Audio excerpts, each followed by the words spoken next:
Hey y'all, how everybody doing today?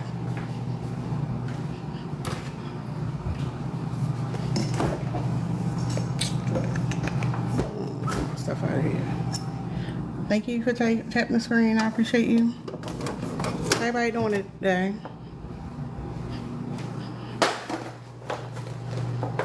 I don't know why I just tapped the screen. Before I fix me something to eat. I was just in traffic for like 2 hours because of an accident. I'm just over it. Oh.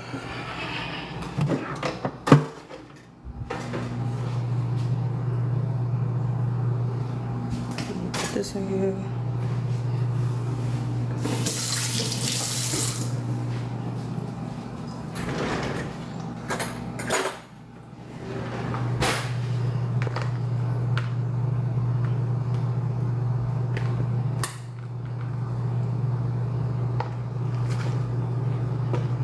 How everybody doing? Y'all there? Y'all there? Thanks, villain.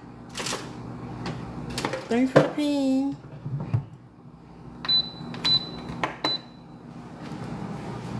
Hey, Rachel. Rochelle. Where you been at? Hey, Allie. How y'all doing? Can y'all tap the screen, share the live off me, please? Let's see if I got a plate. I'm still trying to stuff my face. Hey, Melanie. I've been just stuck in traffic for a while. I'm hungry. I ain't eating nothing all day. But, what is that? What am I about to say? I lost my track of mind. That's it. Hey, Shigo? Is it Shigo? I did my 3 videos today, y'all. I hope y'all got a chance to watch them. I'm proud of myself. I've been consistent as hell. When I first started, I made 1 video and then I waited like 2 days before I did another one. But I've been real consistent with my 3 videos. Probably because I had some days off. Let's see how I go tomorrow.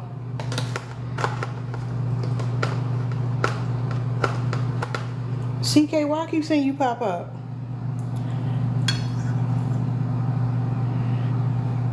What you talking about? Not all of us, those who are married, we don't need control. Hey, Mo Better.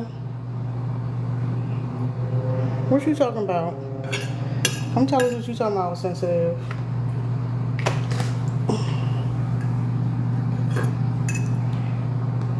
Yeah, I was gonna do this part. This kind of goes along with what I've been talking about for the past few days over the weekend. I sent them a request. He ain't want to come up. Is that because you know you lying? You don't want to come up when you know you're lying. Y'all home yet? I know everybody ain't not in the same time zone.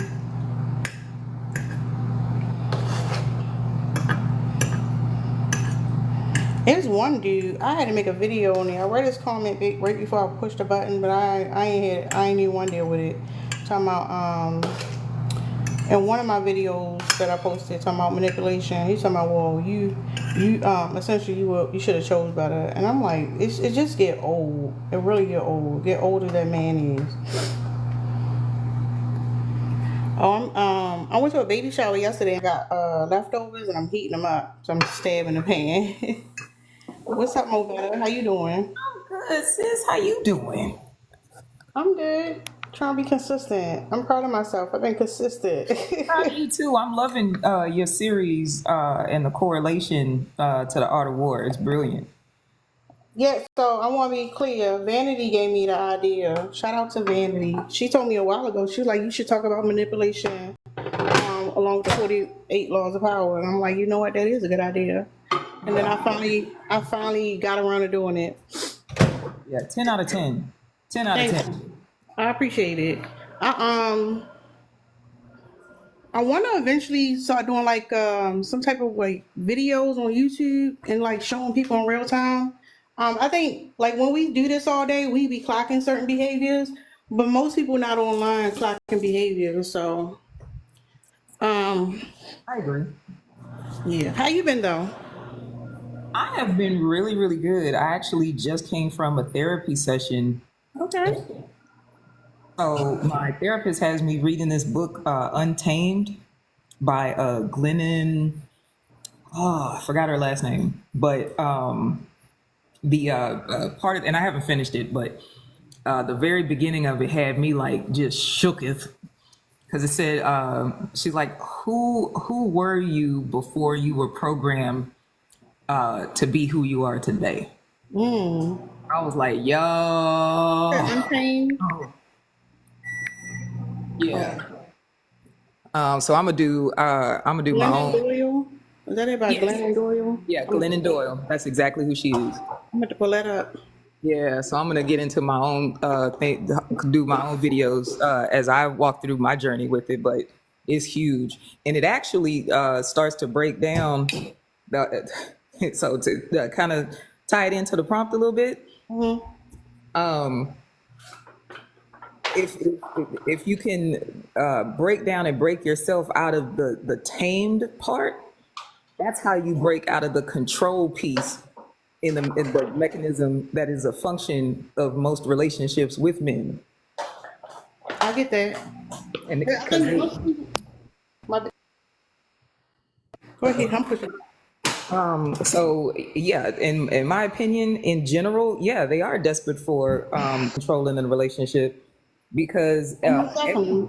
equity is uncertainty for them, and they don't know how to deal with uncertainty. And the uncertainty is because they, at the base and core of them, know they're not doing what they need to do in the relationship. They know that they're not being the equitable partner. They know that they're not being the caring, loving partner. Like they know they doing, some F shit. So that's why the control has to be there. Yeah, that's what I'm saying. Like men have they have abandonment issues, like real bad abandonment issues because of the way they condition. So yeah, and the thing is, they literally could go to therapy, they could communicate with you, they could put in the work. They don't want to put in the work because at the core of it, as broken as they are, they still want to. They like the power they feel, and that they have over women that keep them to even fixing their own problems, which is crazy. And I think I agree with you. Once you realize that human beings are being domesticated just like animals are, then you realize like there's a lot going into like your conditioning. Well, and here's where I have proof positive and or where it's utterly exemplified in the mere fact that a lot of men would like to see no fault divorce taken away. Yeah, they want to be able to do what they want. You can't go nowhere. And not only that, they want to. The thing is, it's because they don't even think they up for the challenge. Because they want younger. They don't even want women that age. They want somebody who they know is young and they can groom to be a certain way. That's weak in itself. Because see, if you didn't have to have control, why would a no fault divorce option be of concern to you? Yeah, because they not fooling nobody with that whole she can take all my stuff. Y'all not fooling nobody. We know exactly what that is. You want to be able to do whatever you want with no consequences. I read an article a while back, a couple times on here, when I was my bad, I'm eating and talking. I was explaining how this guy who provided a support group for men who been was in like this anger management for DV, and he noticed they was taking the strategy he was using and becoming better abusers. But essentially, yeah, he had, and one time he did an exercise. He like, it got to be some benefit to them. So he asked them, what is the benefit? And at first they didn't want to say what it was. But it took one person to speak up. And he said he had a whiteboard. They gave him so many reasons why they did it that he kept writing until he ran out of space. And essentially, they want to do whatever they want without consequence. They like the fact that they can do it. They don't like the fact that she can call the police. They don't like the fact that if she has close family members, especially if it's men, they can cause them harm, which is why they separate women from their support system. It's diabolical. Yeah, it doesn't surprise me in the least. And then the further bigger problem, and well, is what you just said. They got to separate, and also why they don't like women talking to each other on social media. It's this. Same thing. Same rationale. Not only that, listen, look how they gaslight us. A man who will never meet us in person literally will come up to a panel of just women and gaslight us. For what? Because they want the system to stay in place. It's not just about a projection. They want the system to be in place. They want this to be the standard. So that's why they circle jerk. This is why they come to each other's aid. What's up? Hey, Tori. Hey, Tori. Hey Mo Better. I didn't mean to interrupt your conversation, but like this men are desperate to control their relationship. Like this is another red flag that I've noticed, especially in our community.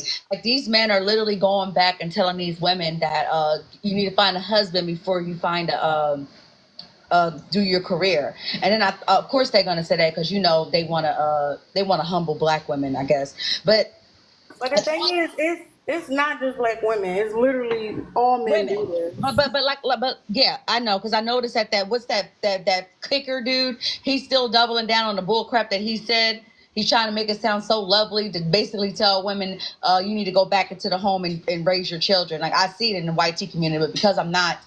Now I understand what you're saying. I just said that because I feel like sometimes that message isn't clear, and somebody think, "Oh, I could just go to another group of men and this won't happen." Okay, black men don't have power the way other men do. Yeah, but they definitely don't. That don't mean the other men are any safer. Yeah, but the only power they do have is probably in a relationship, especially if these women, you know what I mean, still believe in that head of the household and he's supposed to provide and protect her.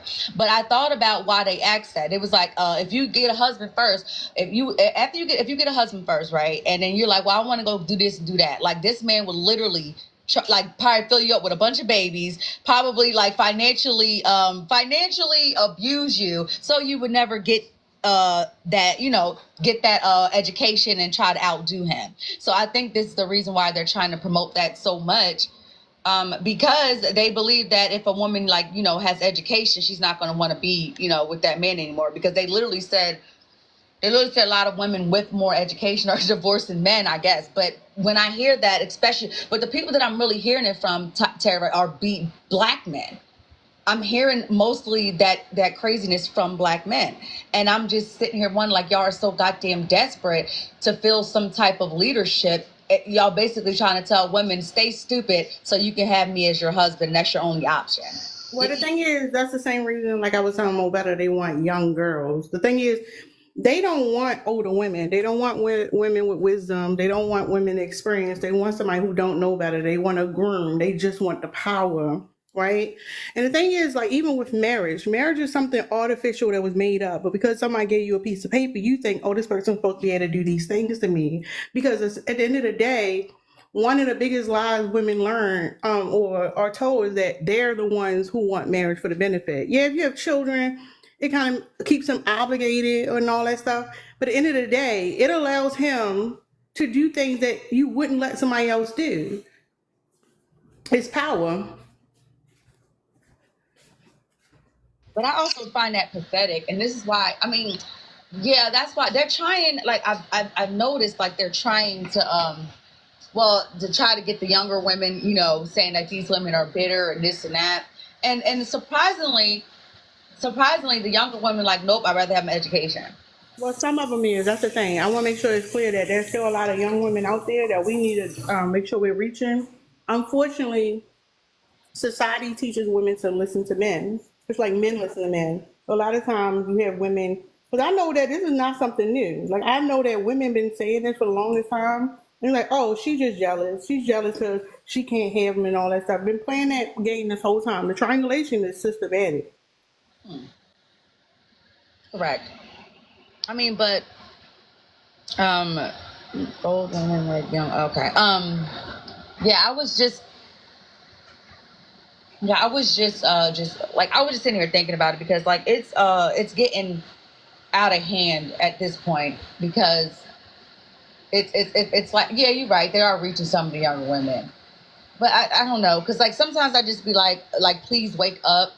Because like, how long are we going to keep hollering at younger women or hollering at even older women for them to understand? Like, they don't care about community, Tara. They really don't. They're really going around TikTok and hollering how they voting for. We know why they vote for Scott, because he believes in the nuclear family. And I'm just sitting here back thinking, like, why all of a sudden y'all care about the nuclear family? Because back in the 80s, y'all was leaving y'all women with children. Now all of a sudden y'all care about the nuclear family.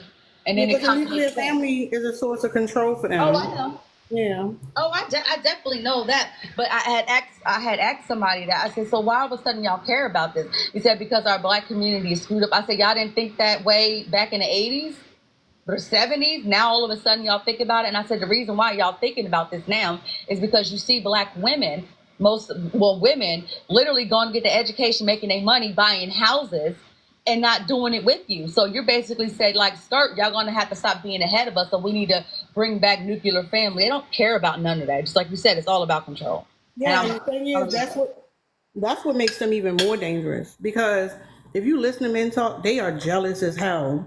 They feel like y'all not supposed to have these opportunities. Like I had a black man on my panel yesterday. They gave women rights, and I'm like, what? Excuse me, sir. Excuse me, black man. Are you serious? And essentially, it's like they're jealous as hell. So even when they get with women, you have to worry about how he feels about women, period, in society. Look how they talk about women. Oh, he feels obligated, or like somebody taking something from him because he can't breed with women. Like the way they talk is fucking crazy. Mobetta, did you want to say something else? Well, and actually, at this point, listen, even if you meet one today, I feel like you have to almost do a retroactive screen scrape through their history, social media and whatnot, um, because just like we're connecting and hearing and learning, so are they.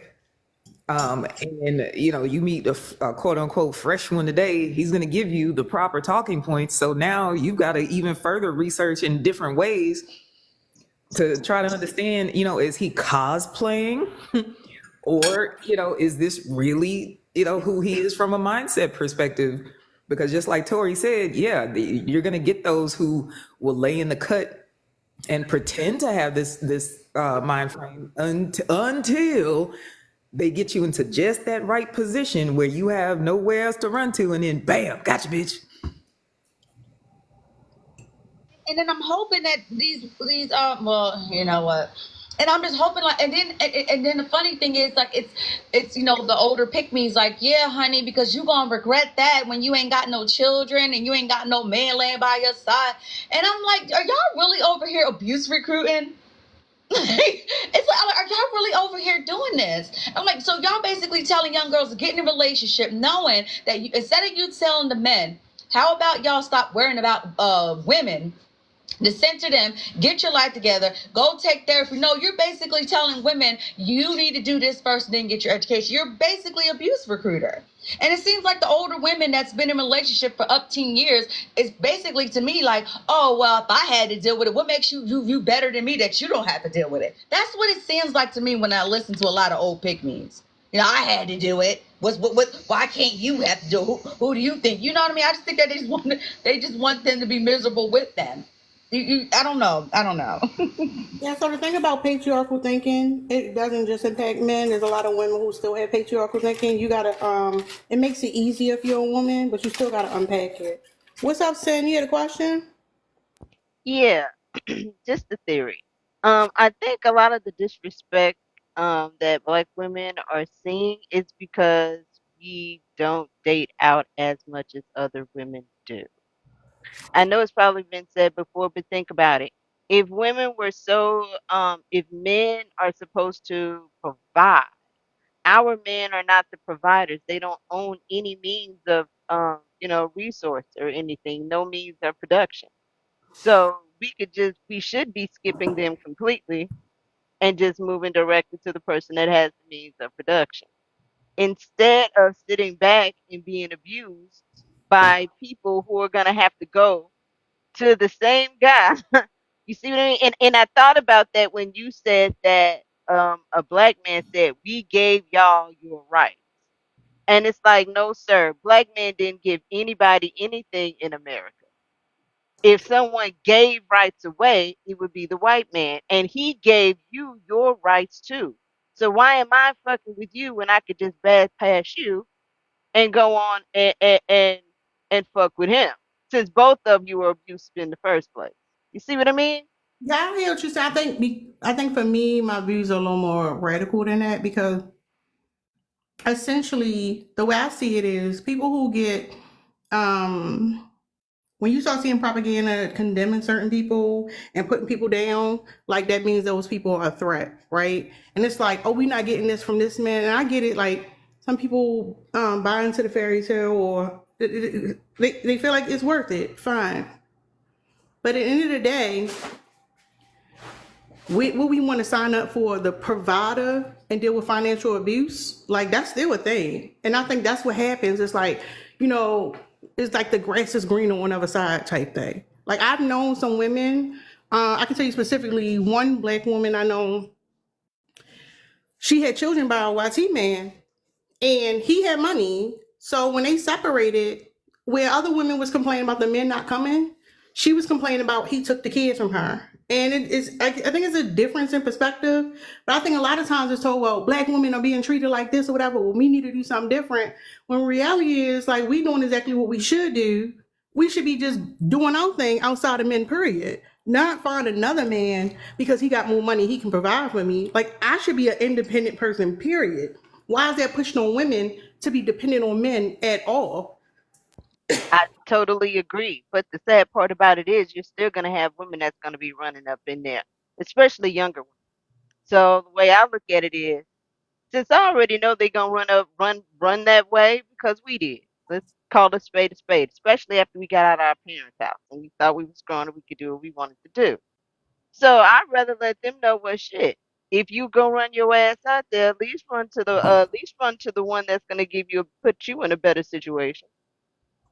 I don't And if, know. I don't know. I just don't see it that way. I see his money as yeah, something. I don't know, but I feel like I get what you're saying. But at the yeah, same time, I feel like money is like our money is like something that was kind of made up. Like our monetary system is like it's just numbers on a computer at this point. It doesn't really mean much. And it's like I'm supposed to like if you really think about it, yeah, we need resources and stuff, right? How much do we really need? Because it becomes to a certain thing is I'm willing to do these things for this other person so I can have more money. You can never have enough money. So to me, it's like, no, I'm good on my own. But like I said, it's different for different people. That's just the way I see it. Like, it doesn't make sense to me to go over here with this man because he got more resources. Him having more resources is the reason why I'm struggling in the first place. I'm not about to give you myself and my body and everything for you in the labor just because you have more resources. Like, that sounds, I don't know, it just, I have all the time wrapping my mind around that right. idea. It does sound crazy. Look, I agree with you, but at the end of the day, people are going to do it, and that's just Yeah, the real. people will do a lot of things, but I Yeah, get what you said. People will do a lot of things, but that doesn't mean that that should be the narrative. It still right. needs to Well, you right. ain't got to make it the narrative, but here's the thing, because the narrative means it's like the majority, and I get that. But at the end, but like you said, people are gonna do what they're gonna do. But I would rather a young woman be in a position, if you're gonna have a kid, at least had a kid by the one that's making 80 or 100, and not the fool making 40 or 30. I don't know. It's giving settling for So, me. because here's the thing, they gonna run out there and do it anyway, and that's all I'm saying. If you gonna run out there and do it, at least be smart about it. This is like Ocean's 11. If you gonna rob a bank, at least don't get caught, or at least if you get caught, at least when you get out, have your money, have the money there for yourself. I mean, there are I things think, you and I can do. also that's a risk. We also gotta be careful because like this idea that you can go to another group, everything gonna be good. That's not always the case either. I don't know. No, I didn't say I that. think I you know said what it because is. No, I'm not they, saying that. Saying, listen, yeah. what I'm saying. Fundamentally, we see it totally different. Is what I'm saying. Oh no, I'm I know. saying, I'm saying is being femininity was invented for YT women to subjugate them. And it's like, oh, it's not working with these black men. We need to go over there and get more of that femininity they made for white T women. And I'm like, no, we don't want that shit either. We want to be independent. The reason black women doing that fucking thing because they've been left alone. Once we like, oh, go with this to the white T man, where is that gonna put us 20 years from now? So for me, it's like, no, society can say what the fuck they want, but we handling our goddamn business regardless. Like, yeah, you having children. I feel like women need to be more communal with each other when it comes to kids. Leave these men out of it. Like, get your, I don't know, but I feel you, but at the end of the day, Tara, we're like in our, well, I know I'm in my mid 40s. You know what I mean? Them 20 somethings are not doing that. Early 20s, late teens, they're not doing that shit. We can say it all we want to. They why gonna they run not their doing ass out it? there. Hold on, And that's the so, thing. Hold on, saying that's the uh, thing. You say they're not doing it. It's not like 20-year-old girl or women. I'm gonna say girls wake up one day and think, oh, these are the things I want. Literally, it's propaganda. Literally, it's conditioning. Literally, is these are not your original thoughts. And this is what society is pushing on you. And it's like, well, we see that the condition is there. I guess you could go over there instead. Instead of saying, like, you know what? Hold up. This shit is fucked up from the get-go. Like, why does society feel like they need to push this propaganda about black women in the first place? And let's look around at ourselves and see how we doing on our own. It literally says women are happier, single, and childless. right. So fuck going over there with him and him financially abusing you and sometimes physically abusing because they just fucked up too. The rate of single mother households is increasing for all demographics. That's not a guarantee that everything gonna work out for you because that motherfucker hates you. He does not like you. I'm not gonna send you into a burning building and be like, at least the building, half of the building's okay. No, don't do it. It's fucked up. Now I hear what you're saying, but I'm the type to say like, Yeah, no, I'm I'm not, just I'm not, saying I'm not. Listen, you what I'm don't have saying. to send them into Hold a up, Sin, burning Sin, building. Sin. I'm saying I'm not a settler. I'm not somebody who settles. I'm not the person who will say, "Oh, this is good, better because this is where we at." I'm the type of person to say, "No, this whole system is fucked up. This is what the problem is, and this is what we need to do about it." Some people are okay with settling. I am not. That's why we're never going to see eye to eye on what you're saying. Okay. I okay. When it comes to me in my life, I am with you. But we know that already. But what I do understand the conditioning. And conditioning is one thing. But if it's one thing I know is if you are a hetero woman and you're young, you're gonna want to go out there and have that experience. No, when you young, go live your fucking life. Go build your Okay. own Cause shit. That's what I'm saying. and Hold up, Sin. right, So you're right. not. No, no, no, no. No, I heard what you're sin, saying, Tara. sin, sin. Listen to what I'm saying. You and I do not agree. You made it clear. I made it clear. We're not going to agree. That's what I'm trying to say. Fundamentally, we see it and we feel like the solution is two totally different things. And that's okay. That's okay. But when I'm saying I've given a lot of thought, I've done a lot of research, and I'm staying firm on what I feel about that. There's no, so I'm saying, you feel firm in how you feel about it. Yeah, I'm not trying to change your mind though. That's what Yeah, I'm but trying to get you to see. I'm not trying to change your mind. I'm just stating the way I feel. I'm okay, not trying to change anybody's mind about it. okay. Yeah. No, I didn't think you were trying to change my mind. I was just saying, like, I don't think we're gonna get anywhere with the conversation. What I was saying, not that you were trying to change my mind. I think what Sin is saying is like it really doesn't matter what you tell anybody else, especially when it comes to women who are heterosexual women. They're still gonna try to get divorced. They're still gonna do it. It is what it is.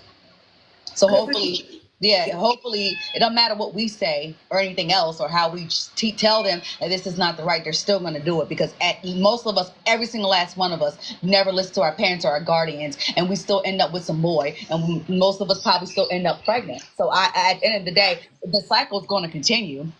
Women, Hold up, sorry. How's that any different what you just said about the older pick me?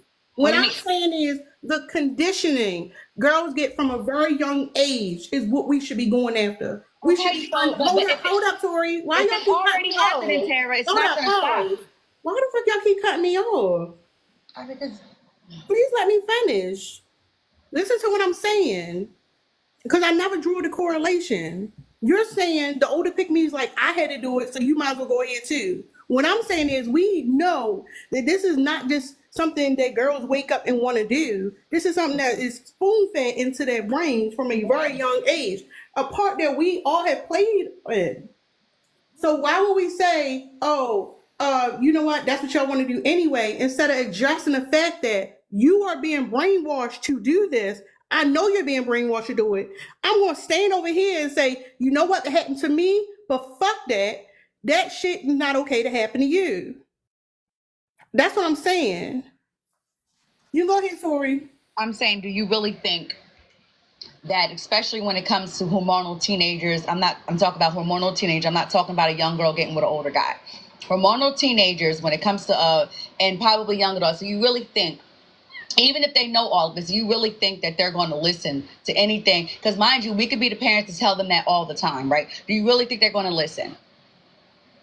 I mean, do we not see young girls changing their perspectives now? They listen to somebody. Now, but there's who they listen to.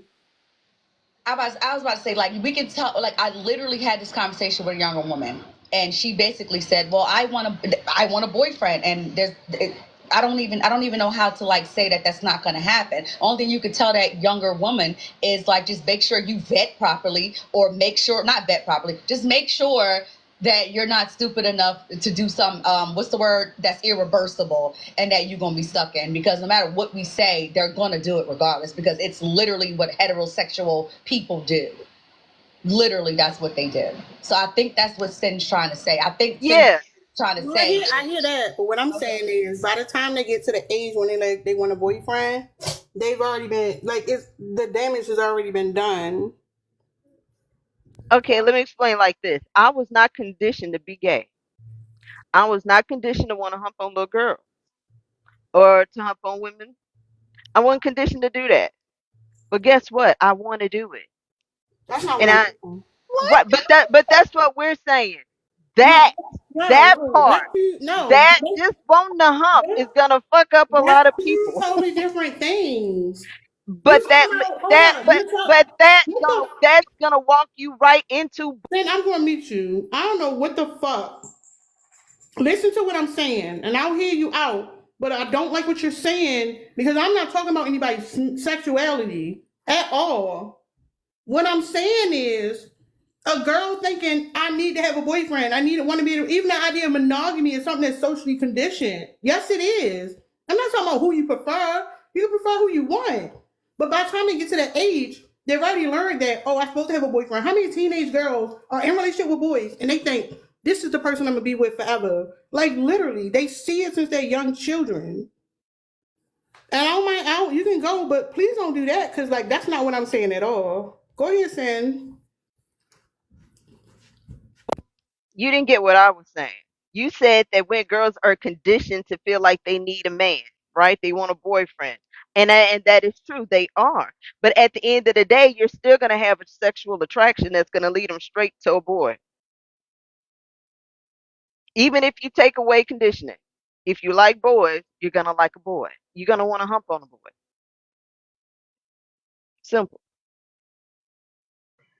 But the dynamics between men and women, those are not like natural. Those are not innate, right? Like no, they're not. But what we're saying is, right now, girls, regardless, you can tell girls, you can condition women, do this, and da da da da da. You go to school. We're supposed to be saying that, yes. But at the end of the day, you got some young girls that are just gung ho for boys, and they're gonna be that regardless. If I've been conditioned and put through church to be a heterosexual woman, if my basic loins overtook all of that shit, and said, you know what, fuck it, they just gonna have to hate me. I'm just gonna have to be hated, on top of being black, because I can't get over this. You don't think a young girl is gonna feel those same hormones for a boy? Yeah. But I'm saying, like, why does that necessarily mean that she is resigned to a fate of like she's like not resigned to a fate. No, we ain't nobody saying she's resigned to a fate of that. What we're saying is they're out there making their own choices. And if she's gonna make the choice, give her the best choice to make with the road she wants to go down. If she wants to go. Okay, but what I'm saying is, like, the dynamics between men and women are as toxic as they are because society has conditioned that. How about, like, you can, like, why can't we create a world where you can like boys. You can have relationships with boys, and it doesn't derail your career. It doesn't mean you have to be submissive. It doesn't mean that you're gonna be abused. It Liz, doesn't mean I did that not is Liz. possible. I Oh, didn't Sin, say Sin, nothing Sin, about. Sin, Sin. You gotta Okay, stop y'all cutting got it. everybody off. Let her Y'all got it. finish. Because like when we say like, oh, okay, well, we'll find the one with the most resources. Why does that need to be connected to being? Why does that have to have anything to do with it? Why can't men and women, boys and girls, just like each other without worrying about, well, are we going to go, like, why is that so heavily tied to it? Why, or submissive, dominant, traditional, non-traditional, all of these things, like that doesn't necessarily need to be an aspect of it. When did I say that women have to settle for being submissive? When did I say that? Well, no, but when you said that, like, find the one with the most resources. Yeah, and I also said that those are for the young girls who made their own choice, that that is what they want to do.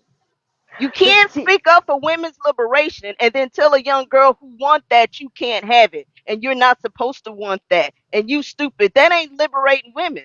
Because at the end of the day, you're still controlling a young girl's mind. If that's the way she wants to go, let her go that way. But as an older woman, I'm supposed to give her the tools she needs to do the best and to be her best on the road she chose. That is what you do for young women. You don't beat them up because they don't want to be as independent as you. I know a lot of women can't deal with being as independent as I am. Hell, I don't mind going out there cutting my own yard, and there's a whole lot of women out there that don't want to do that stuff. But I'm not gonna make them feel bad for not wanting to either. If How? that's what she want to do, let her go do it. But just tell her, sweetheart, make sure you vet right. Make sure you find a good one. Make sure you run him through every little thing you can to make sure he don't fuck you up. That is the thing. So my Saying question. don't do it, that's like telling kids don't Hold have up. sex. Then I have a question because I never said don't do it. I'm saying if you educate young girls about social conditioning that's happening to them, how is that controlling them and not caring about right? men's liberation? Yeah, Right, yeah. but right. I didn't say anything about that. I You agree with just you on that point. No, you no, just no. saying. Wait. I agree with Saying, y'all on saying, that. no, no. Listen, you just said it. You Yeah, said you just Terry, said it. hold up, Liz. You can't say, oh, you can't talk down to them and say what they want to do is stupid and try to yes, you control. can. Then listen, I'm telling you what you said. Okay, what did I You say? said, how can I care about liberation? And I'm essentially still trying to control young girls. And I never said that. I literally said, instead of telling that young girl that, oh, these black men ain't crap, go to the YT man. I'm saying there's some social conditioning to make you feel like you need to go find a man in the first place. I'm not telling her what to do. That how Right. is that? How did you take that as trying to control her or to shame her? Because I said if they are determined to go down that road, tell them what they need to do to be safe. You said, no, don't say it because it's just conditioning. And you jumped on me with that thing. You jumped on me. I wasn't disagreeing with you. I was just saying there are going to be girls, young girls that are bound and determined to go down that road. And I know all of y'all have been on panels with these young women that are like baby pygmies in the making. Telling them don't go, don't work. But sending them out there being like, all right, fuck you then. You're still sending the sheep into to the slaughter. What are we here for then? We tell men to go down and beat knock on them hard heads and get mad when they don't. But we don't want to tell a young girl, okay, fine. If you are just bound and determined to be locked up as a housewife, this is what you need to do. Just in case that man divorce you and leave you, you'll have something to fall back on. We don't talk to him like that. And that's what I was saying in the beginning. I feel like you and I see it fundamentally different. I don't see telling anybody that they've been brainwashed, they literally been conditioned, they've been domesticated to think they want certain things. I don't think that's harmful if they still have autonomy to go do what they want. That's not necessarily shame. That's why I said in the beginning, you and I have two fundamentally different ways of going about it. But that doesn't mean that I'm shaming anybody or putting anybody down. Right. Here's the thing. I don't see anything wrong with it either. But if you didn't told them and they say no, then this is where I want to go. If you tell a young girl, look, go to school, get your go to school, focus on your career, decent, don't worry about boys in your 20s, don't do all of that, just do your career. And she be like, no, no, no, because I want to be married by the time I'm 30. I want to have a family, and this is what I want to be a housewife. So what if she says that? She 21. She say that. I want to be a housewife. No, I ain't listening to y'all. I mean, She want that. And you know they're younger, and I've heard young girls say that. but I could say the same thing to you. Just because you say Right. go look for somebody else, don't mean the person's going to listen. That's the thing. Right. It's not But like, hold they up, don't listen to a hold lot of up. stuff. Oh, It's just Sin, advice Sin, there. Sin, Sin. I'm not cutting you off, but you won't let me talk on my own panel. What I'm saying is there are going to be some people who are not going to listen to the message from either one of us. That we understand that. What I'm saying is the message would just be different. And that's okay. I said that like a while ago. But that doesn't mean just because I'm saying this one way and they're not going to listen to me, they like they're going to go over there anyway. And that means they're going to listen to you. But what I'm saying is, based on my understanding, what I've heard is that a lot of women, black women specifically, end up going in relationships with YT men thinking, oh, I'm good now. And they have been abused. They deal with racism. They experience losing their children in real time. And that's devastating. And me knowing that, I can't at the same breath be like, I can say, yeah, go find somebody who really cares about you. But I think a lot of times the message is, oh, go find another demographic of men. I'm saying, no, the problem is that you've been conditioned to think you need a man to survive and you can't hang on your own your 2 feet. And yeah, the message, some people are not going to want to hear what I got to say. Some people are not going to hear what you say. And that's fine. We got two different messages. Go ahead, Mo Better. Ooh, oh, okay. So I think I get it, right? I think Sin is looking for a more holistic, all-inclusive approach. Because there will be a natural default and propensity to not follow. And so I think maybe she's saying a safeguard, a fallback. Just and for those of you who are not going to follow this, these are the pitfalls, and here's some safeguards for you to have in place if this doesn't work out, like to complete the lesson plan, I guess. That's how I heard it. Which, I mean, again, it's two different messages, and I don't think all of the factors have to be considered in one singular message delivery. So I think that was like where the two trains were passing in the night. That's just my observation. And see, that's the part of that's what community comes in. It's not like I'm one person talking to everybody. We all talk to different people in passing, and no one is hearing a message from one sole person. It's going to be different messages from different people. What I'm saying is, this is the message that I think is essential and is what I like to speak about. I don't see that's not, but let me just say, that's not shaming anybody. It's not going to be for everyone, and that's fine. But that doesn't mean I'm shaming anyone. Well, I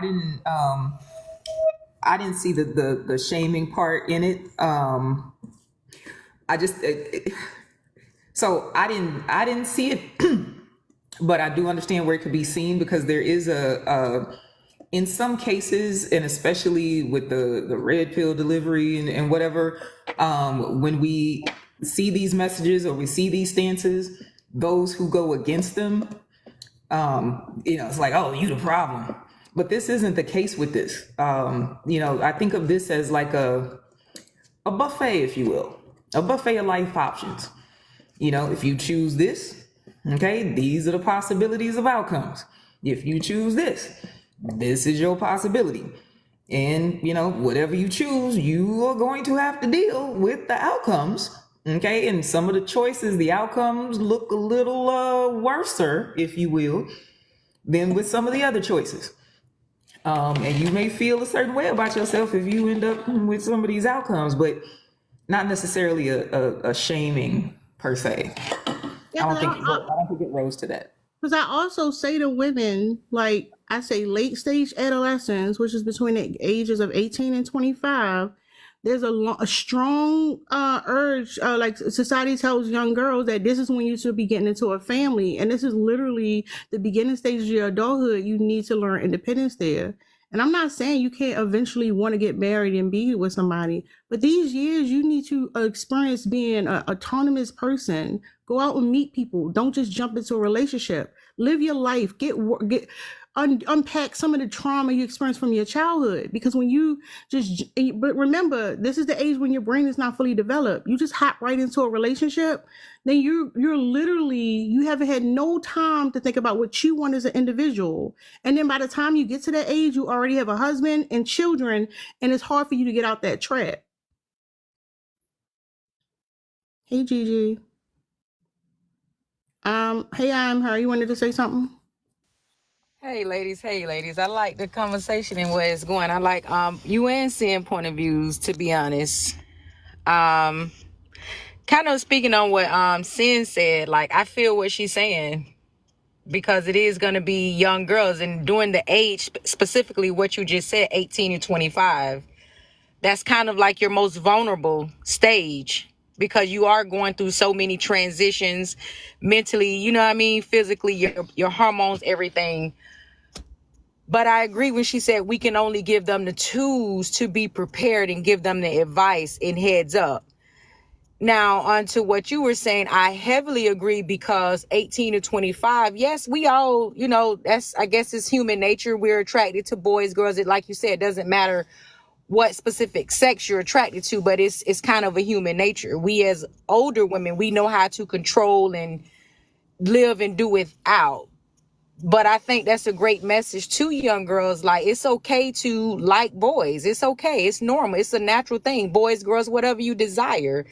But don't let that be your sole focus. Don't be so hooked on a relationship. Don't let these men tell you that these are your most precious years to have kids and, you know, a family. Now, if that's what you want, still focus on what you have to do for yourself and what you as a woman, a young woman, want to install in your kids for yourself.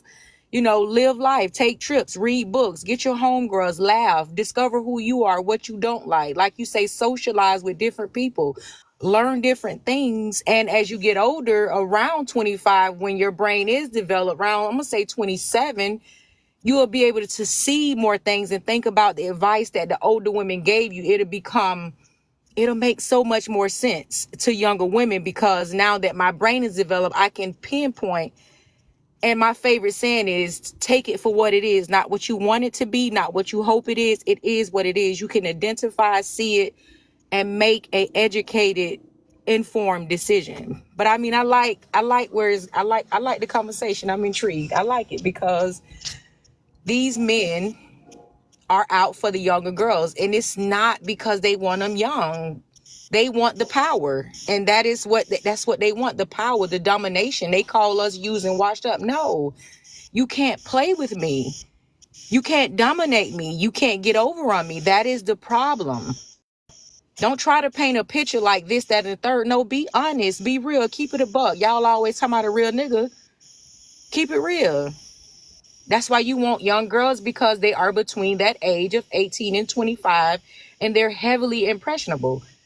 Especially if they wasn't really raised around, you know, good people and things of that. Even if they were, they still are very vulnerable. And to the topic, men are desperate for control in relationships. They been in desperation for control in relationships. And the veil is slowly coming off. And that is why they seeking these young women heavy. Like it's a hunting game for them now. Like they fucking sick. Young ladies, take trips, read books, enjoy your homegirls, and fuck these niggas. But yeah, let me take a breather, because I like the conversation though. Can I shake the table for just a second on this? Cause I feel like there's a slight blind spot. And one thing that we don't address and don't teach, and it's where I had got tripped up at. So we do a whole lot of discussion around watch out for men like this, watch out for men who do it, watch out for the. Ain't nobody teach me about pick me broads and how to spot and avoid them hoes. That's where I got effed up at. Can we talk about that? And the covert narcissist women? I No, think they do more damage than men. I think that's fair. Yeah, I think that's fair. I think for that one it's just it's interesting because we've talked about that before over here, and how like even when we say pick me's, we as women we've all been pick me's in our life. No matter what the spectrum of pick me as a man, we all kind of bought into it at some point, in somehow in some different way. So it's like I think when we was having a conversation, I was focusing more on like internalized misogyny, and it's like I can tell you like, oh, this person's dangerous or whatever. Just like I said, that those years you need to spend alone so you can make the decision. You need to like unpack your own internalized misogyny so you can pick up on when a woman feels that same way about themselves. Cause like I can tell if a woman is pick me pretty quickly now. I couldn't do it before. Like I hear it all the time. Oh, you know, these women such and such, or that's why I don't like the little things they say, and you're like, oh shit, this some pick me shit. And I think overall the message is spend some time learning to be in a person, like learning your individuality. But yeah, I definitely agree. Well, because the thing for me, and actually the book that Untamed by Glennon Doyle that I was mentioning when I first got on here, that's part of what I'm trying to unweave and detangle for myself. Because one of the things, and I just talked about in my session today, I had it figured out. My mom had me laced up and on the right path until my first group of friends. And now when I think back to it, from literally like from the outset, they were working to undo all of my achievements, discounting, when I won stuff or when I got stuff. Crazy stuff, like I get a promotion at work, they're like, oh yeah, where you taking us to dinner, what you buying for us? And my dumb ass did that shit. So the value in relationships, in romantic relationships, we teach and preach a whole lot, but we don't do enough foundational work around friendships, and especially friendships with women.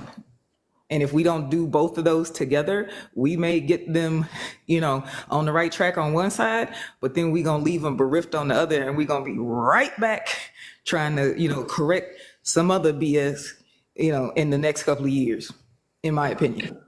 No, you're right. I just dealt with that personally, clocking men bullshit, and like had a pick me like hella close to me and didn't realize how dangerous it was. That's what I said. I agree. I definitely agree.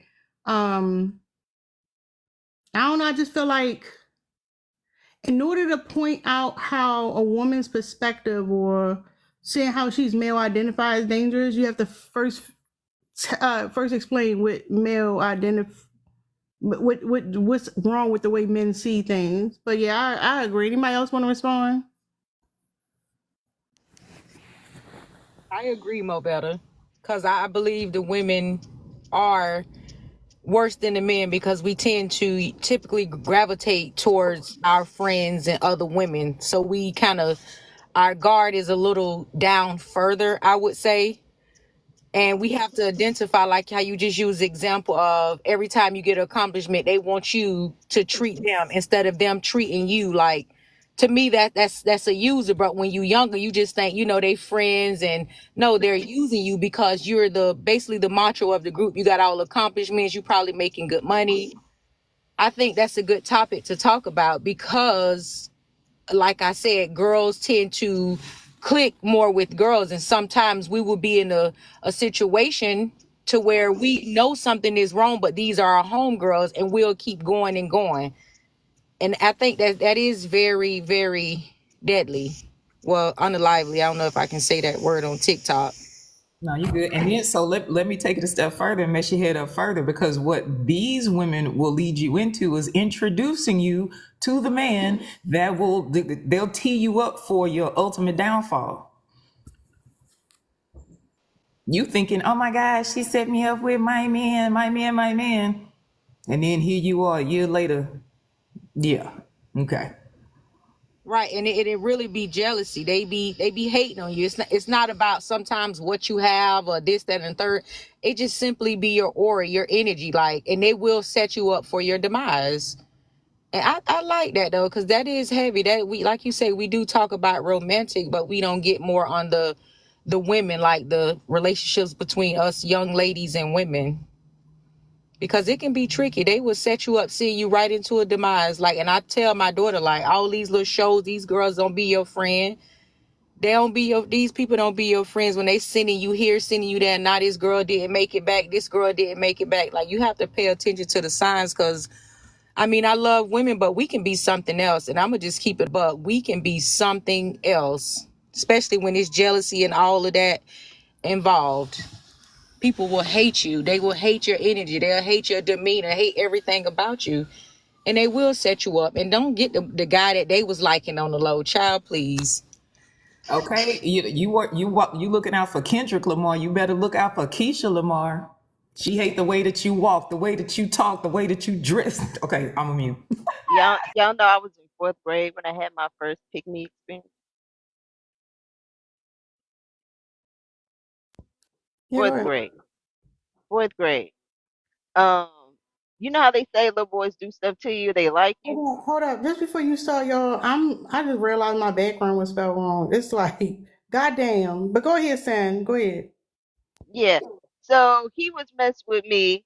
I'm basically hitting on me and stuff. I knocked the crap out of him back. Got in trouble, and of course, a little girl was just like, now, basically took his side, even though she knew that he had started it.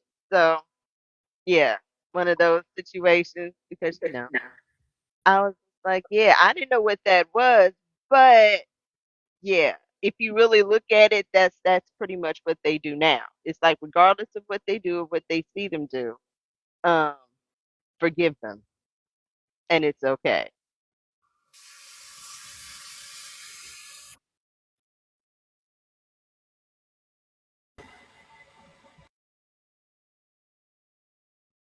Hey, Allie. Hey y'all. Um, what was I about to say? Oh, Allie, it's Dark Horse. I'm dropping y'all. I hit the button by mistake. I'm going to get the baby from daycare. I'll be back in like 30 minutes. Hey, Dark okay, Horse. Hey, y'all. I'll be right back. okay. Yeah. No, I was coming up here to talk about kind of like where the conversation is going in regards to like the pick me's and how shady sometimes women can be. Just bringing it back to the prompt, I think this is where, like, yes, we can openly admit that women can be very, very shisty, especially when it comes to their proximity and where they want to position themselves when it comes to being next to a man. But it goes back into the prompt. It goes back into how desperate men are for the control in certain relationship and certain relationship dynamics, that they will literally triangulate women against each other to like make it known like the best person can win the prize, essentially who he is. He's the prize. So whoever works the hardest, whoever endures the most, whoever can put up with whatever mistreatment is given, whoever can build him up and support him, whether he's moving toward a certain goal or aspiration, or if he's not, whoever is willing to be a ride or unalive, that's the person who gets the man in the end.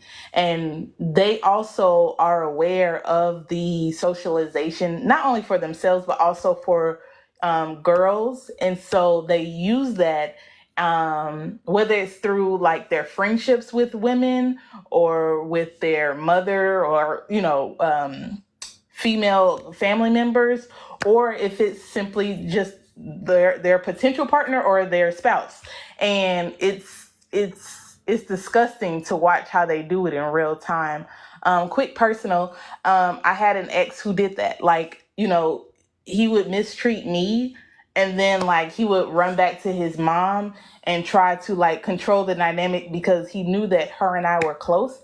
And so he would run back and tell her the story that he wanted her to hear, so that when it came time for her and I to talk, and we just happen to get on the topic, then she would already have a preconceived notion about how to look at the situation instead of like going into it for what it is and seeing it for what it is. Like, you know, he was one of those people who can kind of like spin the narrative the way that he saw fit, and he still does it to this day.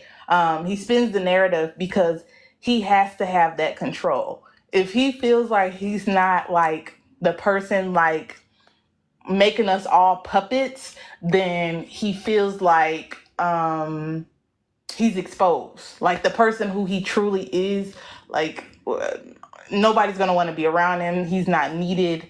You know, he's essentially ostracized. And so I see that. I see that when I get on this app.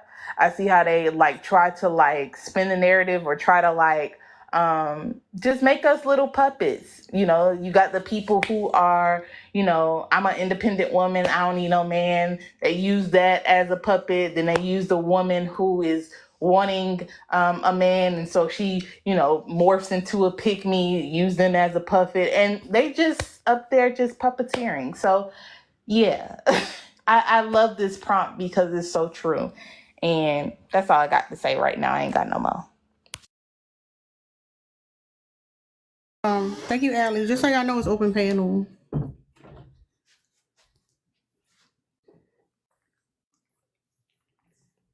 Oh, you ain't.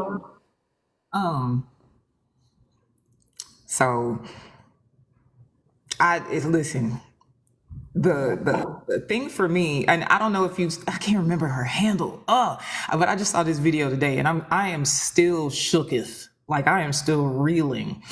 It's this she's on the spectrum, but she's like, her brain is like turbocharged. Anyway, she said the Venn diagram of the behavior of men and toddlers is almost a perfect circle. I am still not okay. And that tracks. It definitely tracks because men are developmentally stunted, and this is why it's dangerous because men victimize themselves and women always scoop in and coddle and save them because that's, you know, that's conditioning. But the interesting thing is the reason why they continue to get away with it, because in a lot of ways it's justified. If you know that like the whole thing about their masculinity is something that's pushed on them from a young age, and the reason why a lot of them can't do the work because how deep the wound is. Like, if you don't understand that even though that's what happened to him, he's still fucking dangerous, then like that's how you get caught up. Like, he's still fucking dangerous. Thank you for coming up, Liz. Yeah, and when I sat and thought about it, I was like, oh God, there's literally, I can't think of any realm, situation, whatever, that I can be in proximity or existence with them that there is not some service that I have to perform, you know, in some way, shape, form, or fashion. I'm like, are you, but even at work, outside of my work duties, I still have to be concerned for you motherfuckers. Like, okay, you need some water, you need, like, yeah. Yeah, we were talking about that before, like how if you look at like jobs that are dominated by women, one, we have to do a lot more work than men do. But like it's the same thing. Like look at the type of jobs where women like are caring for children, being nurses. What else do women do? It's like all this is the same shit they say, the nurturing and all that. It literally is not just in the relationship. It's scale, like if you scale it out, it's society period. It's crazy. And what's hilarious, again, me and my therapist unpacking stuff, that's probably, among several other reasons, why I stay single, because being at the senior management level and all of these men I got to take care of at work, you think I want to come home and have to do? No, absolutely not. This is my safe, happy mental space that's empty. I don't want to have to think for you, plan for you, schedule for you, strategize, make sure to keep ahead of your mistakes because you stupid. And okay, I'm sorry. I was getting on a little rant there. My bad. But yeah. That's why I said, like, if you want that unicorn, that seriously, like, if you understand how hard it is for us, like, we just had a whole conversation about how the message should be for young girls, because we know how ingrained that condition is for us and how hard it is to unpack it. You trying to tell me that, like how many men do you actually think have done that equivalent of work and have unpacked that? Like, and I feel like sometimes it's like, oh, this one isn't as harmful as other ones, but they still do the same shit. It's still, and that's what it becomes like. It's not necessarily you finding a unicorn. You're finding one where you can tolerate his bullshit, because like it's essentially in all the men. Just like, You know what that sounds like when you say, "Oh, he's slightly less." It sounds like, well, this cyanide is a little less potent. yeah, and I'm not saying less like, oh, he's safer. I'm saying like we have different things that trigger us. So this may not, something to me may be, oh hell no, could be tolerable for you, vice versa. But yeah, you definitely right. Not the cyanide. I'm hard. Did you want to say something? Yeah, I agree with Mo Better because they really are all the same. They just operate on different levels. They operate on different levels. And something else that I wanted to say while I was coming off mute, it slipped my fucking mind. Give me a second, girl. Dang, what was I finna say? Oh, about the women and being around them, the labor. It is always something because I truly believe they're not naturally leaders. They want the role, but don't want to put in the work. And women, we're naturally problem solvers. When our homegirls or somebody come telling us something, even if we don't verbally say something, we're automatically thinking of solutions, problems, and how to fix this, how to do this. And I don't know, it could be conditioning because, we've had to do it for so many decades as Black women. But as we're listening, we're thinking of problems, how the problem we're thinking of ways to solve it. What can we do? And they don't do that. They want all of the credit, but they don't want the work. That's why they like, oh, girls, my best friend, girls, this, women, this. No, because you want our labor, mental, physical, spiritual, and you want to take the credit for it. Like they all really are the same. And Tira, I don't know if you remember, this is a personal, I guess y'all call it the personals, but remember I was saying like it's this one guy who I denied the marriage. Girl, why this fool called me and asked me what I look up online on how to patent something? I snapped. Because you mean to tell me you work at night and you sitting up all day, like you gonna call me to get online? Are you gonna pay me? Well, that's actually a manipulation tactic to see that, like, it's a test, because he could do it himself. It's to see if you'll do it for him. And sometimes it can be something so subtle. If y'all ever watch that show, where the P3Os would meet up with kids or whatever, one thing they would do is have them pick up something to see, like some candy or something, to see they do it. It's a test to see how far you'll go. So if he call you up, it could be something minor, right? Like, Oh, damn, yeah. I Like they can't might remember the drop a name of this coin on the place. ground to see Yeah. if you pick And it up. once It's basically seeing, and as women, we think I seen that. We think we just doing a nice thing because we noticed it failed, but that's actually a test from men. I saw that.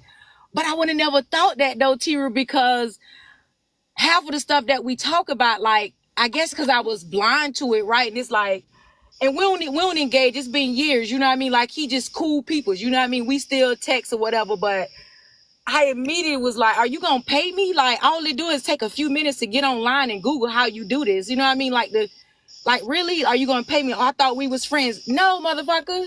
They ain't got nothing to do with you gonna pay me for my labor. You sound like a motherfucker that wants you to do that for a discount. No. Can't go to Walmart $5 short. No. Yeah, so whenever a man call you for anything, and yeah, you're right, it's to catch a predator. Thank you, Prince. And whenever a man asks you to do anything, it's a test to see if you'll do it. And that kind of goes in with the whole weaponizing confidence, or like playing like he dumb or whatever, like he can't do it. He literally could do it, but it's like calling you, the labor it took to pull your number and call you, he could have just did that himself. It's all a power play. So my response when motherfucker ask me some shit like listen, because I have no sense. Especially if it's somebody that's supposed to be disconnected from me. I'm like, hey, so question. if you didn't know me, like if we never met day in your life, what would you do? Wait for him to answer? Okay, do that. Click. No, but see, that's the thing. Even that. I don't. Hold up, y'all. Hold up, y'all. I hear what you're saying, and like I get it. Cuss that motherfucker out. But the best way to deal with that is to block him. Don't answer the phone at all. Because even you answering the phone and being like, "Man, fuck you," it's still he know that okay, I can still get you. I still can call you, and you gonna respond to my call. No, his ass should be on the block list. Like you have to shut them all the way out.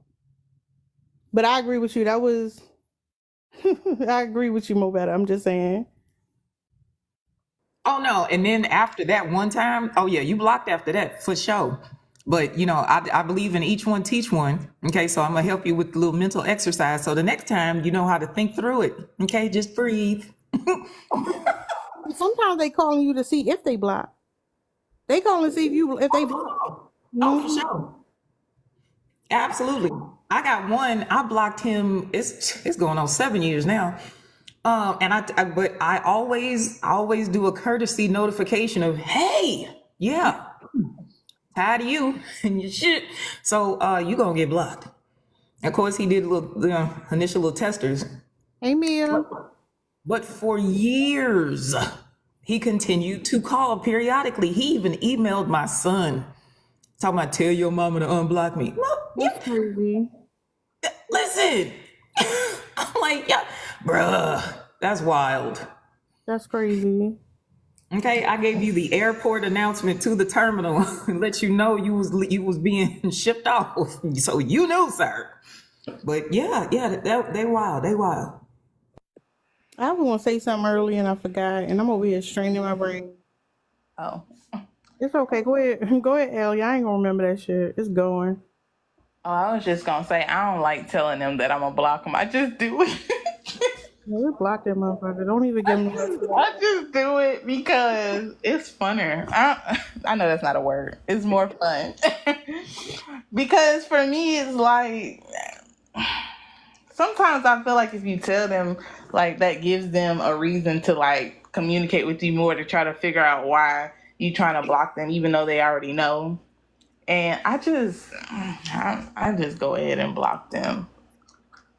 That ex that I was telling y'all about, I had to just go ahead and I was on live one day listening to y'all talk. And I was like, you know what? I'm just going to go ahead and block him now. And I did it. No warning, no nothing. Just go ahead and got rid of him. And I instantly felt better. Y'all hear me? Yo, Because I don't give a damn about them. That's just me. Like, once I'm over you, I'm over you. It's nothing you can ever do for me or to me. But I did cuss his ass out. But I like that more better. Next time, if it happen again, click. Because I be on demon time. Click. I came up because y'all was talking about blocking folks, and that's my favorite hobby. I love to block. My favorite thing is I tell them I'm gonna call them back. I'm gonna call you right back. I love that. You do them like Roz, like, hey, yeah, let me hold my breath. I'm gonna call you back. right. Girl, I loves me a block, girl. A good block, it just makes me so happy. I block for stupid shit. I block because you say irrelevant. That's not a word. I block because, you know what I'm saying, like you ain't texting back in like 20 minutes. Yeah, you gotta go. If I didn't hear from you and you didn't say good morning or any of that, yeah, you blocked.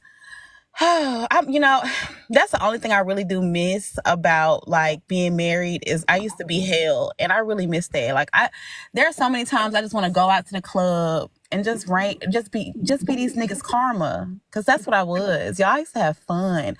I mean, being single was really the vibes for sure. Like, man, y'all bringing back so many memories, all these beautiful flashbacks of like, cause Bree. okay, I'm sorry. No, you good. I don't want to forget. You said what word ain't a word? I just feel like irrelevant is not irregardless. That's what I meant to say. Irregardless. Okay, good. We good.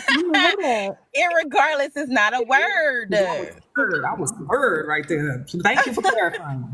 I shall appreciate it. Yeah, look, I didn't mean irregular. I meant irregardless. Not you about to get blocked for being wrong. I know. Look.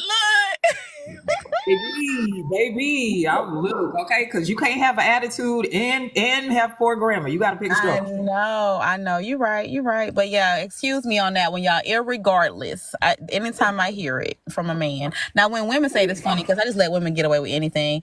But when Okay, so men what say about it, conversate? What about conversate? that's another one. That's another one, You. Mo I'm gonna Better. fight you. I don't care who says it. I'm gonna fight you for that. Okay, okay. I feel Here's like about this hold up, one. How about y'all. this one? I Now, feel don't like do that. conversate need to be added to the dictionary. I like that word, even though it's not technically a word. I like it. Just Okay, what about when they say Happy Valentine's Day? Yeah, that's another one. That's another one. You don't have to hurt all y'all. Y'all are literally triggering me so hard right now with those Hey, words. y'all. Hi, Hi, my girl. love. How you I doing? gave you your peen. Thank you for the ping. I appreciate it. Did you want to? Go ahead, Bree. Did you want to respond to the prompt, and then KGR, you can go. Oh yeah. I think y'all are okay. I'm gonna just say this real quick. Y'all know how y'all be watching the the on TikTok, you be seeing those women who are out in public and these men are following them, like they're trying to holler, and the women are like, no, I'm not interested, or no, thank you, or oh, thanks for giving me a compliment, but I'm not interested. And as they're like talking, the woman is trying to walk away, but she keeps like responding. It kind of makes my ass itch, y'all, whenever I see that, because in me, real life, I just literally act like I don't hear them. Like, if I don't want to talk to you, baby, as far as you're concerned, I'm deaf and mute. I don't understand like why women give so much energy. I just be like, do you know that to some men rejection is not a thing? Like, they don't believe in it. Like, they don't even realize that you're rejecting them. They just feel like, oh, she's speaking to me. That gives me a window to continue to speak more. And I just be confused, like, just be quiet. Like, especially like homeless people, like men, like when, you know how they be trying to like, okay, like, I'm from, I was in Birmingham for like 10 years, and those homeless men, like a lot of them were on drugs, but they were really like, they had a lot of audacity. Like, they felt like if you come out and you have change in your hand, it's theirs. There is no question of it. They're not asking. They're like, hey, give me that. So I had to learn to just be like, just act like I don't hear them. I don't understand. I feel like women, just ignore them. Try your hardest to ignore them. It works a lot easier for me. But the prompt, men are desperate for control in a relationship. Absolutely. And the reason why I believe that they're desperate for control is because they understand that they're not able to reciprocate the devotion that they require from their relationships. So what they do is use different things or resources to leverage the relationship. So like, for instance, they feel like if she makes more money than me, I can't hold or lord my money over her. You get what I'm saying? Like, so for instance, if she decides to not, give up the cookies one night, I can't be like, oh, well, I pay the bills, I pay all the bills. And if you need like eyeliner or some like tampons from me, you need to go ahead and give it up. These men believe that the only way that their needs can be met is if they have some type of control over the situation, because they don't believe it, or they don't believe they're even capable of giving back what they ask for in a relationship. So that's what I think. Oh, my bad. Unhoused. My bad. I don't really think but see, that's the thing, Allie. I don't really think that I couldn't say the real word, but like people who be on drugs, I'm talking about them. I'm not really talking about unhoused. I know that's probably, okay, that was bad. Don't cancel me, y'all. I just didn't know how to say, like, the whiteheads. You know what I'm trying to say? I couldn't say the word. I don't know. What you trying to Candy heads. Yes, candy heads. Okay, yeah, that's it. It really be the candy heads. You can call them rockheads. Rock. Okay, yeah, that too. Rockhead, yeah. Go ahead, KGR. Okay, yeah. I'm gonna take it a step farther. They're desperate for control in the relationship because they have no control anywhere else in their lives. They have no power. They know they have no power. They don't want to fight for any type of power, but they would rather have a mini kingdom in their households in order to feel like they are in control of something, because they have to be able to control something to prove that they're a man. And that's what I think it is. That's why they get so threatened when a woman makes more money than them. That's why they try to push even more of the household duties on a woman who is out earning them. That is what it is. It's because they have no control anywhere else in the world. They have no power anywhere else in the world. And so they need to feel in control and empowered, because that's part of their performative masculinity, is to be in control and to have some sort of kingdom that they lord over. So that's my position. That's what I think. And I shake the table a little bit. So ideologically, especially black men are exactly the same carbon copy as the white women. And so that is the same drive. Speak on it. We all be conspired to be massa. And to also oppress black women specifically. Okay, thank you. I'm going on mute. No, I want you to expand upon that. Is that okay, Tara? Can Mobetta expand? No, y'all got it. Go ahead, Mobetta. Go ahead. Go deep dive, girl. So it is a mirror echo of the lack of power in the world for the white woman. You know, so because in her household, in her family, in society, period, she is disregarded. Everyone has a high level of indifference to her presence, her capability, intellect, prowess, all of the things. Hell, she even got passed over for her presidential run. Look at who actually made it to the ballot and is actually going to have a shot, as it were, right? So then she must look for a means to exert some kind of power, some kind of prowess, some kind of, I got to have it somewhere. I have it nowhere else. Then it must be in this way. So that's why you see so common in workplaces, so common in, just in society. That's where you get the Karen thing from. Because if I can weaponize the authorities, power. You get that bitch at work that, want to ride your ass. Power. I can finally get to do something. Because at home, she's getting Peter rolled and steamrolled all over by everybody in her family. So she's coming out like a caged tiger every freaking day. So what you see is emoted from her is a mirror of what is on the inside of black men. They just emote in a different way because they have a different way to leverage their ire, if you will. So that's the thesis. Let me know what you think. That's the point. Girl, that is facts. Because we have to think of it from this perspective too.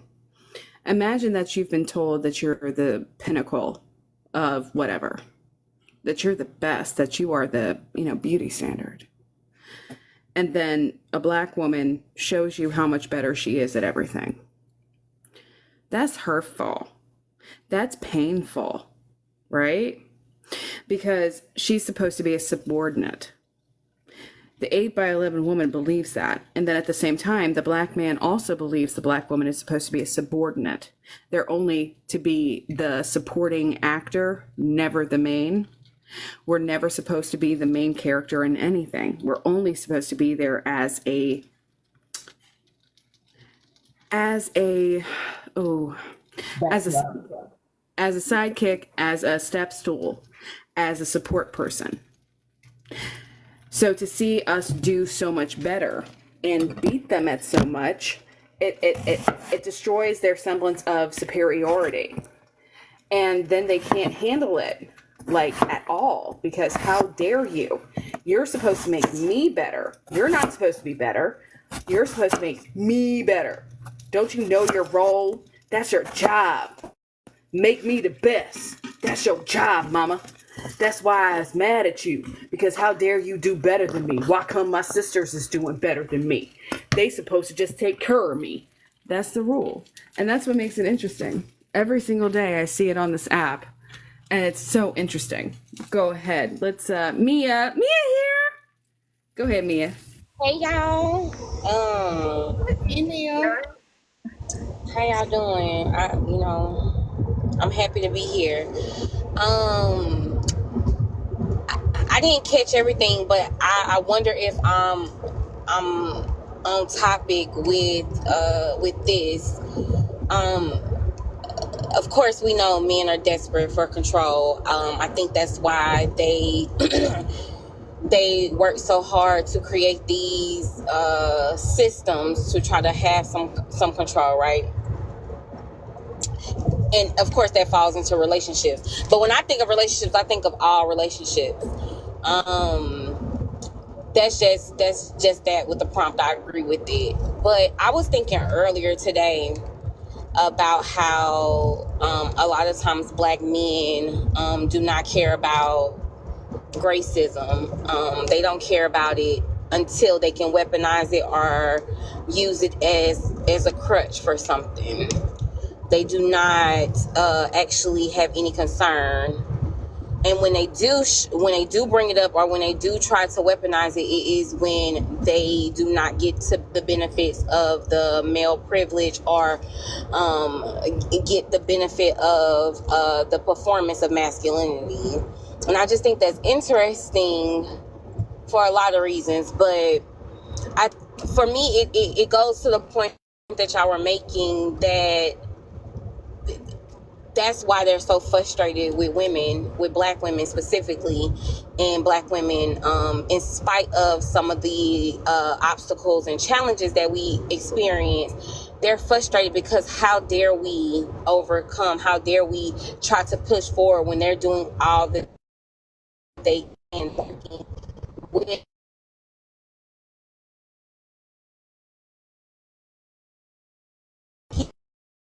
in our Breaking up, sweetheart. us, Where you and we at? overcome it.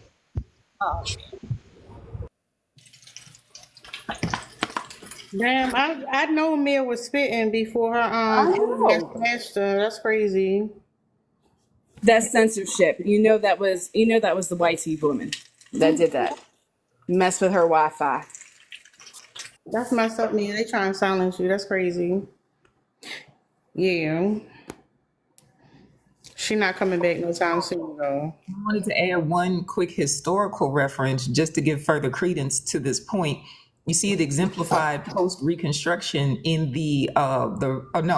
post World War. I believe it's one in the return to work laws that were implemented that made Black women have to be domestic servants because Black soldiers were sending money back, and so Black women didn't have to work.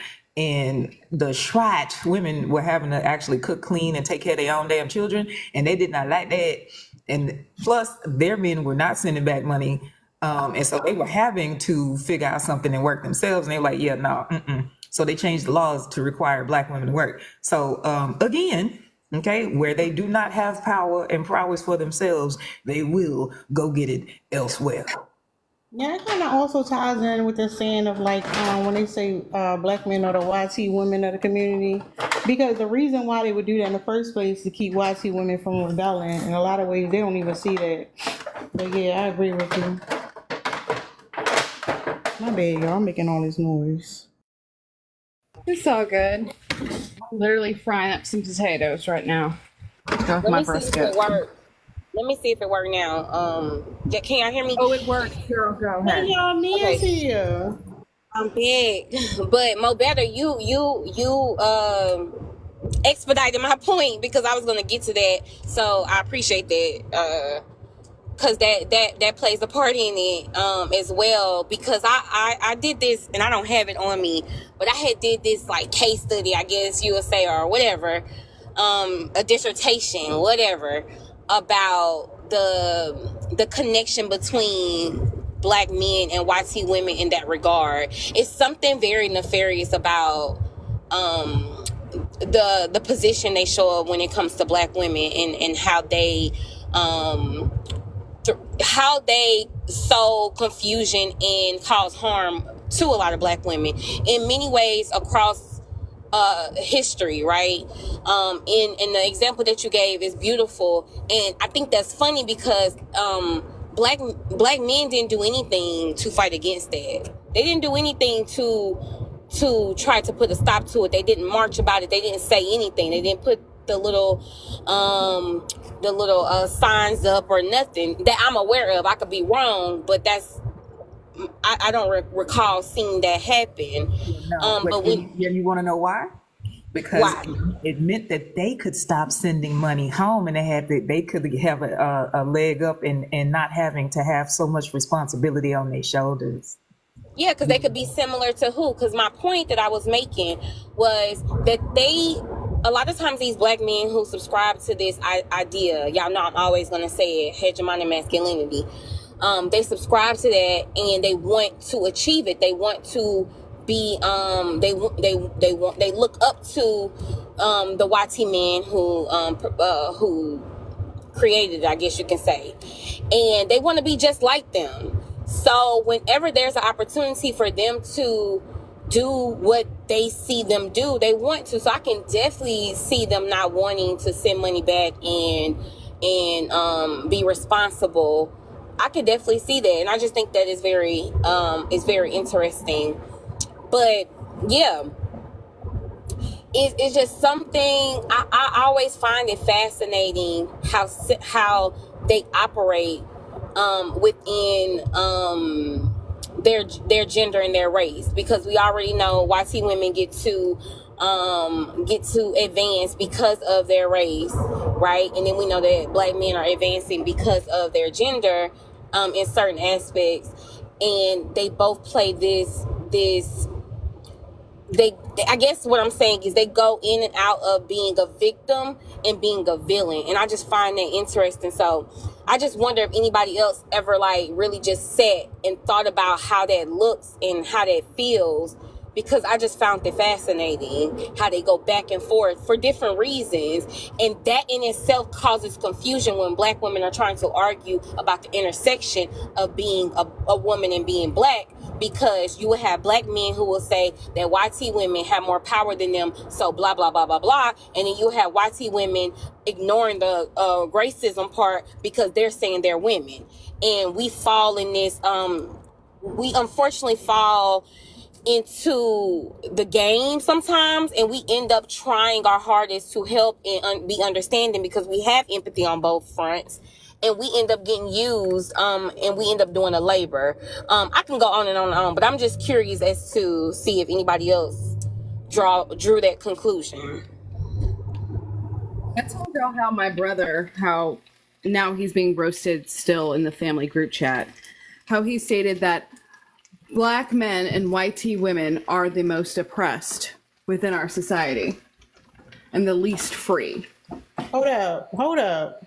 What is his reason that YT women are oppressed? Because that's interesting. Oh, his reason was because they weren't allowed to have interracial relationships with Black men. Oh, he just hot in the pants. That's Okay. what I said. And so, like, in the family group chat, like, my dad is literally roasting the shit out of him for so much fun. Like, my dad, while he swears up and down he is this right-wing, like, conservative man, that don't apply to his daughters. And that don't apply to Black girls. So he was like, he goes, your brother said what? I was like, yeah, Dad, that's what he said. And my mom goes, Dan, deal with him. And so my dad's been roasting him. And he goes, really? Because, you know, it wasn't a YT woman who was, you know, strange fruited and had her baby, you know, removed from her body. Right? He goes, because, you know, a YT man raped her. Right? No, that was a Black woman who had that happen. And then he goes, yeah, because, you know, YT women didn't own half of us. Right? So, of course, they never had any power, even though one whispered they could get you strange fruited. And he was like, so yeah, please keep telling me how they're so much more oppressed than Black women. Because last time I checked, they weren't ever strange fruiting YT women like that outside of, you know, my dad is smart. He goes, outside of the, you know, Salem witch trials, he goes, but let's just be so for real. That started with a Black woman, an enslaved Black woman who was first, you know, strange fruited for being a witch. And he goes, so yeah, please tell me how unfree they are. He goes, and then he goes, Black men had the right to vote well before Black women ever did, even before YT women. He was like, what is you talking about? He goes, your sister and your mother literally, he goes, your mother got the ability to have her own bank account. He goes, in the 70s. So your mom was like 17 years old. He goes, what are you talking about? Well, you don't understand because they didn't. He was like, no. He was. It sounds like you listening to them Pan Africans. He goes, and they sound like they don't know shit about history, boy. So my father goes in. My father goes in hard. So yeah, like that's a step. Y'all be Yeah. careful with them paying It's like everything. They toxic as hell. My baby. hell yeah. Like my dad was like literally going in on him, trying to get him to provide real proof in legislation. He goes, I ain't never heard. No, my brother's just an idiot. He went into the military and he's just looking for like some place to fit in. Like imagine a really, really smart dude who has PTSD and then because of his personality has limited number of friends. But That's honestly, what's wrong with it. KGR, you just described the majority of all red pill, actually. That I Oh, mean, yeah, that's true. He really is. But he doesn't believe in gender. Like, he doesn't believe that women shouldn't work and shouldn't be, like, doing all that stuff. And he doesn't believe in, like, women staying home and taking care of kids. Because we actually, like, he saw what it was like when my mom stayed home to take care of us. Like, that 6-month period of time. It was unsafe for everybody in the home. So it was just like, he knows better, but he's just picking and choosing which parts of it.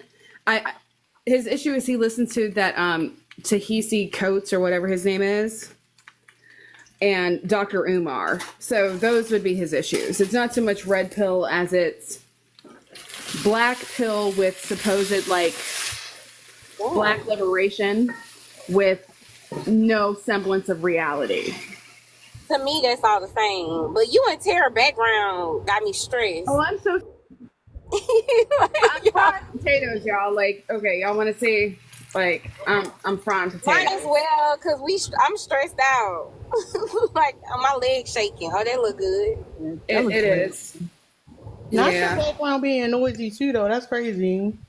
And Yeah, I know. I'm sorry. I got because I pickled some onions and then I threw those in too. So My background noisy too. I would have grew up when I'm eating, but yeah, I ain't never heard of a progressive red pill. That's new. that tracks because you know how many black men on this app, well, I know y'all know how many black men believe that the black community is a matriarchy for that exact reason.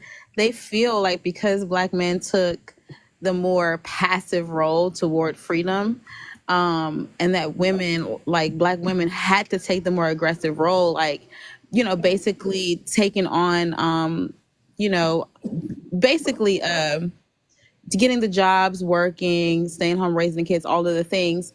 They feel like because that's the case, women run the black community. And, you know, I don't know. What's that, the Morningham report? Yeah. So, cause well, never mind. I ain't gonna bring that up. But anyway, Tara, remember earlier a while ago, you were saying that, the reason why, black men are fighting for the patriarchy is because they haven't gotten their chance yet. I believe it was you or someone else, but I know it's on your panel. And you guys had said, that basically the reason why they're fighting for it is because they didn't get the opportunity and they feel like now they should be, but it's like, black women are taking over as far as like, education, business ownership, entrepreneurship, all of the things, right? And so that's been in my head constantly ever since. Like, I just been like, yo, that is wild. But didn't you say that, Tara, or was it somebody else? I don't remember.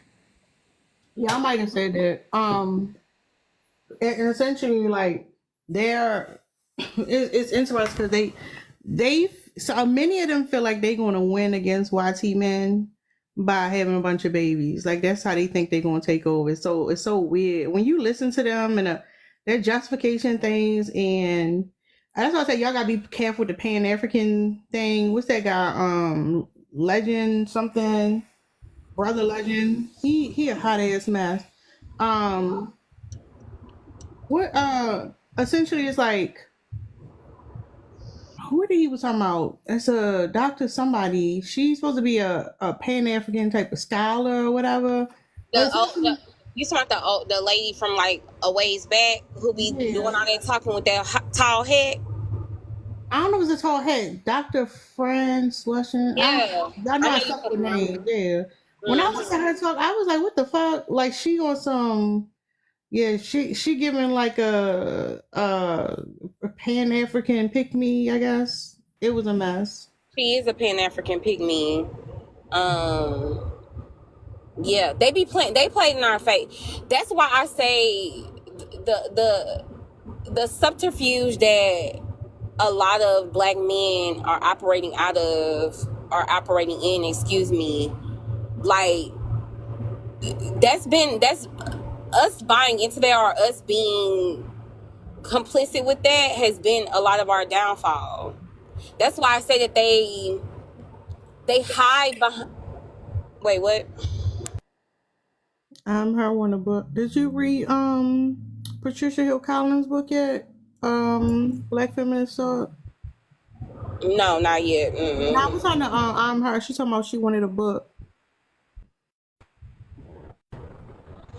But I was just saying, they be playing in our face because they try to reel us in with this Pan-African and this black power stuff, and the whole time they want us to help them cosplay YT masculinity, and women like her are just a vehicle to in that effort. Like, she doesn't care, or maybe she doesn't know. I really don't give a damn, because the damage is still the damage, and we've been fooled by it. We have bought into this victimhood that only black men have, even though everything that they talk about, we're affected by it. Black women are affected by it times what, 10,000? I don't fucking know. But they act like they're the only ones affected by some of these things, on top of the fact that we're affected by all of that multiplied, and they are harmful to us. They themselves are harmful to us directly, like constantly. So I don't know. I mean, I do know, but it was something I wanted to share with you, Tara. Hold on, let me see if I can find it real quick.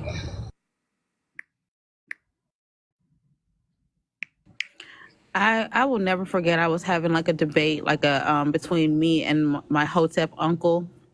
We haven't spoken since this debate, actually. This is like a while ago. And Tara, I think I mentioned it on your panel before. But we were having an issue. We were talking about feminism and how he believes feminism started from the CIA. And y'all know, y'all have heard about that before. But CIA, and I was telling him, like, Hold up, no. y'all. I ain't know I did that. I put the wrong prompt up. This was supposed to be one other day. Thank you. Go ahead, my bad. And I was telling him, no, I said there has been like multiple like situations within the black community that cause black women to want to find independence because they couldn't depend on their men. And so I brought up like, what is her name? It's Ariana Brown or some. Remember? Okay, it's the name of the book is called A Taste of Power, and it was written about a woman who worked for the Black Panthers, and she was like raised to like a high like level within the movement. And so long story short, she was talking about all of the essay that was happening, within the party. I mean, how they would like essay the women to like, to get them affiliated, all kinds of different things that they were doing, basically abusing the women. And so my uncle responded back to me, y'all, and said that book, or she is more focused on men's deviance, the word deviance, rather than black freedom. And I was like, I will never speak to you again. Could you listen to the words? You think it's a necessary sacrifice? Exactly. And he was like, but okay, even let's just say that's the case, right? Let's just say in another fucking dimension that makes sense, right? Okay, boom. But then what does sex do? Doesn't sex create more babies in the most, treacherous of ways? Like, you know what I mean? Like it's a terrible position to put a child in, a life in. So even if that's the case, like how can that sacrifice be to our benefit? It's more to our detriment. But like you said, and that's what made me think about it, Tara, where you said they believe that reproduction is what's going to get us out of here. Like as if massa wasn't forcing us to reproduce to keep us oppressed. So I don't understand, like, how do you not get that? Massa was making us breed slaves. There was way more slaves to a massa on a plantation. You get what I'm saying? So I don't how their math is not mathing. But long story short, yes, they believe that women are to be the sacrifice to Black liberation, that we are to endure the abuse, hush, and play our part as a prop, you know what I'm saying, or a stepping stool or whatever, you know what I mean, to, you know what I mean, get to freedom or wherever at this point, what are we doing? Like, is it freedom? I don't know. That's the only resource that a lot of Black men have access to, and that's why they're so focused on it. When you think about hegemonic masculinity and the components of it, having access, being heterosexual, and having access to SMEX is one of those components. And they don't have no money, they don't have no power, they don't have no control in a lot of areas. So sexual dominance is all they have. That's why even when we go back to the other conversation, their need to get with a YT woman is their way of giving it to the man, right? Because they don't have no capital other than SMEX. So if I can sleep with the YT man's woman, I'm up there now. I have dominated. I have made at least a little bit. I have made it just a little bit. So yeah, like that is their way of being dominant. It's through the SMEX. That's their power. That's their resource. But also they think that shows that they're just as good as. They believe that because they have access to YT women, that means that they're just as good as YT men. And that's weird. I mean, even down to like how they brag about how strong their genes are. What does that even mean at this point? Like, so your genes are strong. So what? You could survive jail? What's the point? Like, Genes be making me mad. Yeah, I hate that. Like, they feel like, no matter what, you know what I'm saying? Whatever I put my ding-a-ling in, it's going to come out chocolate. It's just like, okay, all right. Can we move past it? That's not even true, because my little nephew looked just like my dad, but my dad ain't got much melanin at all. And so my darker skinned brother, his genes got lost because his son looked like an 8x11 who just has all of our features. So yeah, them genes, they fucked up. Excuse my language. I have another theory. So along the lines of epigenetics, right? I would offer that the behavior pattern that you see is just the epigenetic evolution of buck breaking and taking these men to various plantations to crop dust children and break up families, and not make them responsible for the children that they breed, but also making them, basically breeders. So number one, that's why you see the propensity to want to create as many as possible. Number two, why you don't see any great fealty or responsibility. And three, no need for or making or maintaining any lasting connection. That's my theory. Only thing about that is when you find out that, like, before the transatlantic slave trade, the men was doing shit like that already. And, like, that's why I said, like, this idea that feminism is something that YT women started is crazy, because it's like in Africa, literally feminism already existed. So I get what y'all saying, but it's not given like these were guys who were like, oh, we only care about family, we value family, and now we not. Like, these motherfuckers was doing that shit before they came over on that goddamn boat. That's why they were able to put us on those goddamn boats. And then in reality, a lot of the people on that boat were actually children. I agree with that. But I agree. You're absolutely right, Tara.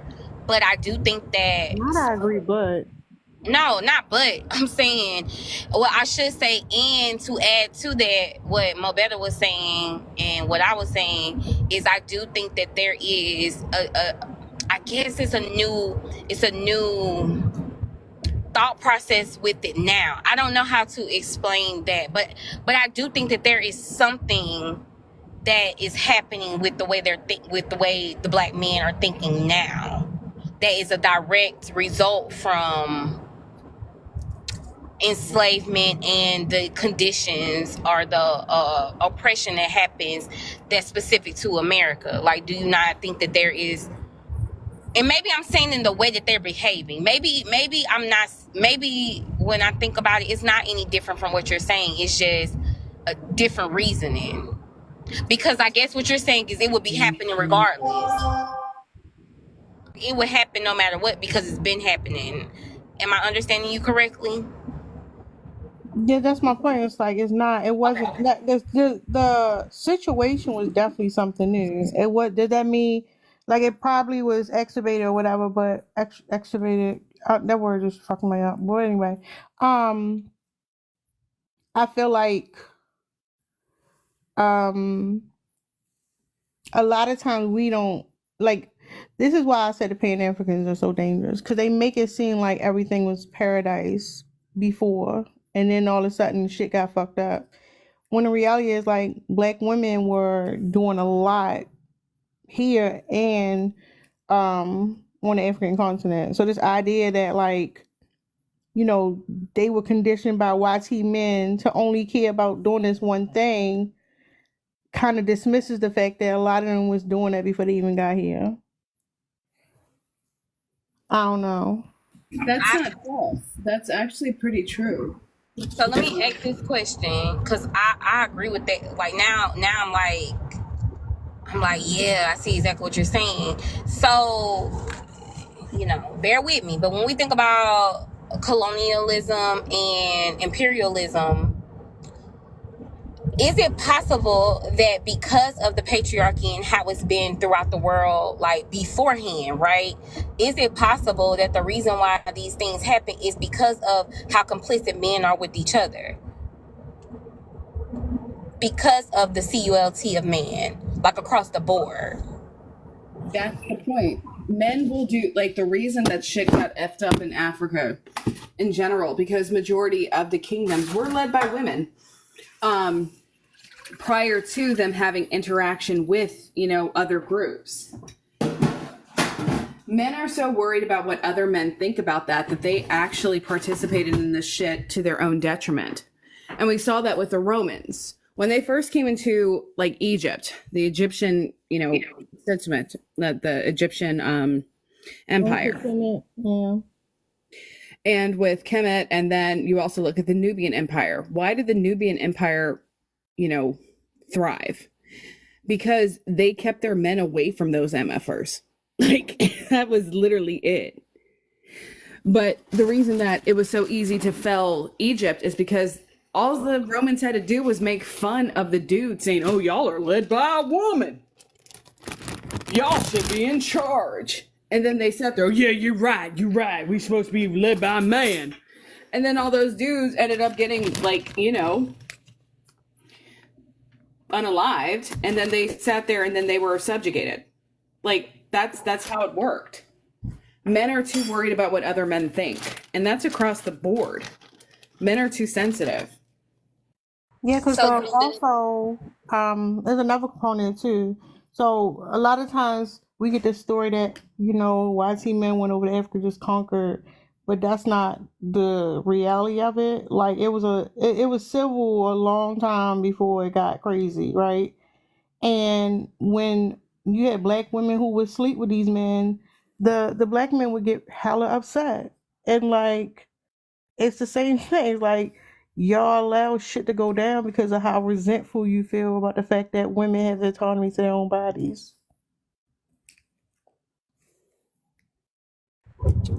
okay, so then it's so strange because I'm just like trying to wrap my brain around patriarchy, right? Then if it started before and it's across the board, like what made them go to that extreme? But anyway, so the need for them to control. There's a book, I don't know if you heard of it, called I never finished it though, y'all. The Destruction of Black Civilization. And that's one of the reasons why I say patriarchy is rooted in trauma. When you learn about like the out of Africa theory or whatever, and essentially like for a very long time, because what's that? The Saharian? Is it Sahara? I struggle with names, y'all. Don't judge me. The Sahara Desert or whatever it's called it wasn't always a desert. At one point, people just lived there. But you know, weather came, huh? Yeah, the Sahara Desert used to be actually the breadbasket of all of the world until they basically destroyed Egypt and the couple of the lands surrounding it, like Tunisia, where they changed the weather from all of their pollution, basically. Yeah, essentially what's happening now. So we see like climate change from overproduction. And part of that is like famine, you know, people like literally it came to a situation where like you had to survive. Not that it didn't exist before that, but that has something to do with it. It's like once people have to fight for resources and you got people hoarding and like literally now it's like who gonna like it's like people who are in survival mode. I'm in survival mode and I need these resources. I'm gonna fuck you over so I can get them. That's why I say that. Like all this shit is rooted in trauma. But go ahead and say what you were saying, Mia. Okay, so you're right, and I agree with that. I can see that. I guess it's just What's wrong? I guess I'm just like wrapping my brain around like the information. It's just like it's not nothing wrong. It's just kind of annoying. But so the need to control is because of that inferiority that they feel, because being in survival mode puts you in this place that, I mean, you're not living. You're just existing, and that you can't feel. If you're not living, you can't feel human, so you're detached. So I guess that's why this need to control and dominate is such a big deal when it comes to the patriarchy and when it comes to that type of masculinity. So I'm just like wrapping my brain around it. Think about little children, right? Like, so little children who Well, are also smart. think about prison. Go ahead. Yeah, hold up. So a child who like doesn't have like a caretaker who's consistent and meet their needs will do things to try to control their environment to feel safe. That type of thing. That's why I said like it's if you listen to like what men go through at a certain point, it seems like it's valid trauma. But again, that doesn't mean they're not harmful. So go ahead, KGR. It's like prison. The reason that they fight for dominance is because they have no control over any other aspect within the prison. Someone tells them when they can shit, when they can go take a shower, when they can eat. So they look to dominate other people who are weaker so that they feel like they have some sort of control in that environment. So what we're seeing is a global version of prison.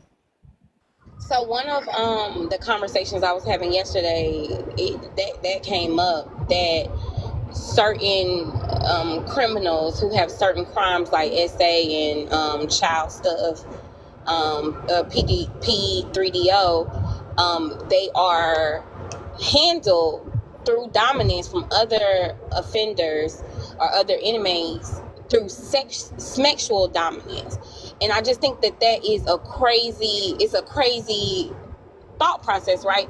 You have to be sick in the head to think that you have in that and I had someone call it dangerous morality or dangerous integrity, where you are saying that you are going to do these horrible things because this thing over here is unacceptable, when the reality is you was gonna do that anyway. It's just that who would argue with the man or anybody who says I did X, Y, and Z to this person because they were a P3DO? Nobody's going to argue with that. So then when you do other things, you could just kind of lump it all in. you could say, oh, well, prison is just like that, or oh, you know, you don't know what it's like growing up in the neighborhood I grew up in. Like, y'all get what I'm saying? Like, you could They just always got that story. It's so interesting. But what? you know, it's also with I couldn't women. hear you, Tara. Can you say the first part again? I said they always got that story, but it's also that exists with women. When men talk about protecting women, the times men do step in. Why y'all keep sending me the same message? The time they do, what the fuck was I saying?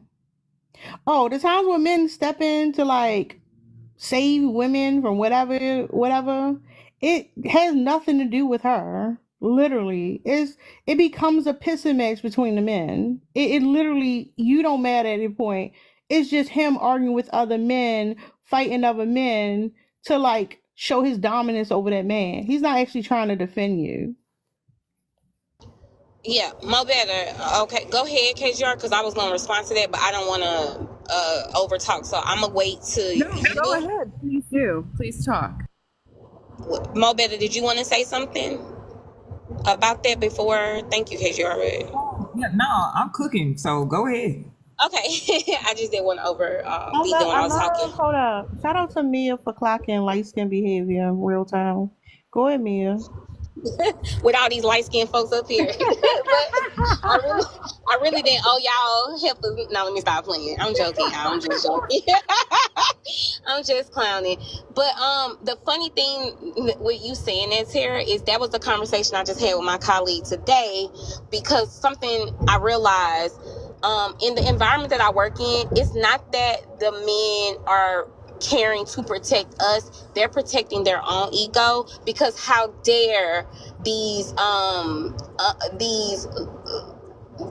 inhumans or inhumane, I don't want to say inhuman or inhuman ain't a word, and inhumane is not what I want to say, but how dare these animals speak to or say something to our property, because these are our women, we have them.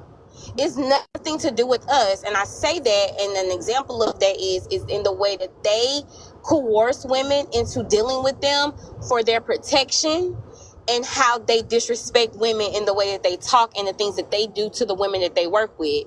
But they will risk their job and risk their freedom to quote unquote defend women when they do not actually care. And it's not about them defending women, it's how dare you speak to my colleague when you're nothing but an animal and I'm in control. So you're challenging my manhood by thinking that you can have access to our women.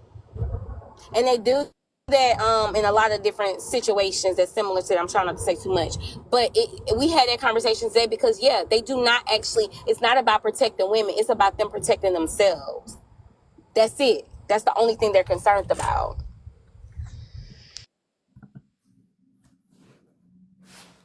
That's the point. They perform for other men. They don't have a care in the world for women or for children. They don't care. It's just they don't want any other man to question their authority.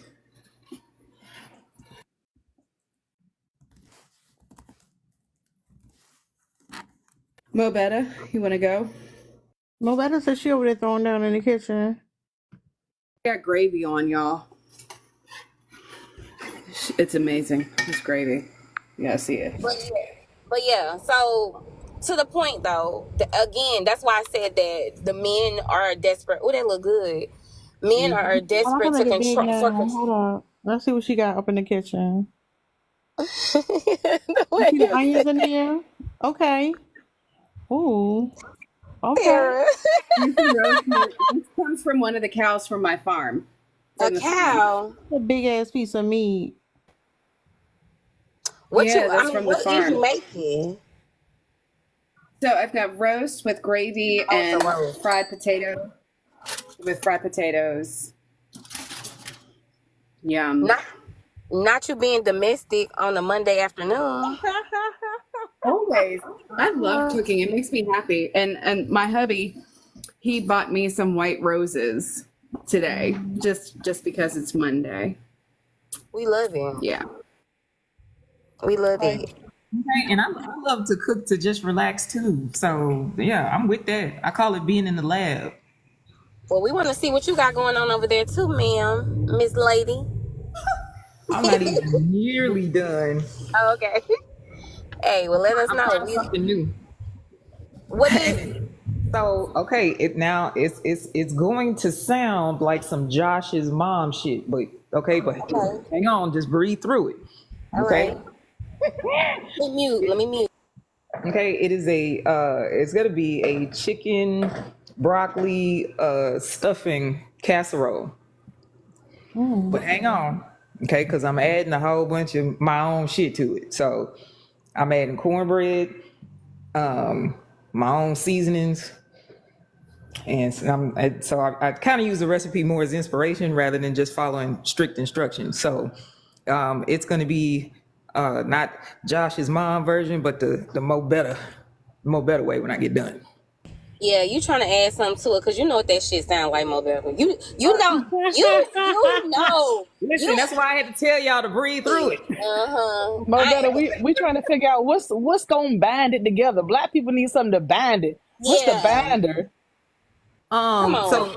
So it Call for calls the ancestors. So it calls for a cream of celery, and of course, at the end of it, it says top it with cheese, which immediately no, I refuse. I will not go.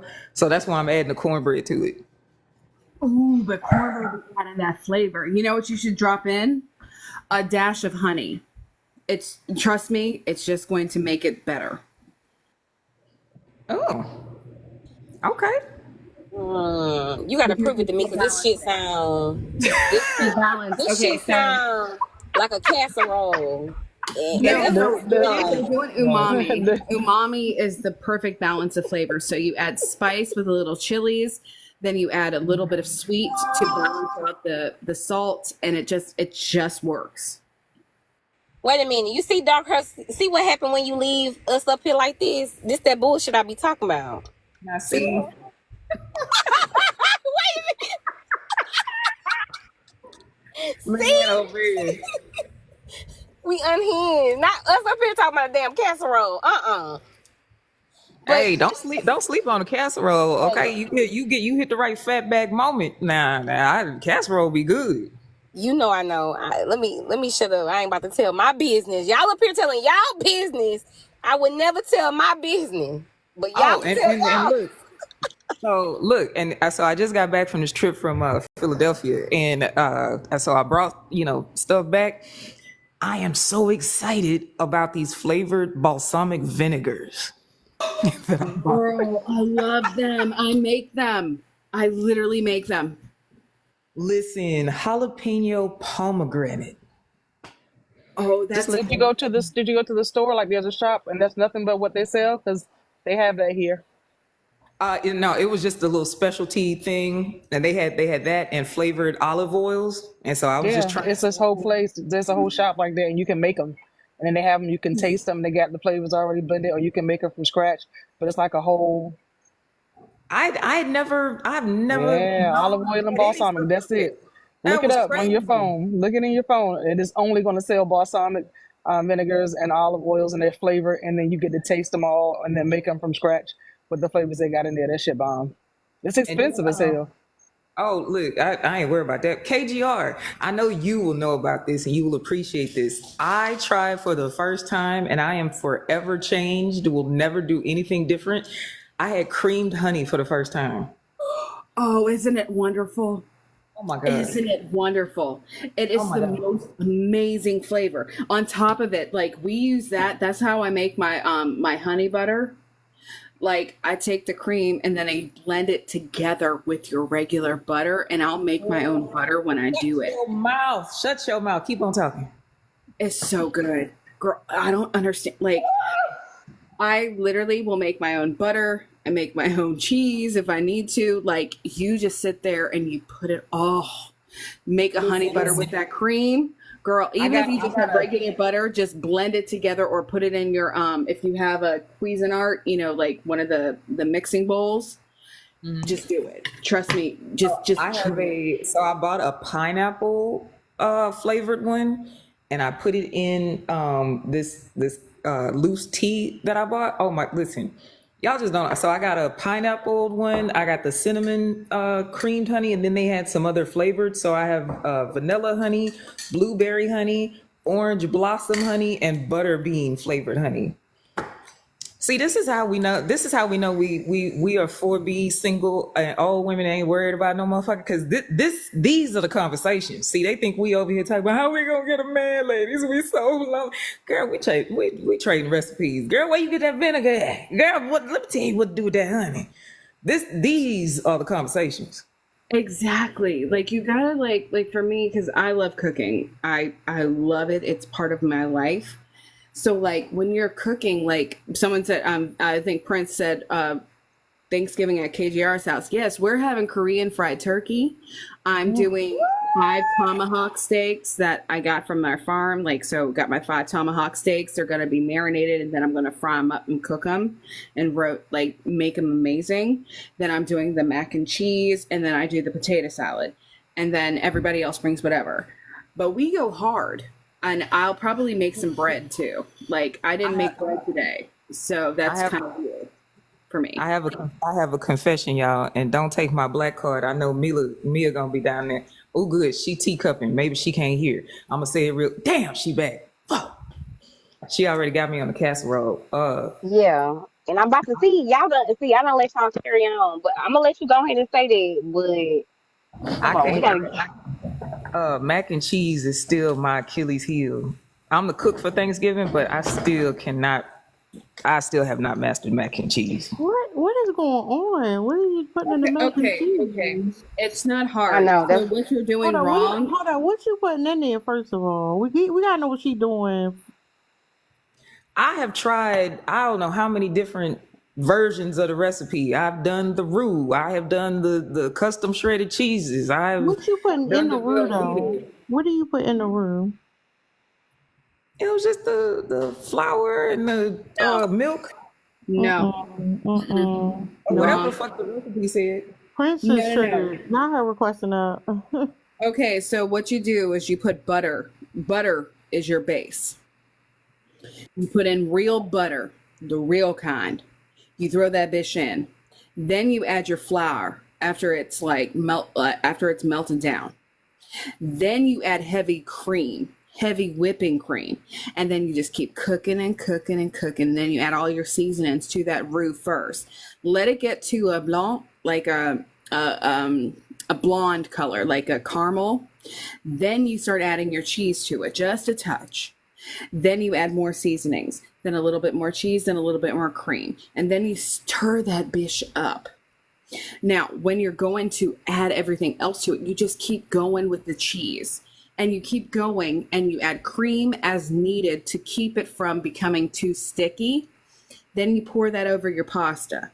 Then you mix that up. Then you add additional cheese. And then, of course, you toast some breadcrumbs. And then and a little bit of butter. I always say it's add a touch of nutmeg and some brown sugar. I know people are going to fight me on that, but trust me, it works. Then you stir that bitch in, then you put that bitch in the oven. It's going to work. You're not letting your roux cook. You got to let your roux go slow. You got to play her like making love. It's slow, it's sweet, it's kind. No, I don't make mine like that. All of this is so intimidating. I think I'm gonna fall back on the plan that I had from years and years and years. You know the company Glory. They had Glory greens in the can. You know the motherfuckers used to have mac and cheese in the freezer section that I traded off as mine for years. Oh my God. I'm gonna find a catering company. And I'm gonna buy a rack of that. Hey, listen, I know some great black-owned catering companies. I'm just buy a tray of that because what you're not gonna do is stress me out. Look, give me your address. I'll send you a frozen one up from mine that I make myself. I'll send you one myself.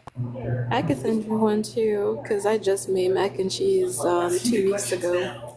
I could send you one. I don't make mine with flour. I put egg in mine. No, you can do that too, because you're doing the custard. Y'all like it better with the egg. I like my shit. And I don't do the breadcrumbs, but I like the top part. I love that shit. And instead of like heavy cream, I use a soft cheese. But like it's different versions of it. That's what I wanted to know. Like, I don't know. Y'all making me want some mac and cheese. Put that into the roux too. You can put those both into the roux as long as you cook it down proper. Like you can use cream cheese, you can use ricotta. As long as it's a softer cheese, you just blend that in. It's supposed to go into the sauce. And Yeah. KGR, I like the more white based mac and cheese with the sourness to it. And I've had someone who put like sour cream, cream cheese plus the regular five cheeses. When I tell you that bitch slap, and they would do like the white cheddar and all that kind of stuff, so it looked white, but it had like a tangy kick to it. It wasn't sweet. Man, I tell you that motherfucker hit so goddamn hard. Girl, Oh I know. Lord. That sounds But yeah, and the delicious. seasonings too. Some people don't season their mac and cheese or what have you. I had a seasoning mix that I used to buy online that I would put in it. But you have to season your mac and cheese. Some people Oh, don't. They just think it's all about that. you gotta see. I like putting pepper jack, a little bit of pepper jack in mine too for the Yeah, peppers. give a little kick. I came up here for the prompt. Now y'all got me thinking about food. Y'all know my big back ass can't be up here. Big backs or strong backs, just saying. Go ahead, respond, Dark Horse. I came up about I think when you were talking about, not you, but the panel was talking about, sorry, I'm so rude, everybody, but you guys were talking about the prison part of things. And I don't know why fear like is one of the things that pops in my mind. I think maybe Mia touched on it. There's the dynamic, the hierarchy, and then people who, bully and intimidate, and then the fear. And I kind of rolled it back around to us as women, right? Because the conversation that's being had right now, for men who are trying to push the idea of the traditional family. What's crazy is that the prompt says they're desperate for control, right? But I wanted to say that it seems fearful to me, right? And the reason I say it seems fearful is because they know that we actually have the power. So they're using all different talking points to convince us to submit, right? They're trying to convince us so they don't have to, they can't fight us, they wouldn't win. But I feel like that's the angle that it's coming from. It's like, well, people will look at you this way if you don't have it, or you're gonna have less if you don't have it. So it's all of this meant to get the women to just acquiesce and to get us to say, okay, we'll let you control. But it would literally have to be a let, right? Because we're already in control of our own lives and so much more. We'd have to make a conscious decision to give that stuff up, right? And I think that's the crazy part. And I feel like there's a little bit of fear in there. I'm not phrasing it right. I'm not finding the right verbiage, but there's some fear in there, which is why the tactic is so, what's the word I'm looking for? It's so underhanded. It's so, buried into other things. They try to, control in many other ways, but it's just weird. It's not coming out right and saying, I want to control you, right? It's let me make her think it's her idea. And I think that's what I see more of than them outright coming and saying, I want to control the relationship. Yeah, they want it, but they know they can't get it just by coming up and asking, right? So they'll try to fool us in other ways, other kind of propaganda and other things, just to kind of manipulate it in a really passive aggressive way. Is that coming out right?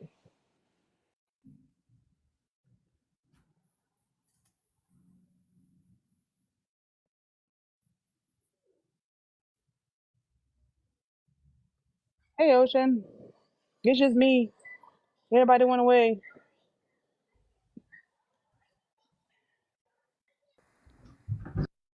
Hello, wait, what happened?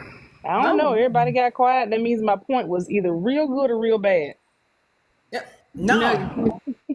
Yeah, you hit it. Oh, Coconut Lord said TikTok is being so weird. It Not silenced me saying too. everybody ran away. We right Look. here. Like, what happened? See, Ocean said where they go to. I know, right? They was like, we don't want to comment on this one. We'll be back. Oh, Prince said she's in a dead zone. My bad, my Dark Horse. I was reading something and I zoned out for a second. We fine. But yeah, no, Agree with they know you. good and well that unless they start playing a different version of some kind of shield game, they're like, okay, well, they're not going for this one. Tell them this. They're not going for that. Okay. Tell them this. Because for a while they were going along with the whole hookup culture. That thing, okay, that wore out. Now, keep in mind, it's always, the goal is never marriage. Okay, no, they've just been finding ways around it. So then there was the proliferation for a while of that whole spiritual marriage. You know, we're married on the spiritual plane. That's the most ridiculous. Okay. Then they started with the Hotep Pan-African, revolt against the man. We don't need the state in between me and you, girl. We connect.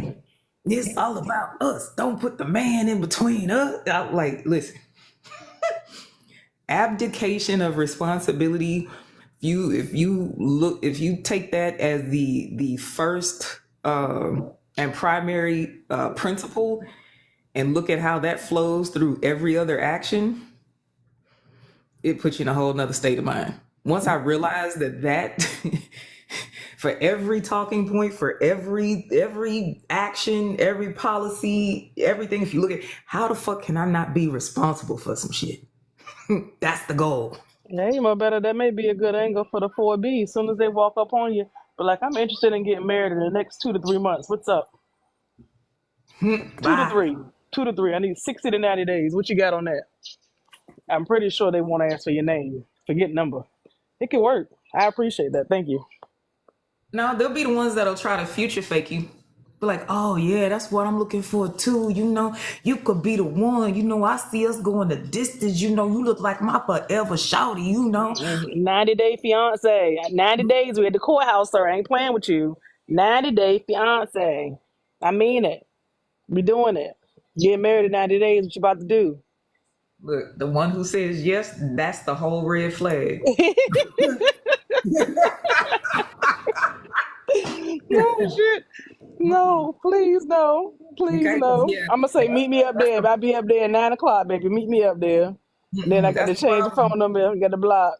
Exactly. The one that say yes, you like, no, because you see, you ready, you want to say it, but the one who say, okay, girl, I see you tomorrow. Meet me at the altar with your white dress. You're like, whoa, no. I'm gonna tell them it was my other personality. I tell people I'm split. That was Patricia talking. It wasn't me. It was Patricia.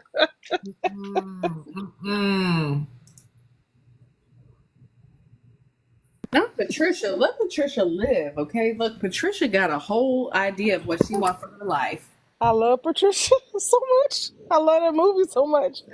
Oh my goodness. I love it.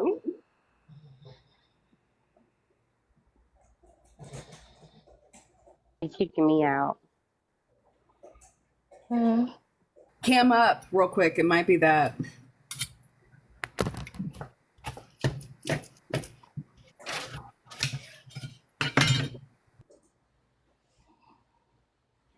Let's see if it worked. But yeah, I agree with y'all. Especially on the part if whoever say yes, that's the red flag. You ain't never lying.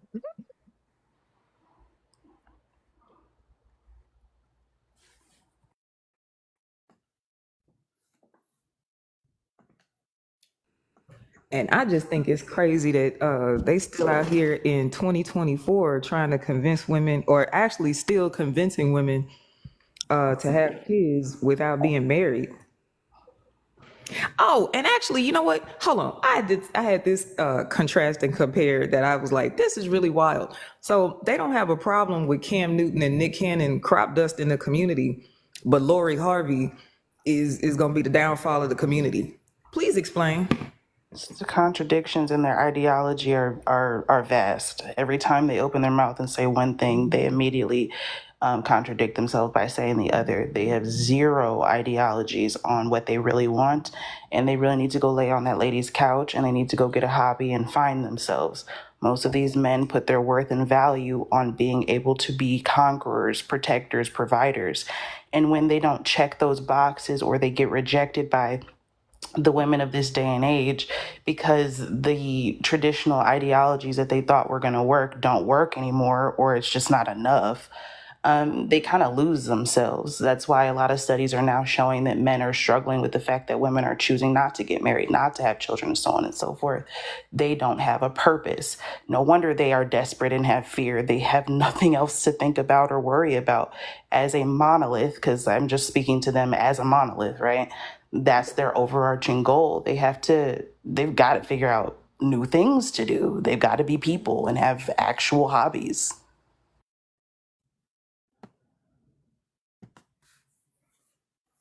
I They think get all the hobbies once you get some kids in the house and they married. They're gonna do anything to stay out that house. True. Points were made. I think the problem with the men is the entitlement. Like they feel like they're supposed to have something. I don't know. I feel like because men don't have their own unique identities, and they literally inherit their identities from like what society tells them they're supposed to be. It's like for them, I guess the fear of losing that fake ass identity they all claim to have that make them sound like bots must be devastating as hell. Because it's like when you see how like miserable these men are, like you're not even happy like that. Your constant need to always exert energy from another person is because you're miserable, and it's like you got yourself in the chokehold, and that shit is crazy. I'm looking for something. I agree. I think if people just focus on being themselves, an individual, doing things that make them happy, focus on their healing journeys, being whole human beings, so that when they leave this earth and they leave it alone, just like they came in it, they can leave it happy, content, feeling like, maybe I didn't check everything on my box, but at least I wasn't being disingenuous. They just aren't people. And that's the hardest part for them, is they haven't humanized themselves. And you know what, Tara, homeboy on Publix Live, perfect example. I mean, that was so wild, so utterly wild.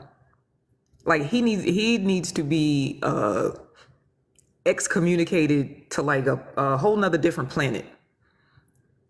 And that's what I was saying. It's like he up here kiki and just like, but this story that like that. So the point I was making earlier is that like men think that women have this easy life because they don't see us. Like they don't see us. So of course it seems easy because you don't see that I have my own unique perspective, my own like wants and needs in life. You only see me extension or something. And because I made your life easier, you said, oh, it had to be easy for you because you're thinking through your own perspective. And it's like this situation you put this woman through and essentially caused her trauma. You are gloating about it. Like, oh, this is a good, this was funny. Oh, it's fucked up. Oh, maybe I need to do this to fix it. That's fucked up. Like, no, nobody should be validating your bullshit. You need to go to that woman, and at the same time, not because you're not actually feel like you did anything wrong. But yeah, that man was fucking. That shit was deplorable. I was mad as hell. Yeah, I turned that off after a while. It was giving going in circles, never gonna get anywhere type situation. He was clearly a predator. He clearly preyed on that young lady. He clearly utilized the fact that she was in a precarious situation to create his idealistic situation. And the moment it didn't completely reach his mecca, he pulled the wool from over her eyes, the rug from underneath her, and he unhoused her again, which is okay, all right, whatever, Tosha Bagel, I guess.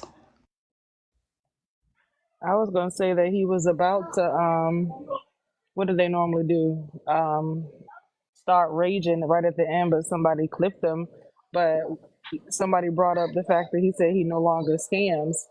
And as soon as someone clocked, it was BPG who clocked that he's still scamming. Like his voice started to raise, he started talking faster because the whole time he was completely calm about what he did to this woman, right?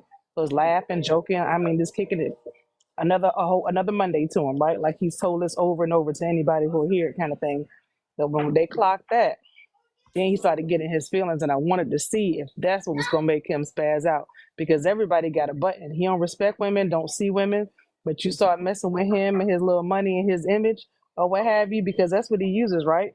To get them all. That's what he uses, the appearance that I know things. I'm into money, you know, I have a lot of things moving, I got this going on, and you take away the image that he has stuff going for him, and now the whole shit gonna crumble, right? So while you up here fronting and we don't know that, you can tell us whatever and you laughing it off like ha ha ha. But somebody start poking and, you know what I'm saying, unraveling this story for real, that's when he started to lose it. So I'm kind of mad that he got dropped, because that's what I want to see. I want to see the real dude come out. I want to see him. Not that the other person wasn't the real him, but what his focus on, what his baby is that scamming and making money. That's his baby. That's his baby. He got mad when that got called out. And it's Maybe. crazy. Go ahead, Tara. No, you good. Go ahead. I'm not cutting you off. No, I was just gonna say it's crazy that that's what you focus and you worry about, not another human being or what have you. And you know, you can and you cannot believe in whatever, what do you call it, karma or what have you. But that's what the karma is, right? You never being happy. People think that it has to come in like a situation, it has to be like some big event to pay you back for doing stuff. But it's kind of like no matter what you touch, it's gonna turn to shit or what have you. Even if you had something good, it's not gonna, like, people who continue to struggle and they're on the hamster wheel, they never seem to get happy, nothing that is ever enough or what have you, they're always going to be dissatisfied with where they are. That's because you're a shit human being or what have you, and you're going to continue to live in that mess. And he was just displaying that. And he was probably that same person when he was with her. Money don't change that. If you're a shitty human being, you're always going to be dissatisfied. People who jump off of buildings, people who take their own lives, it ain't no money to keep you out of that class. That ain't, when you make this such, you make this amount, now you're exempt from it. No, you're not. You're just a horrible individual, and it's gonna come back, and you're never gonna be happy. I don't care how much money you make. You're right. When I said that he raped her, he didn't like that shit either. He wanted to seem like she was so obsessed with his money that she like willingly gave herself to him. Like, no, you was manipulating her. She didn't fucking like you. I heard that part. I'm glad you said that to him. I was so glad that you just called a thing, because yeah, I think we need to start labeling this shit for what it is. Like they I say this all the time. I'm like, do they not think that they scary? Do they not think that the stuff they're doing, and I say it like that because they know that they are trying to intimidate you. They know they are coercing you, excuse me. They know that. They know what they're doing. They're pretending like oh, I'm just persistent. No, you're scary. You're scary. And that is great. Y'all be the predators. Y'all are grapists, essayers, whatever you want to call it. And I just think we need to name the thing for what it is. I'm not playing with them. Name it. I love I like it, Mia. Let's start. I'm gonna start saying it too, or whatever. Anything you get under false pretenses, you know, you can get charges for getting things under false pretenses. That's why you get the same heat. Whatever it is, when you come in, it's deception or what have you. Yeah, the whole thing is voided. The whole contract is void because it was under false pretenses, and I like saying that that's what it is. Exactly, Tara. I'm gonna say, of course, I'm gonna start using this verbiage whenever I hear someone being unoriginal or whatever and lying to these women, but they are lying from the start. And right there, that's what it is. Your intent was malicious from the beginning. And if you got that malicious intent, I definitely on the side of calling it grape, because that's what it is. I think at some point we're just going to have to be able to all understand that all men, for the most part, understand that power and control is what they want, right? And that true power and control in most patriarchal societies is set up on the women you have, right? And the children you have. How many kids do you have? What's the worth of your wife? What is her value? What is the dowry? All of these different things, you know, that's all that they have. It's not based on who they are as individuals, their hobbies, their favorite colors. It's not about them wanting to travel the world. That's not what their lives are supposed to be based on according to them. And so now they've put their entire worth around that from the moment they can remember. I remember even guys in high school being this way. How many women could they conquer? The seniors trying to conquer the freshmen. It's no different. It's ingrained into them because it's ingrained into our society. And that's just what it is. And now it's a desperation because they're rapidly losing access to that, that power.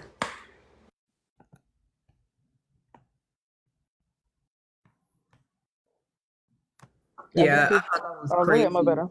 when he got called out, which was exactly what I was thinking, and I was listening to it, and then he just like got unhinged. It made me think of an ex of mine. This was many years ago. We're just sitting there kicking it or whatever, talking about years past. He's telling me high school stories. He's talking about, yeah, me and my boys took this girl to one of their houses.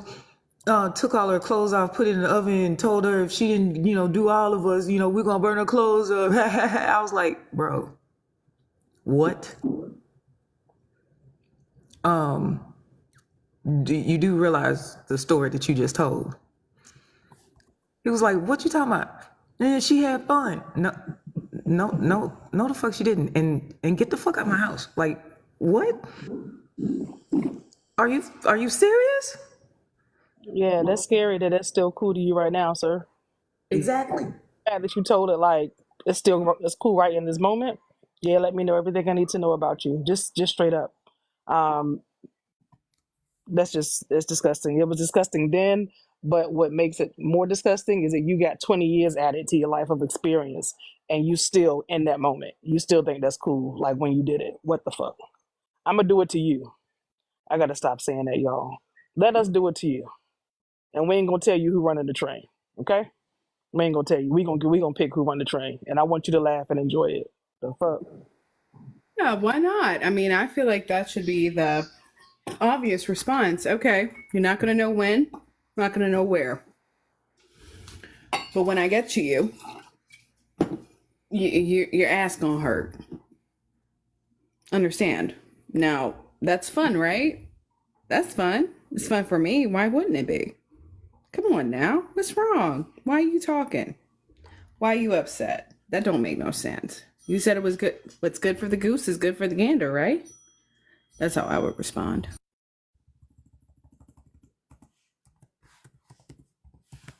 Hey, Ocean, you want to jump in? Yes. Two things. I heard something that y'all said, but I want to address this first. Last night, Tara, when you was having that live, I wanted to get in so bad, but I was dangling on the brink of sleep, about to get slept. And I was like, oh, I want to hear this. I want to hear this. I ended up sleeping with my earpod in my ear and listening, but I fell asleep on you. But it was a good live. It was a good live she was having yesterday. And I was just in the comments going off. But she had about a neck. Foot on the neck. Foot on the neck. But also somebody was talking about, huh? You said from last night? Yeah, it was last night, wasn't it? No, because I think I went live twice. I went live last night early in the day. You said, yeah, last night. The one last night. I could put it on YouTube if you want to watch it. Yeah, okay, put it on YouTube. Because, yeah, I was in the comments going and I was drifting and drifting. Next thing you know, I was sailing. But then somebody said something about how, I think that was you, Mo, when you were saying something. They made her do something. Well, I saw a video on here and the boy was like screaming at the girl. It was like so you know how these kids say they have a 2-man thing? So I guess it's 2 girls and 2 boys end up meeting up. And he was saying when one of the girls didn't want to do anything with him, so he was threatening her and he was like jumping at her and he was, being like violent towards her to make her, do something. And then the boy that was with him was standing at the door and he was watching. He didn't intervene, but he was watching. And he was like, man, you gonna scare the girls off by doing that. And I wanted to say, are these young girls, are y'all getting threatened and stuff in these situations? I know it's a precarious situation, but are you being forced to, be with these men? Or is that how they really are acting? I was like, is that what's happening? Are these girls going on these 2-man thing, whatever it is that they have, and when they decide, I don't want to do anything, these boys are pressuring them to do it anyway, threatening them with violence and bodily harm and, all this other kind of stuff? I don't know. So I said, I'm probably going to see if I can make a video talking to the little young girls so they can tell me, what's going on these little escapades that y'all go on with these guys, and are y'all feeling like y'all have to do something with them when y'all go with them?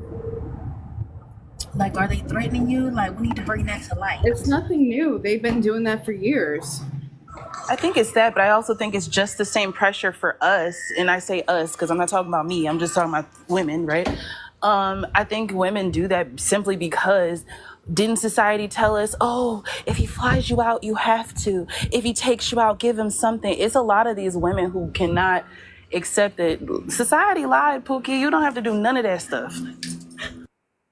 Yeah, I know, like, for my generation, Gen X, we were, I don't even know how to say it, but we were swamped with coercion. Most of our experiences were through coercion, or you would rather just give it to them than have to fight them off, because you probably already fought off the last 4 dudes that you talked to, and this time you just like, I don't have them here. We went through a lot of that. And I was wondering if these young girls, are they going through the same shit? Are we on a repeat? Like, bring that shit to light. Don't hide it. Tell us. You know what I'm saying? If that's what you're going through, let us know so we can be on their ass about that too. Like, we can't bring it to light if we don't know that's what y'all dealing with. We know that's what we was dealing with. You know what I'm saying? And maybe they feel guilty because they went on these dates and stuff with these guys and think that it's embarrassing or something. I don't want them to feel embarrassed. When I saw that, I was like, oh my God, are they hiding this? Don't hide it, baby. Tell us. We got your back. Just let us know that's what the fuck you going through. We done been there. We done that. We know what it's like. We can jump on their ass. But if we don't know that's what you're dealing with, we can just speak about it in a general sense, but it's not really gonna hit you until you speak up, so you can know we talking to you too, baby. We talking to you too. Maybe they don't know. I guess I just wonder too, like, if I try to think back to when I was younger and I was being actively manipulated, right? Because, like I said, it may not be me now, but I was young once. So I didn't completely understand. And because I was just as indoctrinated, it took me a long time to see that it's kind of like when people, it's kind of like struggle love, right? They tell us, oh, ride or die, da da da da da da da da, right? And then one day you wake up and you're like, no, I don't have to do all this. Because if that was the case, then I might as well just do it by myself. As they say, I could just do bad all by myself. But the frontal lobe got to keep forming. You gotta also have some self-respect, some self-love. You have to live a little. You get what I mean? Like, they might not even know what's really going on. Right. Because we didn't. It took for me to get into my 30s to realize that these dudes was, you know what? I was on FB, and I was having a conversation with a guy, and I told him the instance on how I ended up sleeping with one guy, and he put another question up in this. We was in the FB group, and he said, "Has anybody else experienced coercion?" And I said, "Coercion?" And he was like, "Yeah, that's coercion." I said, "Is that what the fuck it is? That's coercion? You lied to me." In my 30s, I was in my 30s. I mean, that tracks. When you think about actually the biology of a human, right? The biology of a human says that at the very least at 25, the three things that kind of stop you from being an adolescent, which means that your growth plate finished growing, your frontal lobe has finished forming, and any potential late onset for mental illness has set in. That's between the ages of 25 to 27. So why would we want to be having these people making these types of decisions, literally life-altering decisions? Because think about the type of men, the predatory men you encountered that could have got you pregnant, that could have married you, that could have got you into legal trouble. Think of all of the decisions you made before that age that could have had you unalive. Do you get what I'm saying? These people are not ready to make these decisions, which is why 18-year-olds shouldn't be the legal consent anyway, because we all should know that any 30-year-old man shouldn't have access to an 18-year-old, a 19-year-old, a 20-year-old. They just shouldn't. And it shouldn't be because of legality. It should be because biology tells us they're not ready. And see, that's what you were just saying about the whole coercion and like coming to terms with stuff. I know Sin not here anymore, but that was my point earlier I was trying to make, where like we make sense of the society we live in today, but there's so much more that we don't even know we don't know. And it's like, if we scared to go too far with our message or the way we're saying things, then it kind of like limits us to the middle. Cause like there's so much we don't know and we not gonna ever know. But like, how are we gonna push further if we always playing it safe? That's not any like shot to saying she not here, but I just wanted to say that. That's correct. I like that line of thought.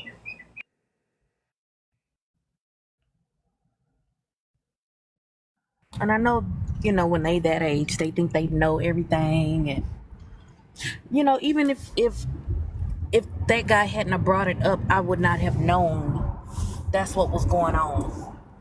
I wouldn't have known. So yeah. Look, trust me, it's all around you. It's the conversation behind closed doors, honey, with your boyfriend. It's images we see in movies and shows. It's the music. Oh my gosh. The music, like all of it is programming us. And it's subconscious, and then sometimes it's just outright in your face with someone saying things to you. But if you've already went through the program that we all went through, to say that, hey, that's just how they are, and this is just how you are, this is your place, kind of thing. You don't challenge it. You have to challenge it, and then challenging it usually will make you the outsider, right? If everyone else is doing it. So it's hard to push back when the generation before you and the people who are raising you think that that's okay. It's really, really deep. It's really, really hard to find, a tribe of people who are, standing up for themselves, being independent, saying this is what bodily autonomy looks like. This is what owning yourself and saying I don't have to, looks like. It's weird that we didn't even we think about it now, but we going back and we go, what was I thinking? We weren't, right? We didn't know any better. So I like that now that we know better, we're trying not just to do better for ourselves, but we're trying to spread the message to those who also don't know better, right? I feel like a Jehovah's Witness sometimes with this, but it is what it is. Don't talk to me. If you open your door, I'm going to say it. But we need to start saying the thing, right? We need to start putting it out there, because it's not just women who are 18 to 25. I'm in my 40s and didn't, recognize those things till very, very, very, very late. So it's a bigger demographic that we need to reach, much bigger than what we know, because we're teaching children as they're growing up, about consent and things like that. And then we have our, adolescents who don't know what it is. We have our young adults. So yeah, there's a bigger category of us, and it's more than we know. So I'm with Tara about preaching it and putting it out there. Hey, Malisa. So, absolutely, definitely, for that, you know me, I always gotta throw something in there. So just like I was said earlier, covert narcissists, all that good stuff. There are still parents that are the problem when it comes to the support and everything of women in these situations. And so, and I wonder what conduits are available today versus in the past. So much like Ocean, I didn't realize the situation that I had been in for what it was until years and years and years later. Luckily at the time at school, I had a counselor I could talk to, but counselor ended up talking to my mother. She went completely, scorched earth. Cause I was actually assaulted, the boyfriend I was dating, and it was my first experience. I didn't know what the heck was going on. Y'all know I'm on the spectrum, so social cues, all that. He was the first boy I ever kissed. Like, I had no clue what I was doing. Anyway, yeah, she said I was a 304 and threatened to throw me out in the street in my nightgown when she found out.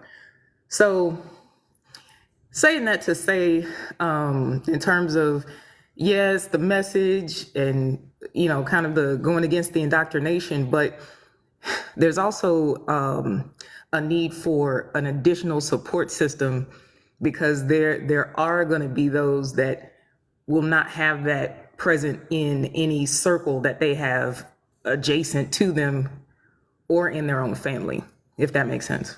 No, that makes sense. I think that because a lot of times when because I had my own story with I got my own story, right? And it definitely need to be support. Like I said, like men say whatever they want about them being like a separate species, but they come from women. So get the fuck out of here with that. And it's like a lot of the problems we have are based on the power dynamic that's enforced young in age. Like literally, that's the first thing you come out, and the world tells you supposed to have power, and people spend the rest of their life trying to get it back. And I feel like, yeah, it does need to be support. And a lot of times, and I could be wrong, I don't know. I feel like when we find women who are problematic, they want proximity to like what men have in patriarchal. It's like I'm abusing you because it makes me feel powerful. You're a defenseless person. You can't do anything about it. And I feel like having somewhere safe to go to, having a strong support system is definitely essential. Before I came to TikTok, I was on Facebook, and I was in a that's why I always like this book. The name of the group is called Black Feminist Thought. And we had girls in there that was like 18 years old, and they were going through stuff in like real time. And it was like, it's constantly like, what can somebody do to help you? But yeah, that's a real thing. Like, people really be going through shit. I have a question, especially because I think at least one of you are educators, right? Yeah, I teach. Okay. So there's a few states that are talking about adding sexual education to all versions of education. So even no matter how young your kid is. And so the proposal that I've seen, and I'm sure there's been others, I've only seen it once, was that they would curate it to their age. And I think, couldn't that be a way to segue the conversation that we're saying, kind of letting them know, like, not from like the patriarchal concept, because I can't see them sitting there like trying to break that down, if I'm being honest, but I could see them trying to break down, like, you have choices, here are your options, blase, blase. And I think that would be age appropriate for a certain group of people, knowing your options, what it looks like, here's your body. Because I feel like so many kids, heck, so many women don't know their body. I'm sure there's plenty of them that don't know their bra size, don't know how to figure it out, don't know how to look for lumps. You know what I mean? Like, I just feel like that level of body autonomy and that type of conversation could change the whole narrative. Yeah, most definitely, because if you realize, like I said, the problems we have in society is due to like power dynamics and gender identity being the foundation of it.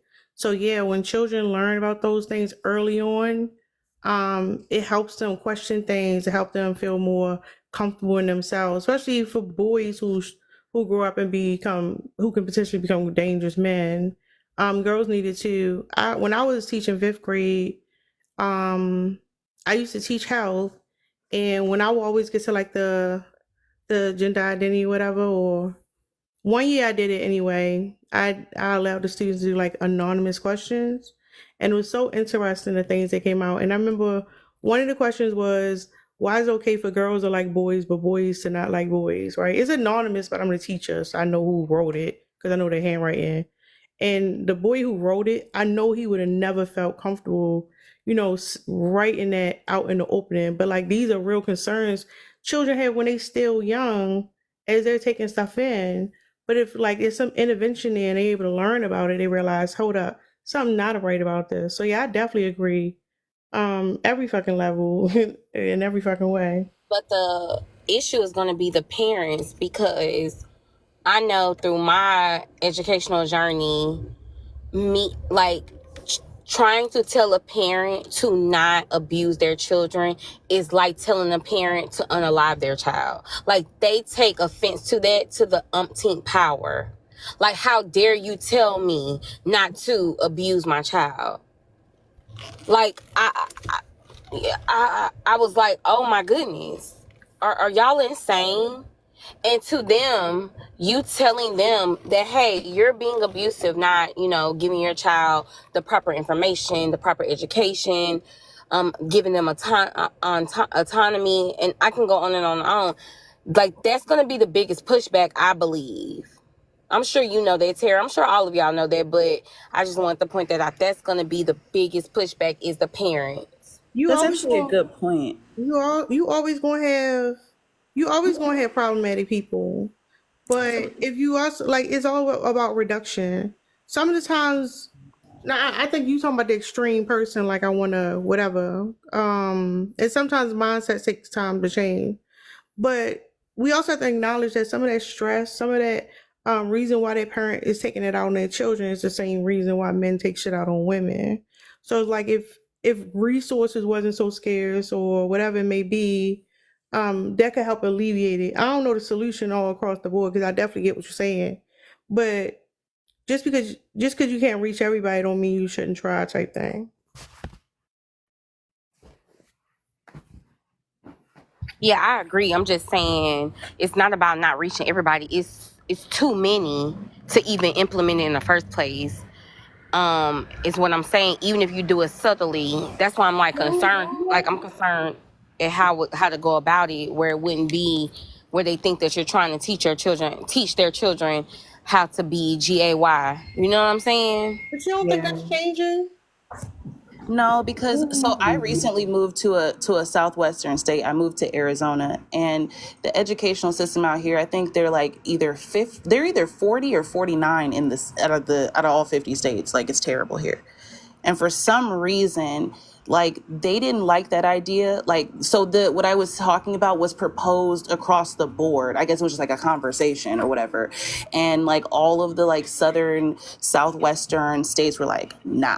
And they decided that they were going to spring for even more programs that allowed homeschooling, which to me was like them saying, if this is what you want to propose, we're going to take all the kids out the school system, So I kind of see what Mia's saying. I guess my only thought process was, I wonder if we could do something with like a therapist or like HIPAA or something that could give those kids that space, especially once they're like 15, 16, 17 years old,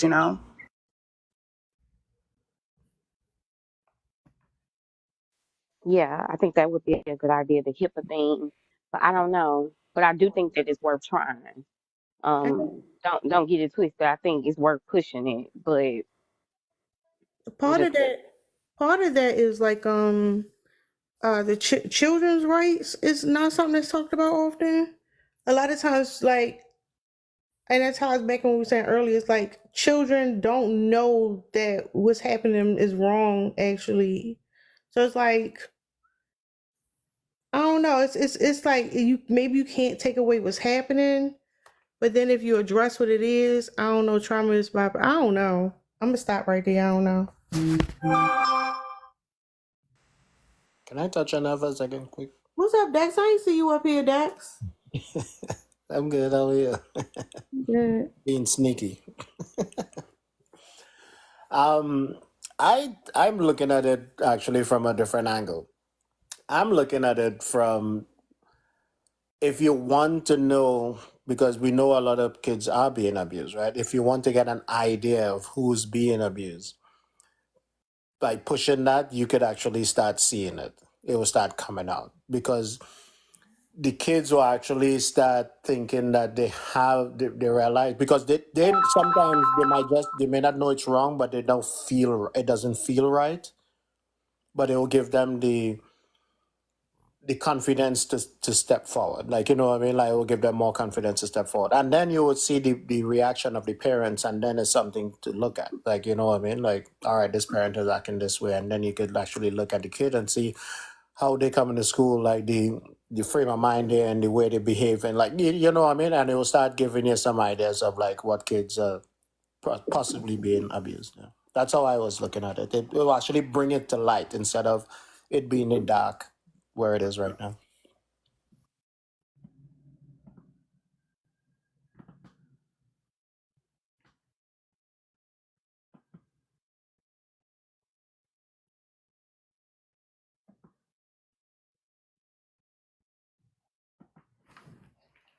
My bad, y'all. I'm multitasking. I'm not being a very good host right now. I agree with you, Dex. Anybody want to respond to Dex? You know, I was gonna say I agree as well that it'll give them, what do you call it? Give us the words. So that's what we've been coming here on TikTok and doing, right? Learning and putting some words to what we've been experiencing and what we've been going through. And it'll give those kids a vocabulary, and more important, it'll give them an understanding, right, of the right and wrong outside of what your parents have taught you, because your parents' word is just gospel, right? You'd have to hear another point of view for you to challenge it, and then on top of that, your parents may still double down and tell you, no, here in this house, it's okay. Well, that's what we do here. So I like that the more we educate them, the more they can start to form their own thoughts about what feels good to them, what makes, if they don't feel good when their parents talking to them this way, whatever it is, it can go in so many different directions, but it will give them a voice and it'll give them the language to express, how they're feeling in any situation. It may not even just be their parents, but I like that, Dex, that the more we educate them about these social concepts and ideas, then they can put words to it, and then they can tell someone they feel safe, sharing with.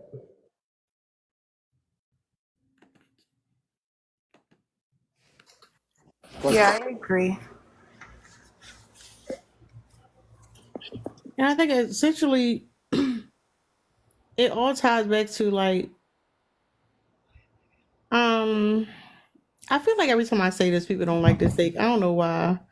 It's like, in order to know your enemy, you gotta have like empathy for them, not to be like forgiving them, but so that you can like understand how their mind works or whatever. And it's like, in order to protect children, you have to provide resources and education to parents. You're not going to get everybody, but still, of course, you need to teach children like they should have a voice, right? And then if you know that men cause harm to women, you need to do something to alleviate why men do stuff to women. And it's just, I don't know if that's the wrong way of thinking of it, because I think essentially a lot of times it's like, we think, what can we do with what we got? But I don't know, maybe that's not a conversation for us, because we definitely not at the top of some hardcore structure. I'm just thinking out loud, y'all. Don't be mad at me. No, that actually makes sense. I think that sounds like a lot of what Liz says when she's talking about racism and how white people can come to it. Like the conversation is not come to your black friend and be like, okay, so how could I be less racist to you? It's talking amongst white people, sharing the knowledge, using Google because it's free, going to your local library because it's free, I think that makes sense. You hit the nail on the head. I think when I'm talking to people, I call it knowing your monster. So you don't necessarily empathize with your monster, but you know why the monster is moving, the way that the monster is moving. Everything that you learn about this monster is so that you can protect yourself or counteract or prevent if you can, you know, however you got to move, how you can defeat your monster if you have to. But I call it knowing your monster. That's what I tell my kids. You got to know your monster. You got to know your monster. You got to study your monster. You got to pay attention to your monster. You know what I'm saying? You don't want to be, if you don't have to be, you don't want to be caught and not know what to do. An emergency is different from a crisis. It's different if you are in an emergency, okay? It needs to be rushed. But when you're in a crisis, you don't know what you're going to do. So try to make it where you find yourself in an emergency rather than a crisis. That's just what I tell them. So I don't know if that's where you was going with it, but that's the way I took it. Anybody else want to hear something? Yeah, the way sorry, go more better. Go ahead. So I was gonna say my mom gave me the same lesson. She worded it a little different because, you know, my family different. She would say, forewarned is forearmed. Don't get caught with your pants around your ankles when the enemy show up. I mean, you worded it better. Okay, I'm gonna go on mute.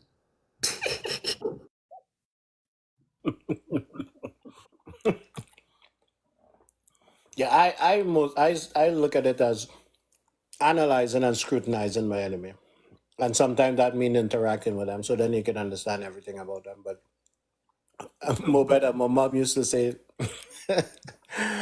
say this. Kubota's play dead.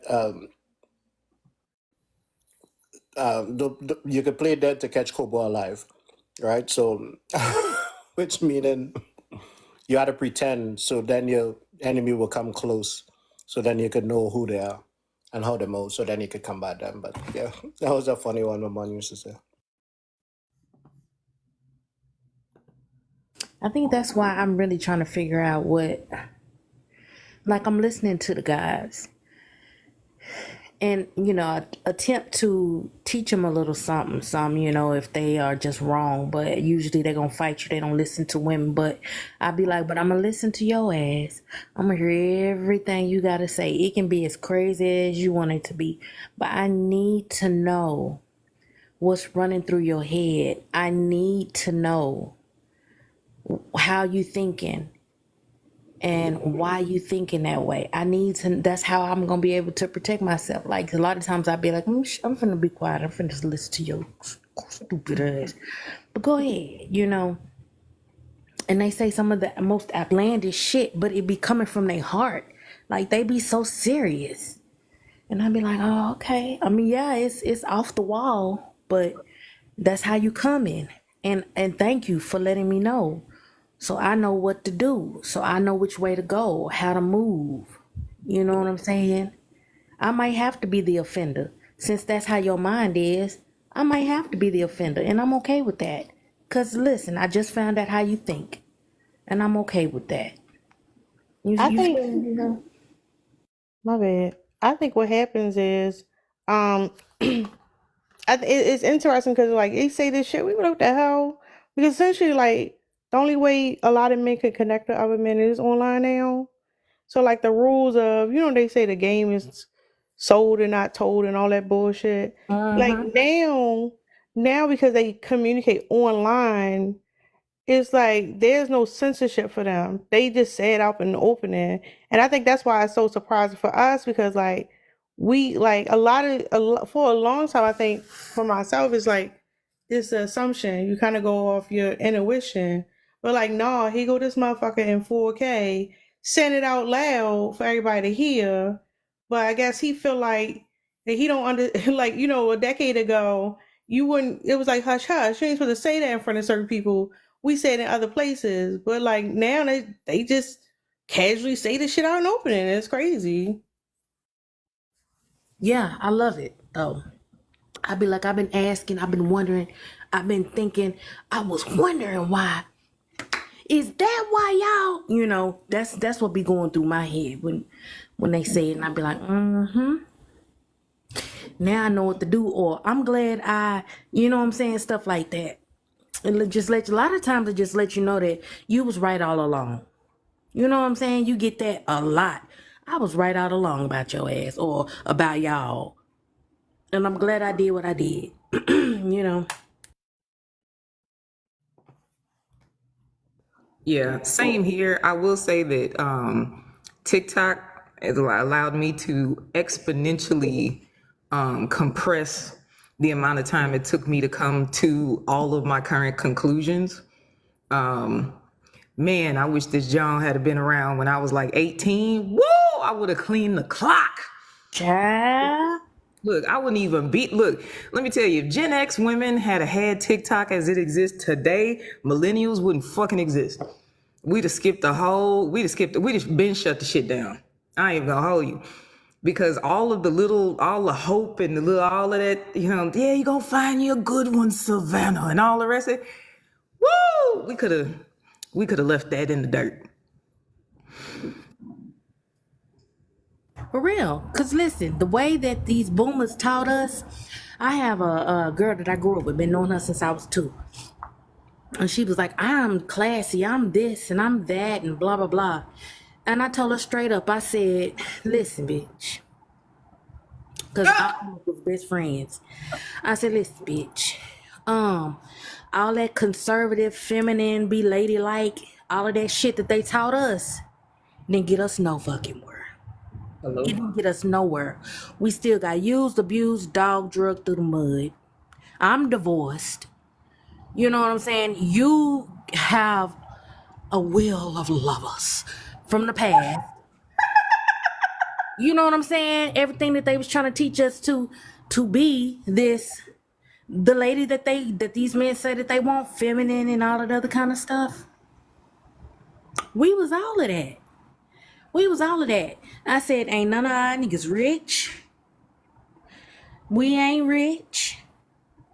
We ain't, just locked in, all safe. We ain't have no trust funds. We like everything it is that they taught us to do and to be, got us no fucking where. Exactly. It didn't get us nowhere. So what did I end up doing? Went out and had fun. I said, fuck all of this. Well, I don't know.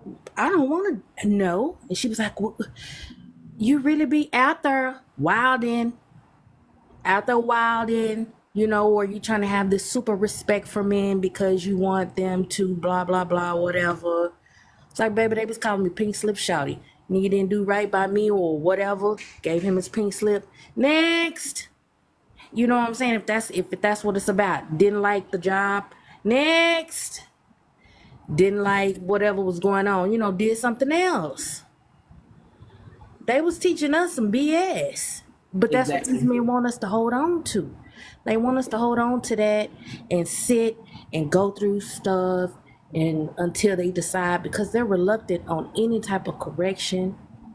They resent you for having any type of understanding. And it's not just in relationships. This is in your associates, all of that, at work, just everything. Yeah, on every level. Backstabbers. I agree. So real quick, I just got back from Philly. I was at the Grace Hopper Women in Technology Conference. I was working it for my company or whatever, right? This was my first year working it. And they were telling me that last year it was a huge, because there was a whole bunch of security protocols and stuff. And I was like, that's weird, because I worked the conference at that location before and it wasn't like that. So I was like, what's up, right? They're like, yeah, so last year, apparently, now remember I told you it's women in technology, right? A bunch of men, a swarm, if you will, of men registered and showed up because they clicked non-binary in the registration for the conference. And they caused all kinds of havoc and problems. I'm like, you know what, y'all? Oh, wherever they be, it be a problem. I'm like, why and where is it, kid, that we can just exist and just give us a day, give us a moment, a place, and just don't be there. That's all we asking. We ain't asking you to build shit, do shit, work, to carry shit. You ain't got to serve nothing. Just don't be there. That's the only request. still can't do that. They always need to be Hold on real included. quick. Hold on real quick. Mia, do you need to update the app or something? Yeah. I don't know what's going on. It was scary. It was It's scary. like, yeah. Because it was like, yeah, it was just scary to me. I don't know, y'all. Is it like glitching, or is it just straight dropping you? Like, It's like, it's glitches. Like I came up and then like I looked down at my phone and it was like disconnected by the creator. And I was like, who is the creator? I'm like, what the... I was like, I said, I had one bad Christian joke, and all of a sudden, the creator opened me. I was like, Jesus dropped it. hilarious. I was like, dang, I just said one little. Look, Jesus dropped you. He dropped me on my head. I said, dang. I said, hey, I didn't know Paul Morton was the chosen one around this thing. I ain't know I could talk about this nigga. I ain't know. But Yeah, I'm trying to figure out what I did with my life before you came in it. Oh my God. Like, honestly, I'm low key obsessed. Every time I see her on a panel, I'm like, please say something funny. I already know you're about to kill it. Come on. I love y'all, but I be serious. Ask Tara. I said Paul Moore. I referenced a song, and I was telling Tara, don't do it without me. And all of a sudden, I'm getting dropped by the creator on my head. It hurts. My back hurt. It's a lot. I've been going through. So I just ask y'all for prayers. Actually, pray for me.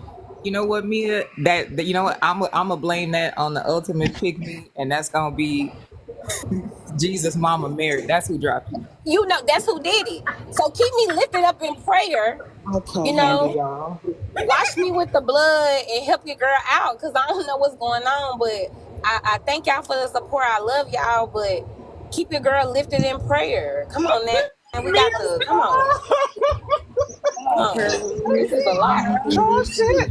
Oh Lord. Do it now. Do it Mia good. said, This can is she my not neck, get some of these my back. conditions? That's all I heard. Yeah, my neck, my back. That's all I heard. Amen. I'm gonna fight you for the wash me in the blood. I'm gonna fight your ass for this shit. Oh Lord, help me. Oh my God, Dex. And Dex, childish Dex, grow up. All of us need to grow up. What is going on? Why would you say that? Wait. But Mia, For the rest of my life. Wait, what you say, Mobella?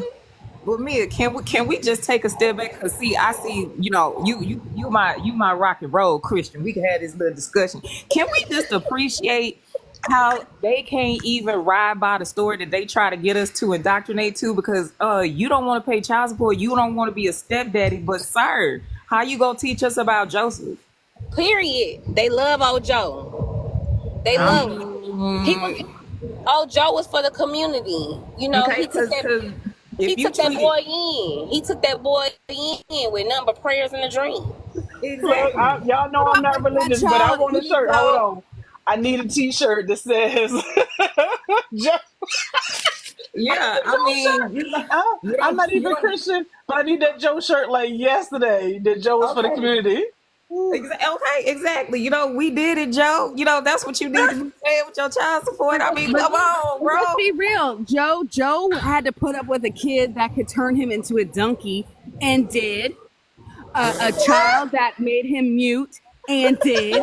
Gave him oil, and did. Turned his wife into a pig, and did.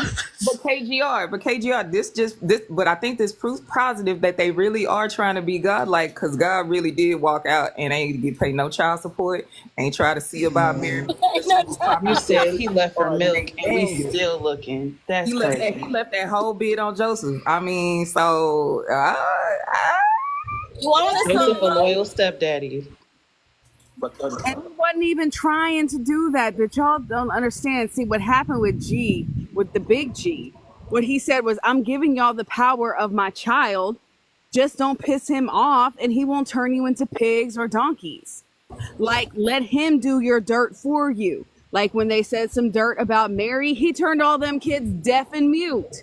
Like, that's what he did. But He that's gave the them thing. the power.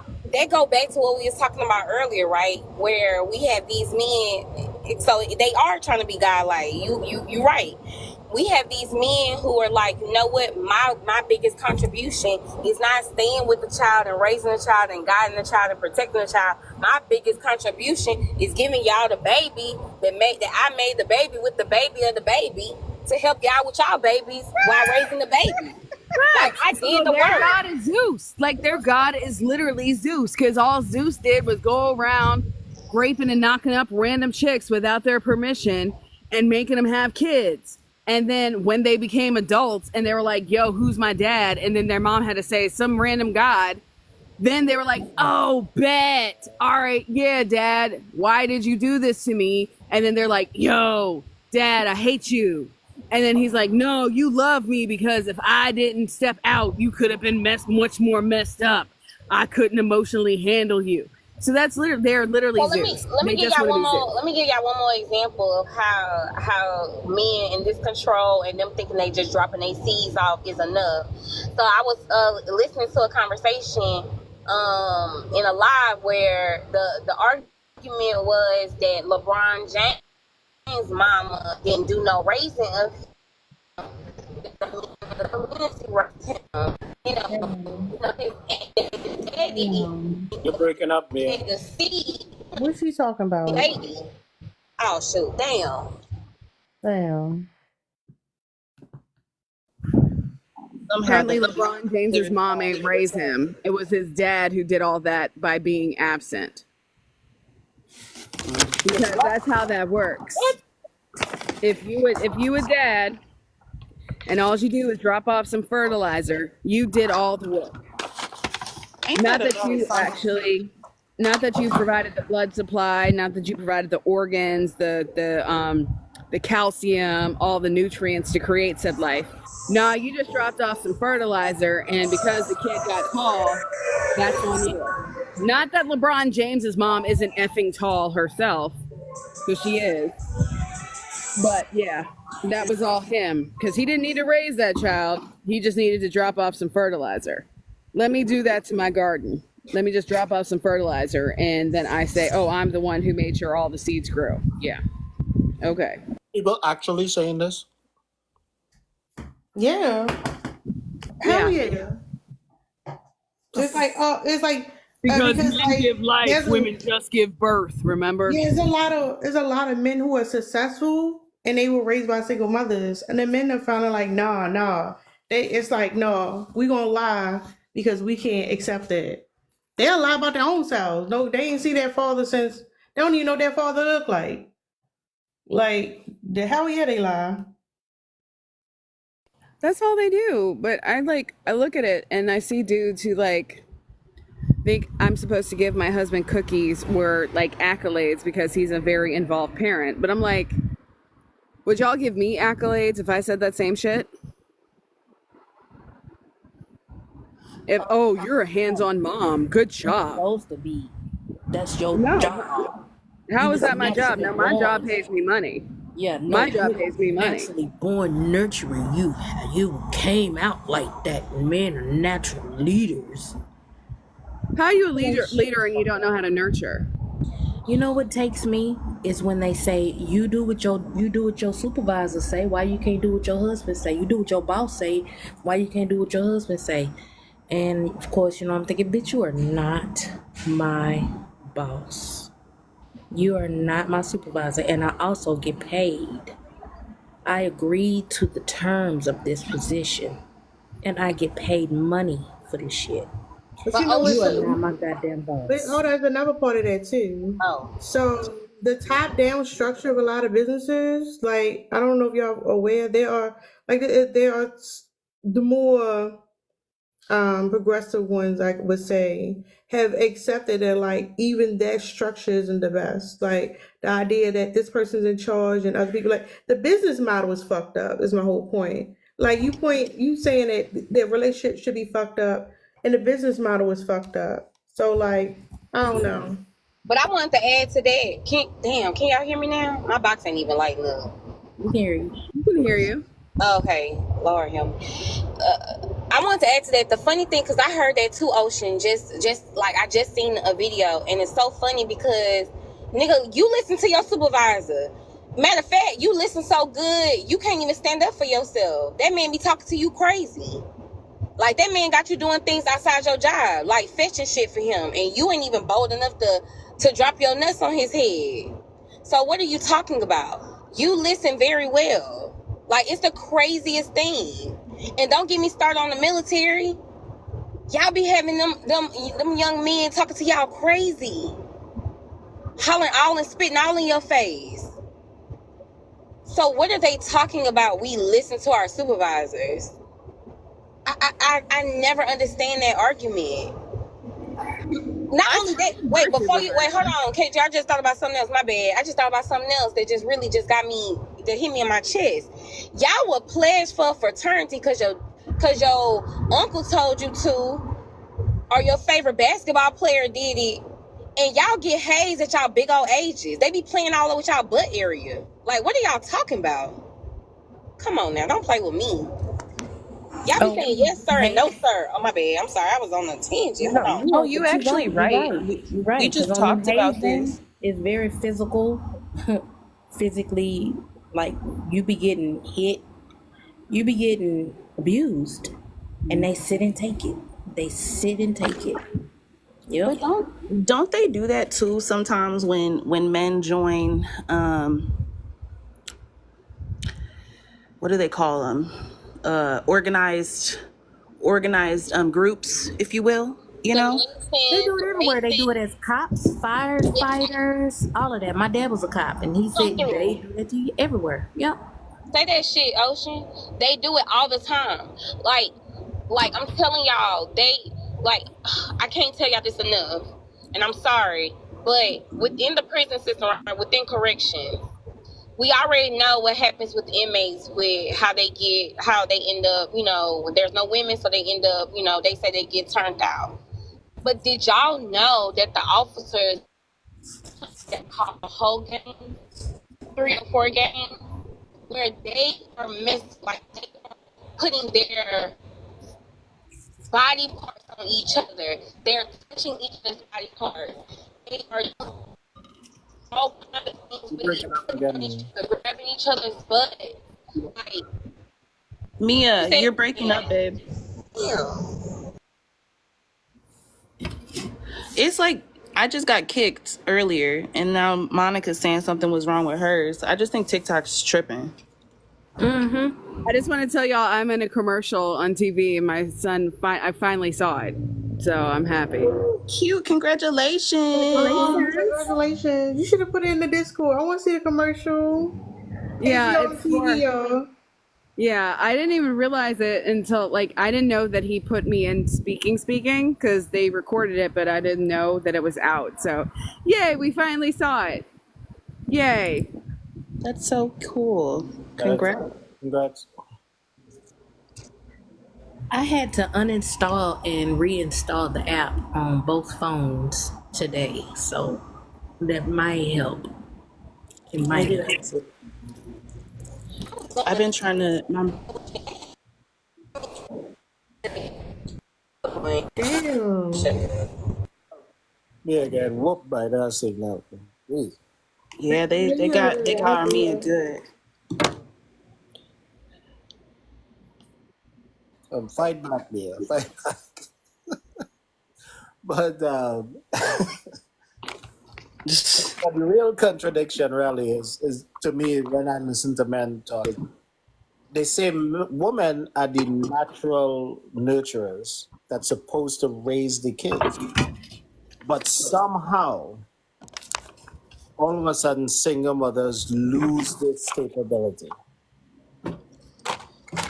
You know what I mean? Just the man being there. He doesn't need to say anything or do anything, but just his presence does just somehow give woman this ability. But when he's not there anymore, all of a sudden she loses this ability.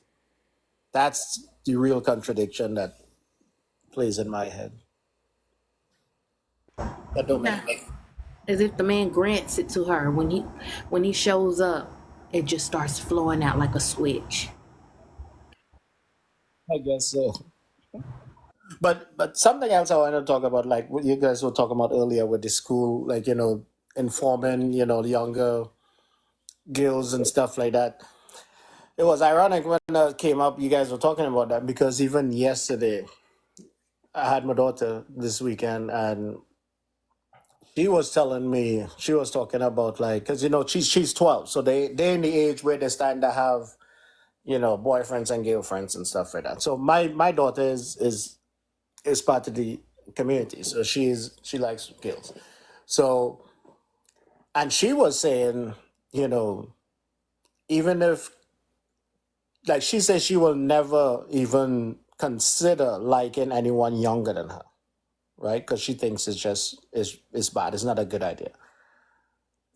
And she said even if she looks at anyone older, no one a year or two older than her could even consider talking to her either. She said the cutoff is 2. She's like, anything more than that is just gross. So it is important because sometimes depends on the topic we're talking about. Sometimes I would let her listen to you guys explain certain things, and to be honest with you, that I've seen the change. Although I've always used to talk to her about stuff like that, but like the way you guys would explain things is way better than I would explain things. You know what I mean? Like you guys really go into detail.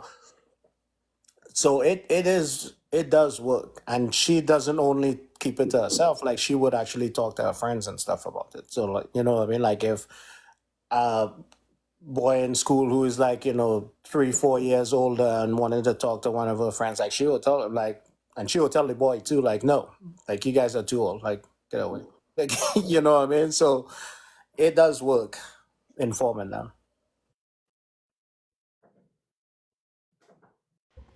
That's awesome. I let my sons listen to some of these men talk and just I go on mute because the way that they be talking about some of these men, like craziness. But I'm like, that's what we got out of here. This is what your mama dealing with, you know.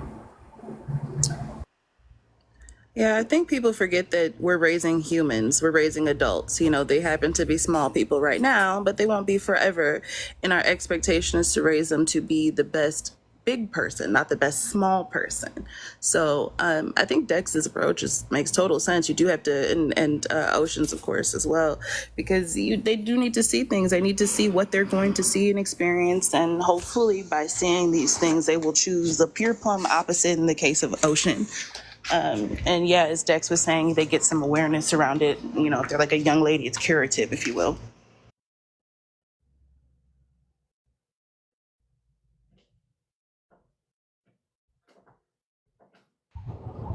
Truth is, I'm tired. Options are few. Cause y'all, the shit still ain't working right. Y'all gotta help your girl out, okay? So what did you do? Did you like leave the app altogether and all that good jazz? Yeah, I came up here to snitch on TikTok because it's not working right. I done been at 44K twice already tonight. And then when I went back to the bootleg, which is my real cellular device, and I uninstalled it and reinstalled it. And now I had to come on the household device that I only use Wi-Fi because it doesn't give me the option to join. All I have is a GIF, and I forgot what the options are without the join thing, but it's something wrong, and I don't know. I just hope it's not cutting you out of stuff, Tara. That's why I wanted you to take some screenshots or whatever, or see if it shows you the truth about the time thing, because I feel like it's cheating you. I think it might actually. I don't know. When I looked at the numbers, they were pretty consistent. If you say something to me, I saw 10,000 3 times, but tonight from like 7. If you were to, I don't know if you could break it down by time, but like at 7, maybe 50 to now, if you looked at that span of time, you should see 44K twice. At least I saw it twice. I don't know if that means that only, my experience is individual to my device or whatever, but 44K has occurred twice in your life since I've been in here. So I don't want them cheating you out of your stuff now that you put all the content out and stuff. I was just like, that's kind of odd. Cause me and I ain't seen her in a while, but me and Much Too Crazy be on some weirdo stuff with how we be watching the numbers. So I watch them, and It might it need to went be back updated down. though, Molly. Maybe ours do need to be updated. That's what I somebody did listened just install it. So when you go to the when you uninstall it and reinstall it, it's gonna install the newest one. It say the last update for TikTok in my phone, which has 5G and Wi-Fi on it, is October 2nd. So if y'all got a different date, let me know. I just came to search on TikTok because I feel like it's doing something to use it to use it. Yeah. There's no way I should see the same number twice, and it should. If I reinstalled it, why do I not see the join thing on the phone that I? Why do I not see the join thing on the phone that I just installed it to? It is a TikTok thing because even the big creators like Jones and them, they having issues also. They've been complaining about it today and yesterday too. See what I'm saying? Y'all see this? Yeah, that's true. Jones did have a problem this morning. I forgot about that. Okay, well I feel better now, but yeah.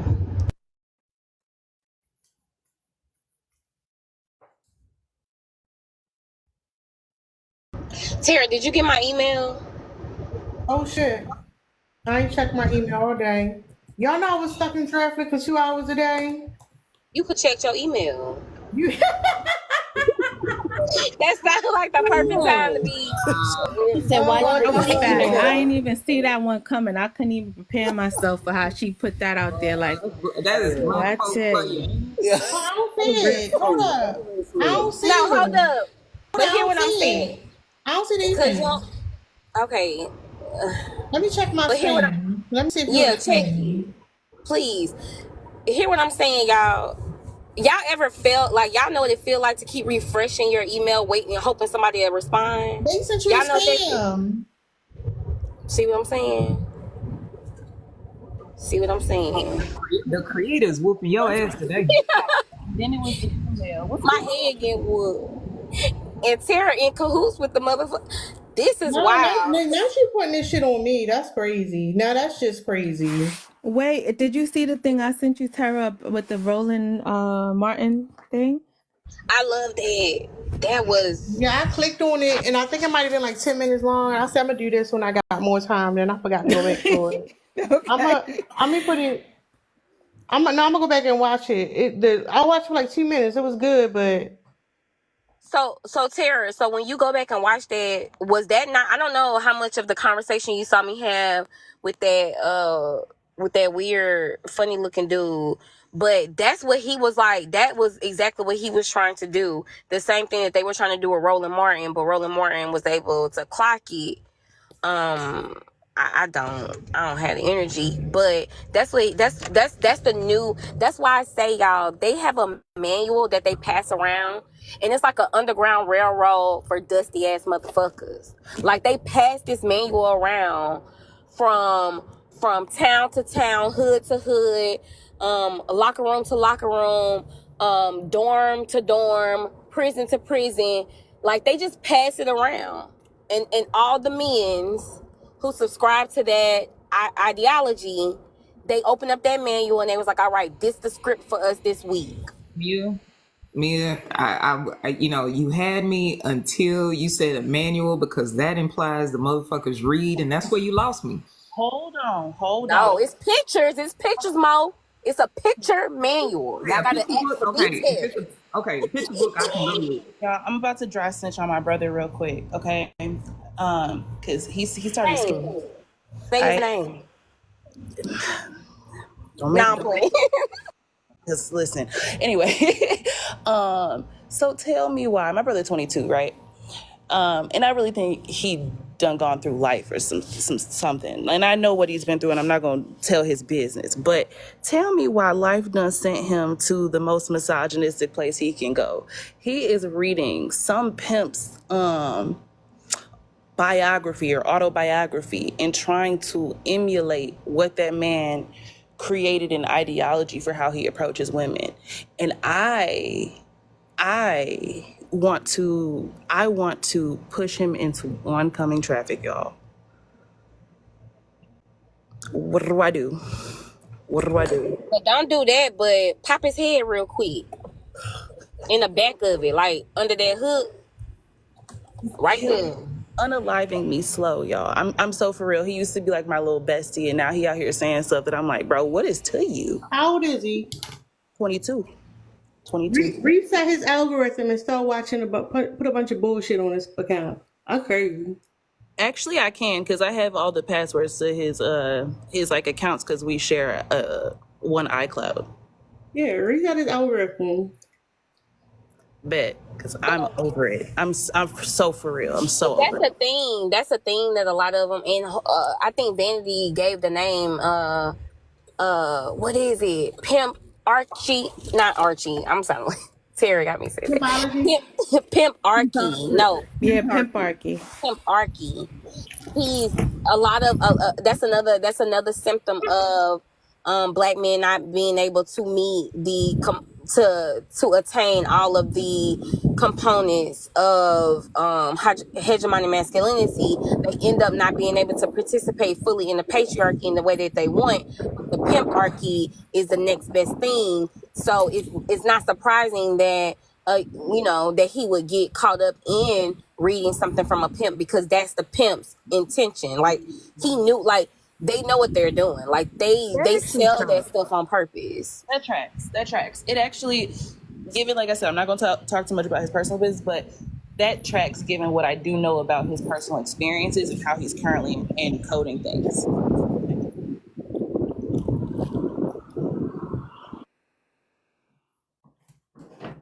Yeah. I hope Vanity, all right, Mo, enjoyed you. Y'all know this Mo dropped before she could show us that casserole, but anyway. I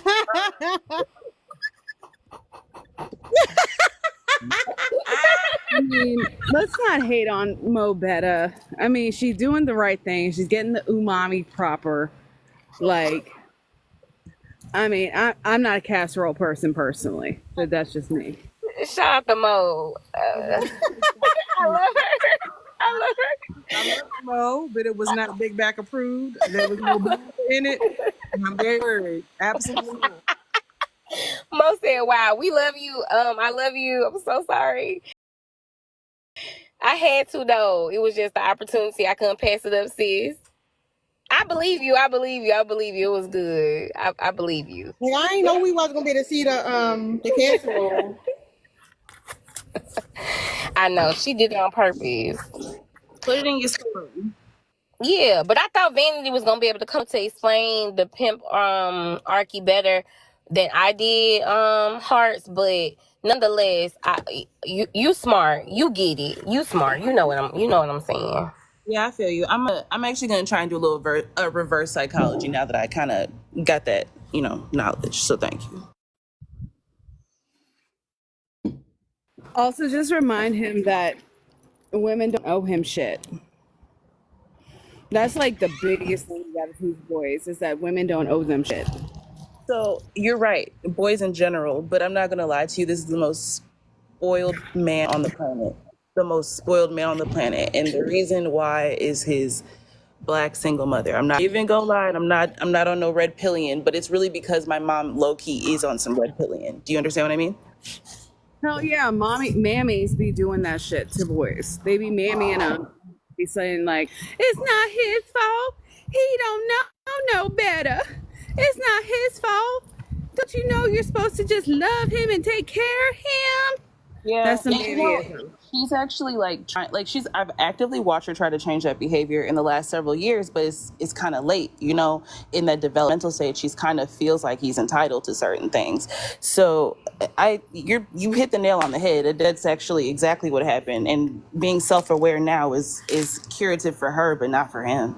Well, the good sis Bell Hooks spoke about that, how there is and I think, Terry, did we ever? I can't remember. Did we ever come to the same conclusion about when Bell Hooks spoke to the women who push this patriarchy even more, like the single mothers or the single women who have children, who push the patriarchy even harder because of the absence of the patriarch.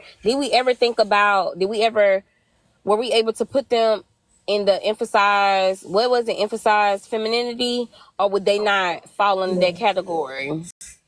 No, emphasize femininity is a performance like masculinity Oh is. yeah, you're right. Okay, that was the other way. But nonetheless, we did talk about when Bell Hooks spoke to that phenomenon where in some situations, like what Hearts is talking about and KGR is talking about, there is some women who will be even more patriarchal because the patriarch is absent. Yeah, it's to me, I guess the simplest way to describe it in my mindset is like almost like Stockholm syndrome. Like they have to continue to perpetuate it. They don't have any choice. They've been so indoctrinated into it. They don't really have any other ideology, if that makes sense. And so they have to uphold it, even if there's no man to uphold it. They have to continue that whole situation. I'm going to counter that. I think it's because they still believe a man's going to rescue them from their situation. Because they were indoctrinated to believe that all they need is a man and that would fix all of their problems. Maybe. So, But in my mind, she's a lesbian, so I can't say. Oh no, same thing. Same thing. No, it could still definitely apply. participate in the patriarchy. Yeah, for sure. Sure. That's I would Go say ahead. that as she leaves that space, I see, because I've been indoctrinated into it more because of her, like being in those spaces. And I've noticed how many of them probably even honestly gravitate towards the scope of their sexuality and the way they like show it. I don't mean being it. I mean like, it presents itself is definitely because of the patriarchy in so many ways. I've seen lesbians push it even more because they are so for sure, because they don't want to raise him to be what, even though they are a part of the community. And I've also seen some GAY men perpetuate the negative aspect of that too, because they will argue. I have heard a GAY man argue that because he experienced it and he know how hard it is, he wouldn't want his child to be it. So, and again, heterosexuality is a component of hegemonic masculinity. It's an important component. You can't really participate in hegemonic masculinity if you're not. So that's why I'm like, yeah, it's a lot of people who perpetuate it regardless of what their personal status is. So gotta be mindful of that. What else? I think you're right. There's a good correlation with that because I think like my mom struggled. She became a lesbian later in life. And for me, I've always been bisexual, and I've kind of always been like a happy rainbow person, like literally, like I'm always like, I don't understand why you care what other people are doing. I've always been the more equity person, even before I completely understood the historical like the reasons for it across the board, with caveats for YT men who don't understand that they need to pipe down a little bit. But and by a little bit, I mean a lot. Like do something else. Build your own community. I don't know, but I don't like it. So the thing that's is the fact your mom didn't become an L later in life. She came out.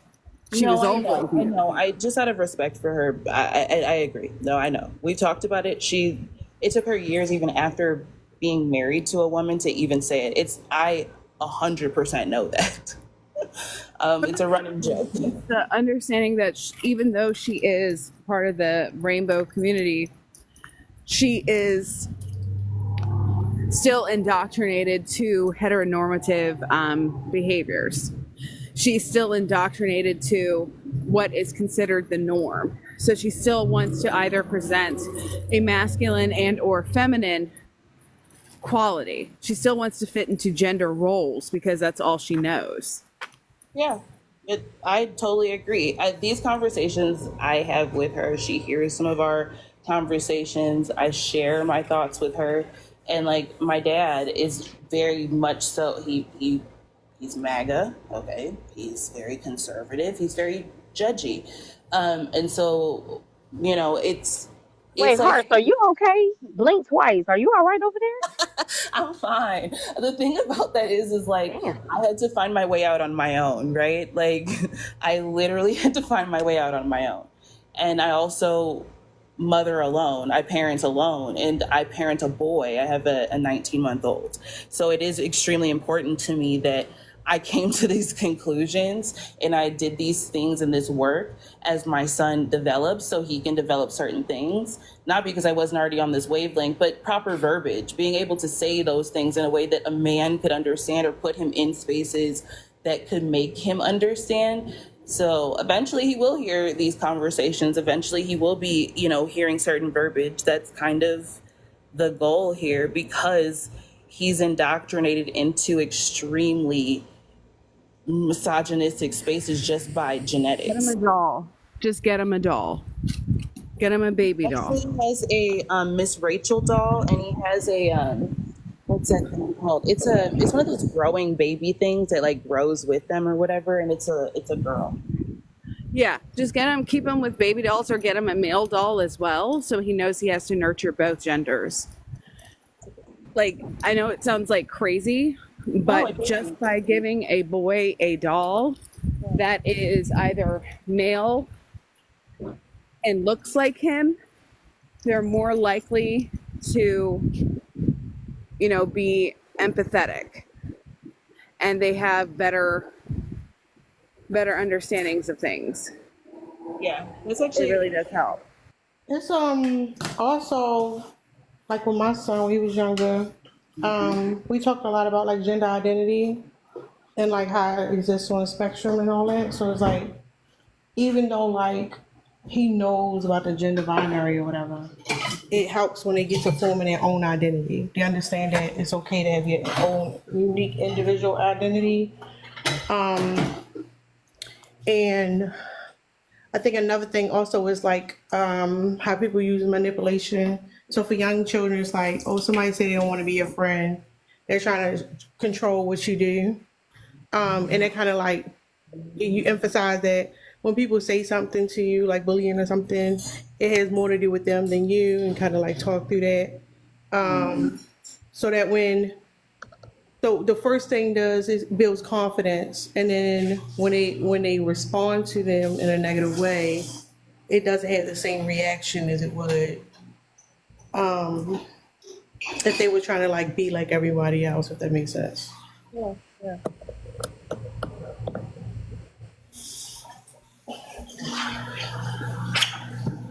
This shit would be solved if we just gave boys dolls and kitchens. They'd be a lot happier. They will be. Listen. He's getting a kitchen for Christmas. Yeah. They're so much fun. My husband, we got one for my son when he was little, and he just was so happy. He was like, yeah, I'm going to cook dinner, because he would make dinner for his kids, because he has twins, baby Grogu and baby Yoda. They're identical twins. And he would like fix them food, and he would feed them, and he would have to put all his kids to bed. It was like a big deal. So it's very helpful. That's super cute. I definitely love to do that. He'll have a actual playroom when we move, so I'm excited to be able to implement larger toys. For now, I focus mostly on he mostly does like wood toys, stuff like that. We do a lot of like, I don't know, I grew up like really military in style in terms of like education, like extra homework on top of homework. So I'm kind of used to it. So I kind of like started him on like workbooks and stuff already. I know, but still, he likes it, and we do a lot of like reading. And then we live in Arizona, so it's amazing to just go outside and experience it. It's not hard to make a kid happy here in terms of like what's available. Maybe can't educate them for some reason, but you could do a lot of other stuff with them. Yeah.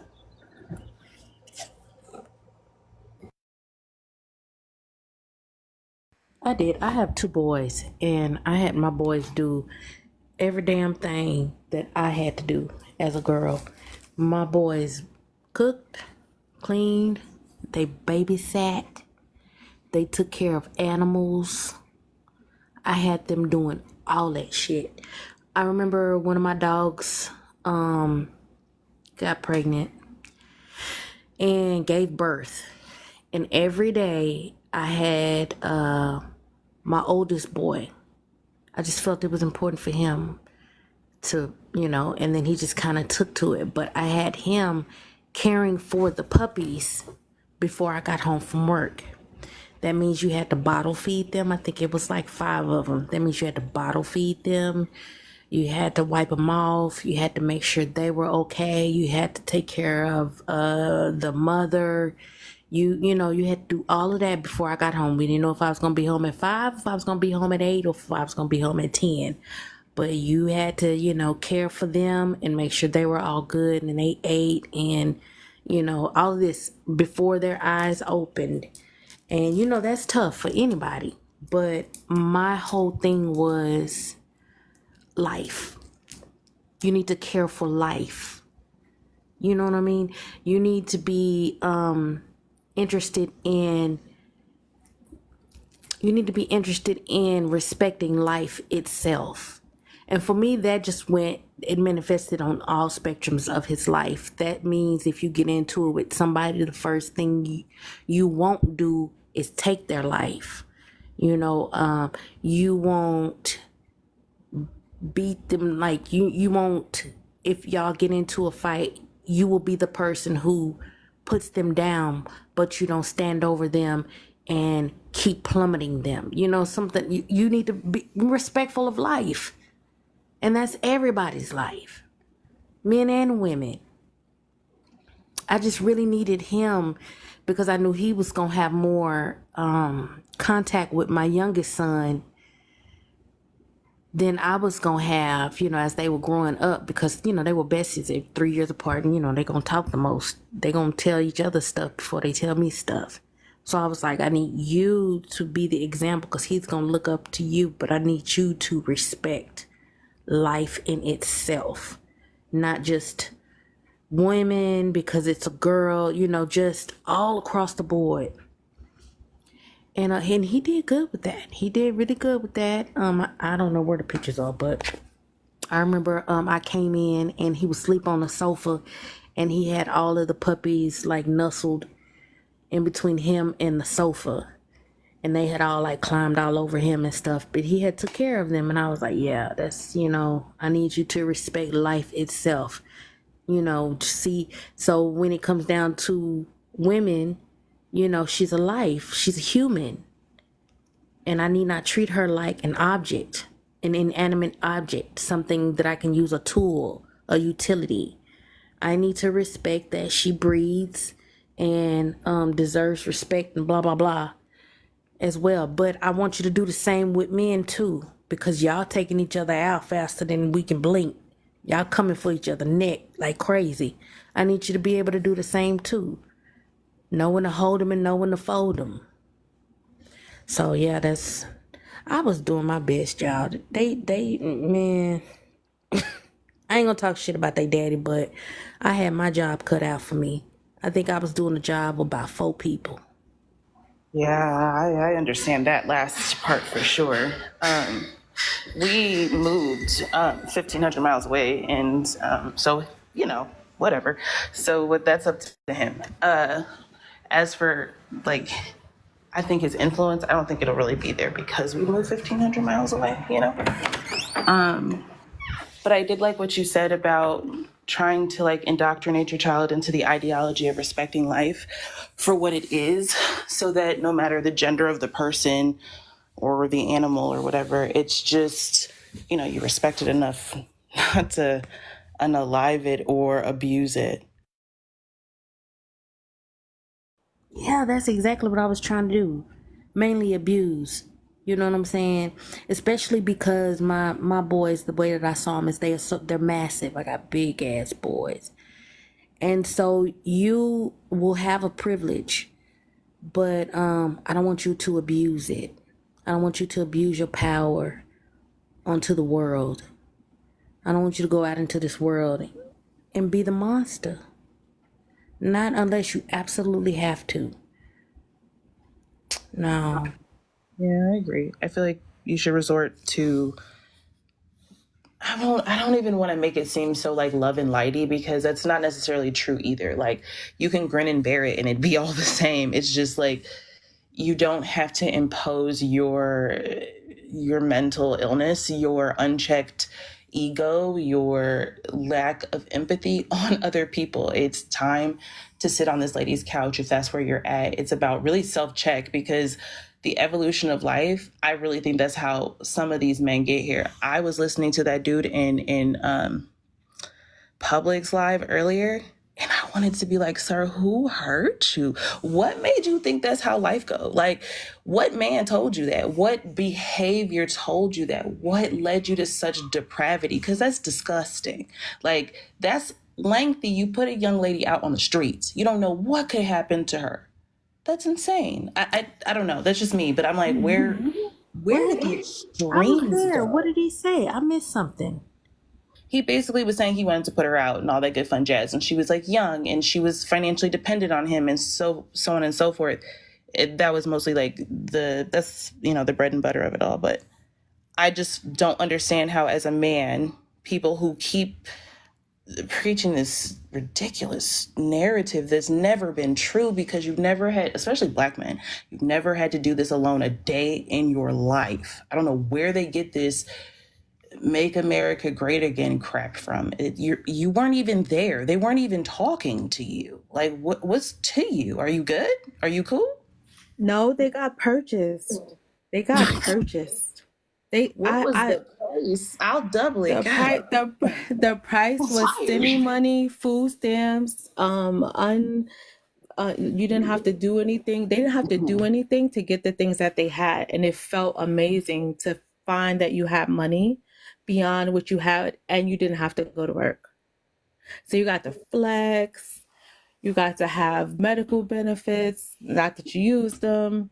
You got to have food stamps. You got to have unemployment. You got to have stimmy money. If you were smart about it, you got a PPP loan. Like, they were on a really big high in the middle of what they could not identify as a crisis. I don't know why people realize that. And they keep bringing up that stupid stimulus check. I used to work at the time as a business manager at Neiman's. And the way the line across the street at Saks was, like, out the door, down the street, and all you saw were Black men coming out the door with all these bags of stuff they couldn't pronounce, that they don't know the history of, they don't know the cut of, the art of, didn't see the fashion show, don't care about. Just want to look like their favorite rapper, which kind of sounds to me like when I was a little kid and I was like, ooh, I want to be an astronaut because my teacher read about astronauts today. Like, it's just kind of like juvenile. Like, it did not work. But listen, but this is the one that I don't talk about a lot of stuff, because Tara, if I'm derailing, let me know. But there was they're gonna have it in Florida, Georgia, North Carolina, any of the places that have been impacted, most likely. They had the homeowners assistance fund. So there were people in multiple states that were getting their rent or mortgages or whatever their living costs were paid for them. Some in part, but most in full. And so imagine you're getting unemployment, you're getting food stamps, you're getting PPP loan money. You don't have to pay any of your normal utility and your overhead for your household. And that the HAF, I think, was for some people a few months, for some people more than a year. That's why I say they're real SWs. So even if it wasn't them getting the benefit of it, because so many of them are hobo-esque and were living with other people, that freed up other things in their existence. And they saw what it was like to feel like that, and they think they could get back to that.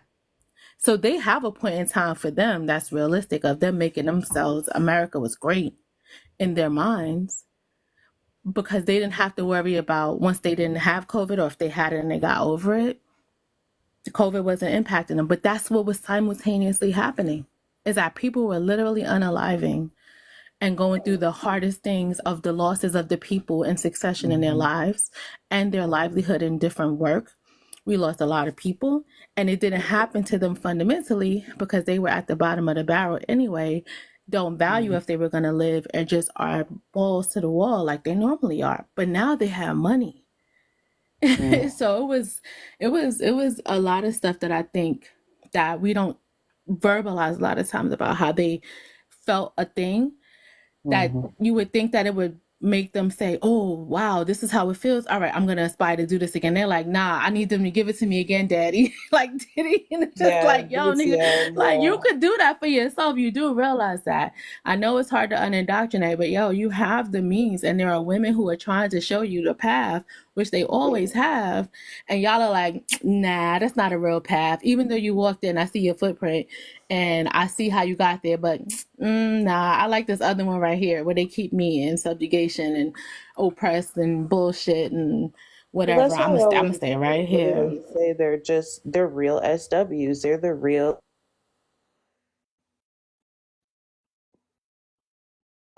They're the real kept women. They want to be kept. That's why they're complaining about why they don't get to say soft life and all that other crap that they say that is so contradictory to all the other stuff that they say, which is very full circle of this conversation. Well, they want to be actually the kept part. They want to be kept by YT man. That's Exactly. It's not us. They want them. Yeah. because I remember too that even in the height of segregation right after the Civil War, YT men gave black men the ability to vote before even YT women. So it have a lot of black men still look up to YT men just because the little crumbs they get, and would literally ignore the oppression just because they got the ability to be above women. They would actually take oppression as long as they could oppress women. Because men follow men. Mia, I'm sorry, Dex. Mia, just I want to say this real quick. I'm gonna forget. They let people out of their incarceration because of COVID too. So I'm sure they're not gonna tell you that they can't vote, but they certainly want to make America great again. Because some of them got free because of it. I'm sorry, Dex.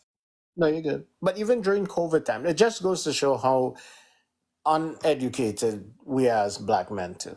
Like, we don't know how government runs. We don't know why you got money. You literally listen to a man who didn't actually wanted to give us money, right?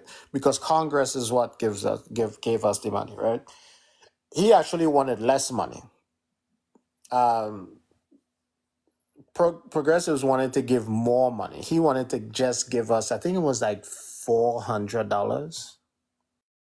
And he was fighting against it, $1,200.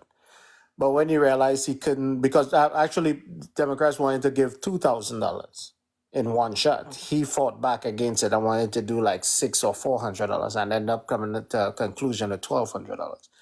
You know what I mean? And it's just because Trump came out and said that he put his signature on it. It have a lot of men think that he gave it from his own pocket. That's how stupid we are. You know what I mean? And would think that $1,200 that made them rich, and my life was much better just getting $1,200 out of our own money that we pay taxes in. Well, wait. Some of them are just stupid, because even my kid's dad's like, I'm voting for Trump. Things were so much better. The gas was lower and he was giving out stimulus checks. And I said, did you get a stimulus check? He was like, no. I said, oh my God. Okay, you didn't get one? And he was like, no. And I said, so why are you celebrating that people got these checks and you didn't even get one? Well, the gas was cheaper.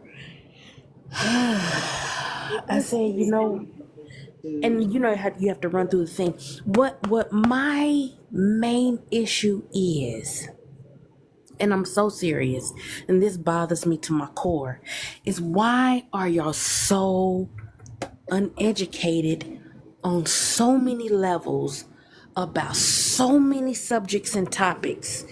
This is ridiculous. That is not leader busy trying to status. figure out who little baby's messing with, where little baby's at, what Little Baby's wearing, what song did Little Baby put out, what like they're And what's it's on dangerous. 2021. It's so bizarre how many of them know about It Batty. is. I've only seen like half of an episode, bro. Like what? Listen, It's no offense, dangerous I for don't you to care, be but why don't so you know anything? nothing. That's dangerous to your own life for you not to know nothing. You know so little. How do you protect yourself? Not your girl, your kids, nothing. Let's just start with ground zero. Yourself. How do you protect you? And you have no knowledge about anything. You have no critical thinking skills. You are unable to communicate properly. You have nothing to move through life. No social skills, And they don't nothing. trust professionals. Like they'd be the first people not to go to the doctor, the first people not to want a formal education, the first people to like want to fix it themselves. Like, bro, you cannot do everything. Who do you think you are, Shaka Khan? Chill out. Man, I had this fine ass dude. God, he was, oh my God, a specimen. And I was like, and he was like, I have headaches and blah, blah, blah, whatever. And I was like, have you been to the doctor? I don't go to the doctor because every time you go to the doctor, you know, he tell you something wrong. And I was like, No, because listen, the conservative ideology and mindset is where men get this from, right? Because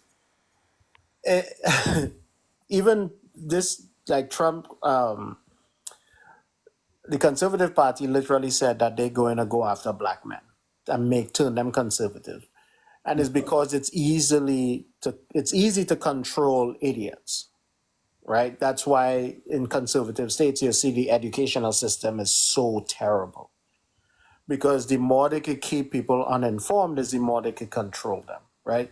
So with the gas prices, they will only think about, like, they could only look at things like, I see the gas prices at this price, that means it's better. Don't know how to actually critically think the why behind it. They don't care about the why behind it. It's like cavemen. Like, you know what I mean? It's like this number. Okay. And this number is higher today. So it had to be better back then, but they have no clue of why. But they don't care either. They want it have a motivation to want to be stupid right now. Because you could explain all the issues. Explain to them that the supply and demand around the world was low, to the point where the stock prices of oil was literally zero. You know what I mean? That oil companies were literally giving away oil because they had so much, they had way too much, and nobody was driving worldwide. If you show them that Trump actually made a deal with OPEC to cut production for 2 years. So when they cut production and everyone started driving again and the demand went back up and it had low supply, all of a sudden the prices went up. You could literally lay everything out and they'll be like, you know what? I know you're telling me the truth here, but I actually like being stupid. So I will stick with what I believe because this is my truth. You always hear them say that. AKA, I bask in my stupidity. I want to stay stupid. It's disgusting. So I think also, from a young age, they are embarrassed about like struggling in school, and they feel like they got to save face. So even in adulthood, you see the same thing where it's like, I'm going to pretend like I know what's going on. I'm not going to speak up. I'm going to say stuff that don't make sense. I'm going to say it all loud. But that also plays a role. Yeah, because I actually tell Ben that too. I'll be like, do you actually want to be intelligent, or you just want to act like you're intelligent? Because if someone giving you the right information, it's okay for you to say, you know what, I was wrong. I didn't know that, but thanks for letting me know. And just be smarter from learning from it. Like, you know what I mean? But they would literally push back and say, no, I'm not listening to you because you're trying to indoctrinate me. So I will stay in this ignorance because I'm comfortable here. It's cozy here. It's crazy. Yeah, they're the ego. I know there's a possibility. Kind of like last night, I was telling one of the dudes I was trying to argue with Tara, and I was like, no, that's what she was talking about, like the warriors and the hunters. That's another thing that be driving me crazy. Men were the hunters. No, actually, grandmothers were the hunters, if we really want to go there. The damn grannies was the hunters, and the grannies taught the men and the women how to hunt, and they found out that the tools that the women were using were so much more advanced than the ones that the men, because even back then the ego was in the damn way. So the men were making their own tools, even when the granny was like, these are the tools that you need. I was like, no, we're gonna make our own tools. Hers were so much more efficient, and so she taught her daughters. And the daughters were the ones who usually came back with the game and whatever else it is that she needed to come back with. And the men went on the rides with her sometimes. And sometimes, if they came back with nothing, Granny had to get up and go and hunt because they didn't come back with anything. So he was like, no, the men are hunting, and Tara was like, so you think because y'all hunted, that makes you the leader of the shit? He was like, well, yeah, because it's more dangerous. Shut the fuck up. No, but you don't have any information. Like, you haven't did any kind of research. You haven't did any kind of gained any kind of knowledge on the subject. If you want to jump in and try to argue that point, you don't know what you're talking about. You just getting up here and reciting something somebody told you. That's dangerous. To be gullible the way that you are to just believe anything. That's really gonna take you down. That's gonna fuck up a whole lot of stuff in your life. What'd you say, Tara? I was saying, my Lisa sent me a meerkat. I was saying thank you. Oh, yeah, that's gonna mess up a whole lot of stuff. I've always felt like if a man is genuinely gonna be what he's called himself a leader, is he gonna know the land. He gonna know the law of the land, and he's gonna know his land.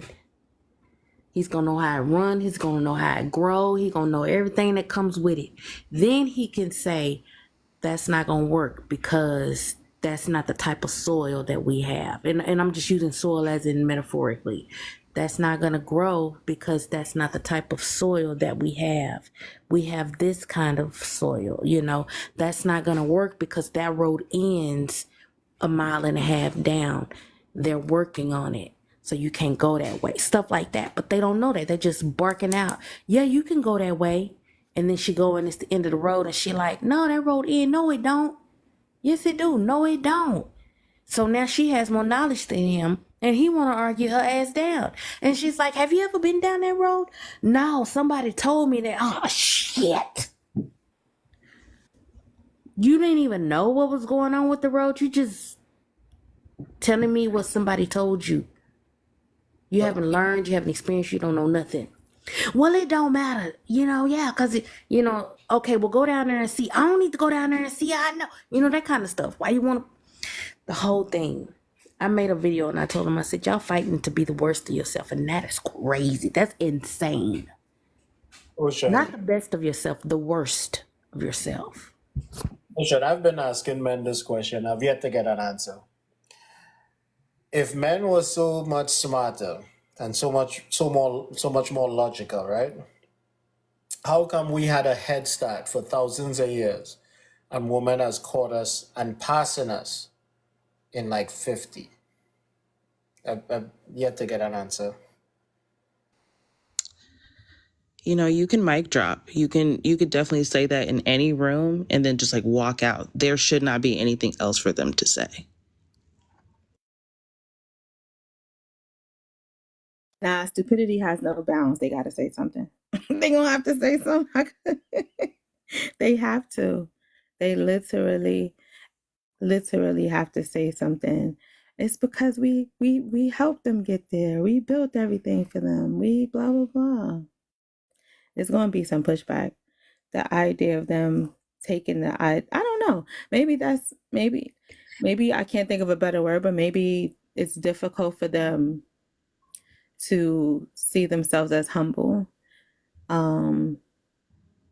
Maybe I can't think of a different word right now, but maybe that word is difficult for them because it's never been a practice skill to be humble. Everything tells you to be arrogant, to be masculine, to be strong, to be all these things. Typically, to be something that presents as what a quote unquote man would do, but humble isn't one of them. And then the few that do use that word are indoctrinated with typically something else that's problematic that takes its place.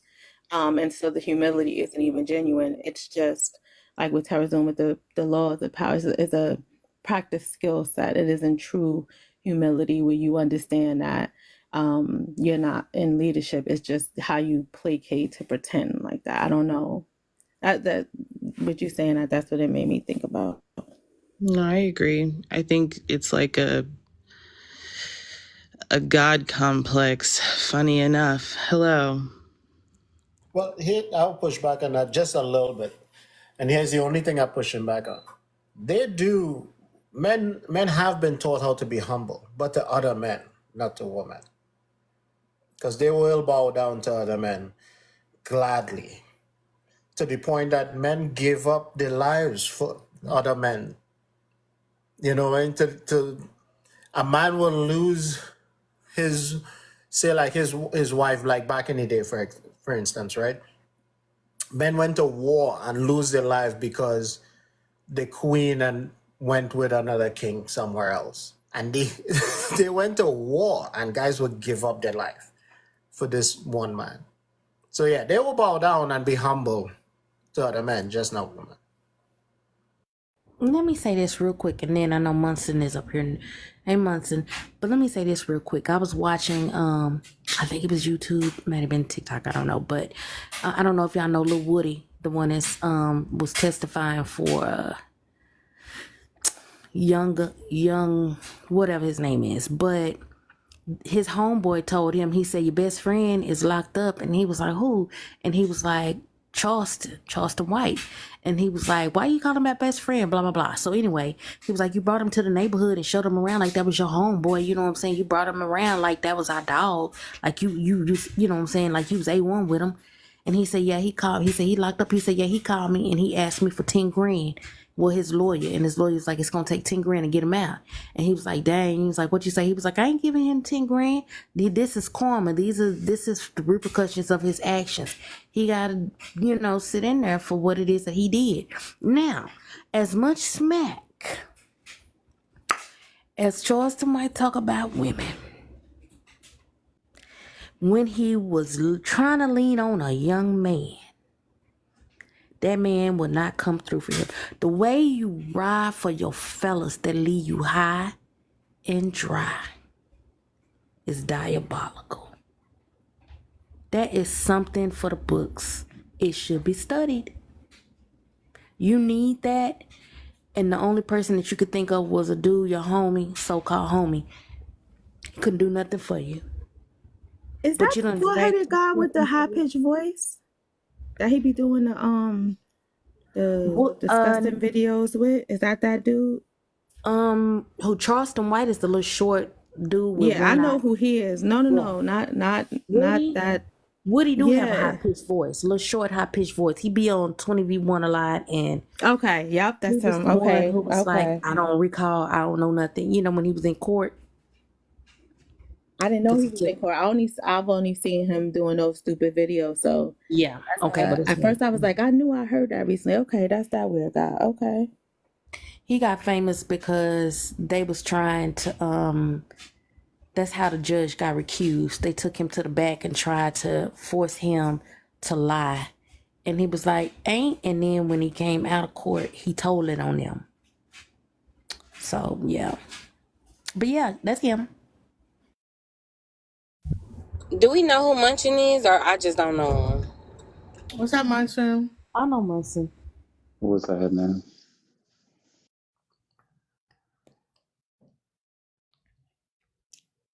So give us your thoughts. You feel like men are desperate to control the relationship, or do you feel like men are supposed to have control of the relationship? Or, what's on your mind? I feel like men are desperate to control. I feel it's pathetic. I feel that all across the board, men need to listen to women. Men need to listen to the insight, education, and expertise of the woman. I go back to though my conversation in the panel from a biblical perspective. When God created Adam, He created the woman and referred to her as a helper, thus saying to me, "Man, you need help, and I'm gonna create a woman to help you." And I feel that whether it's our health, whether it's our finances, whether it's the household dynamics, I feel that women are educated. I feel that the woman has an eye for particulars. I feel that there's a favor and a virtue that the woman just has that is unmatched, altogether lovely. I just feel that the life of men holistically will be better if they submit to the wisdom of that So, woman. Munson, Uh-huh. do you feel like women exist for men, or do women exist for their own self? Like, I'm a woman, okay? Mm-hmm. Can my existence just be for myself? Like, can I just be 1,000%. wait? So 1,000%. hold up. Are women obligated to help men at all? Obligated? I wouldn't say obligated. What word would you use? It would be a privilege to have a helpful woman help A us, privilege. help me. Hold up. Privilege for who? For the man, for men, period. So do me a favor, Munson. Mm-hmm. Okay, I want you to try something. I don't know if you're able to do it. I want to see something. Okay. Mm-hmm. I want you to see it from my perspective. Don't see Yeah. it from hypothetical man. Okay. Okay. Am I obligated to help a man? No. Is it a privilege for me to help some man? Is it a privilege for you? Yeah. I'm not gonna say that. Then is it a no? I'm gonna say no.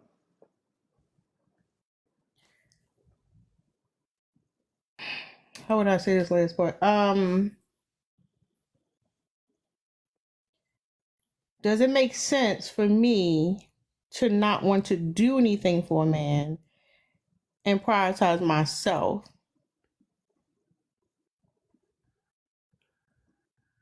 It makes sense to me. Okay. So when you say that I was put here on earth to help men, do you realize how dehumanizing that is? To be a helper, one to another. I just walked you through why my own autonomy. Yes. So do you see how you telling me as a woman that I'm a helper, right? It's Mm-hmm. dehumanizing. I don't, but I would love to hear why you say that. All right, y'all got it. I gotta finish what I'm doing. So it's like this. If you say she's help, in my mind, me personally, I'm like, I'm not your motherfucking help. I am not your Okay. motherfucking help. You don't call me in to help you do shit. What I give you is what I give you when I want to give you, if I want to give you. Who am I? I am my own autonomous person, not your help. I am here for me and whatever it is that I want to do, not to help you, but to do what I want to do. Do I want to help you? I might, but I might the fuck not. So that's what it sounds when you say, God put you here, to help a man. No, I'm not your motherfucking help. Not me. If I help Okay. you, it's up to me. It's up to me. And I'm not like cussing at you, but I'm saying when I hear men say that, that's exactly what comes to mind for me. And I think that's what Terry's saying is, no, we're here to build our own life. We have our own plan. We're on our own journey. If we help a man, it's up to us. We decide that. But our purpose is not to help a man. Okay. Can I ask 2 questions real quick? Yeah. Oh, go ahead, Mia. No, your question gonna be better. So I was gonna ask my son, are you married? No, ma'am. Okay. Did you read the 48 Laws of Power? No, ma'am. But you would consider yourself a religious man? I respect principles. Whose principles? Your own? And mines and any ones that is beneficial to my life or anybody' life that I'm in.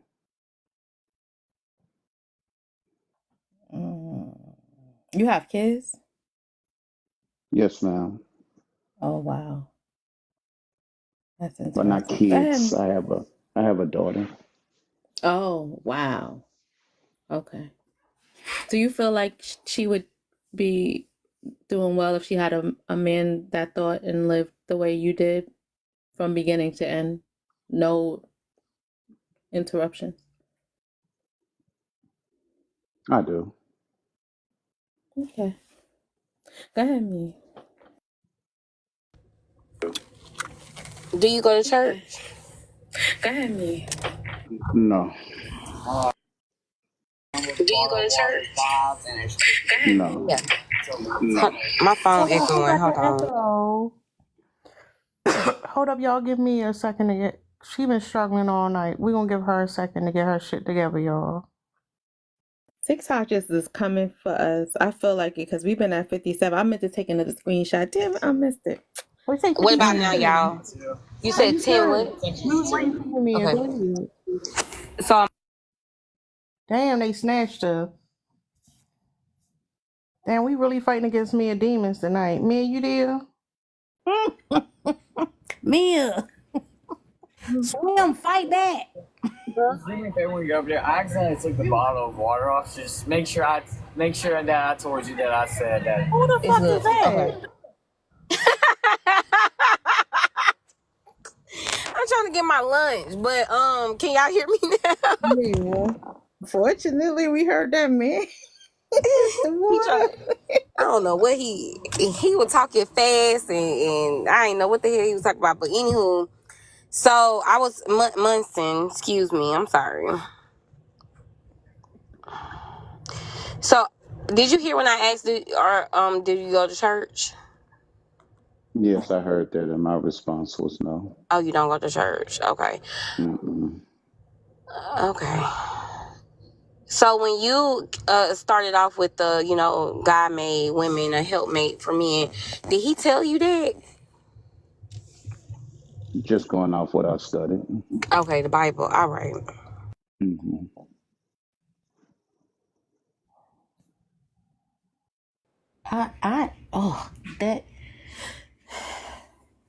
That's the part, Munson.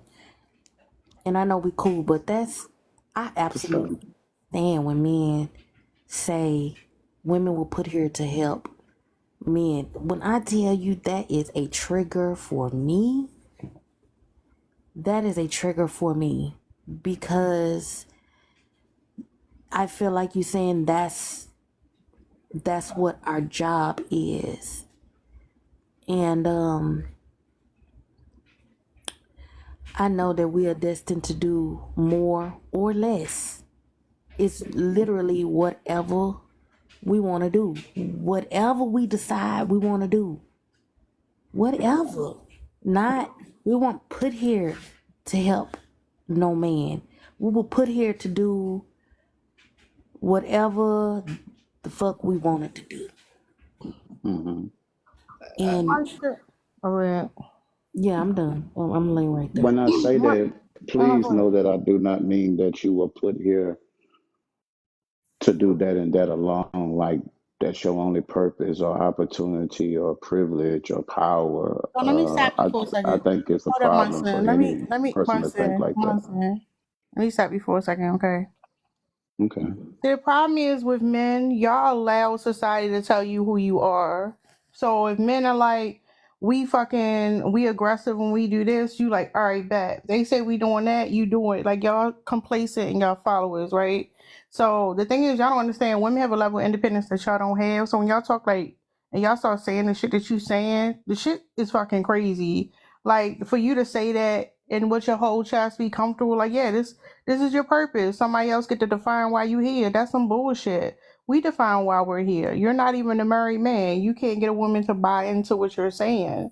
So it's just wild when y'all say stuff like that. I try to give you an opportunity to see if like you literally can see the humanity in a woman, but you trying to clean it up. There's no point in doing that. We already know you don't see us as people. You don't value us as individual beings. It's problematic as fuck. And it's like, we don't need your validation. We're just trying to see if you can get it. So if you here, you not here, wherever you go, we're gonna be who the fuck we are. Like I didn't know who you was an hour ago. Like you would be non-existent. What you think about me is a non-motherfucking factor. But the crazy part is, like, you literally think that what you say has some merit towards it. The fact that because you read a weird ass book that somebody threw in your face, this is why a whole half of the population, this is why y'all here. You don't know what the fuck you talking about. And that's what's irritating about it. So when you sit here and go back and like, well, I didn't mean it, you save your breath. Save your breath, because you don't get it. You don't understand. Something's lacking. I don't know. I'm trying to be demure or whatever the fuck it's called. I don't know, because I'm ready to be. I'm trying to hold back. Okay, I'm gonna just say that. But you fucking you not just delusional. You just like it's just weird. Like we gonna meet another nigga in another hour who's gonna say the same shit as you, and it's like I don't understand how you got incels, niggas single, talking about a woman supposed to help them. You can't even like a woman don't even want to live with you now. What the fuck is you talking about? But anyway, go ahead, Dax, because I don't want to be on my soapbox. I have a question for Munson. Why did you gift wrap the oppression of something that was used to oppress women? Why did you gift wrap that like if it was something nice?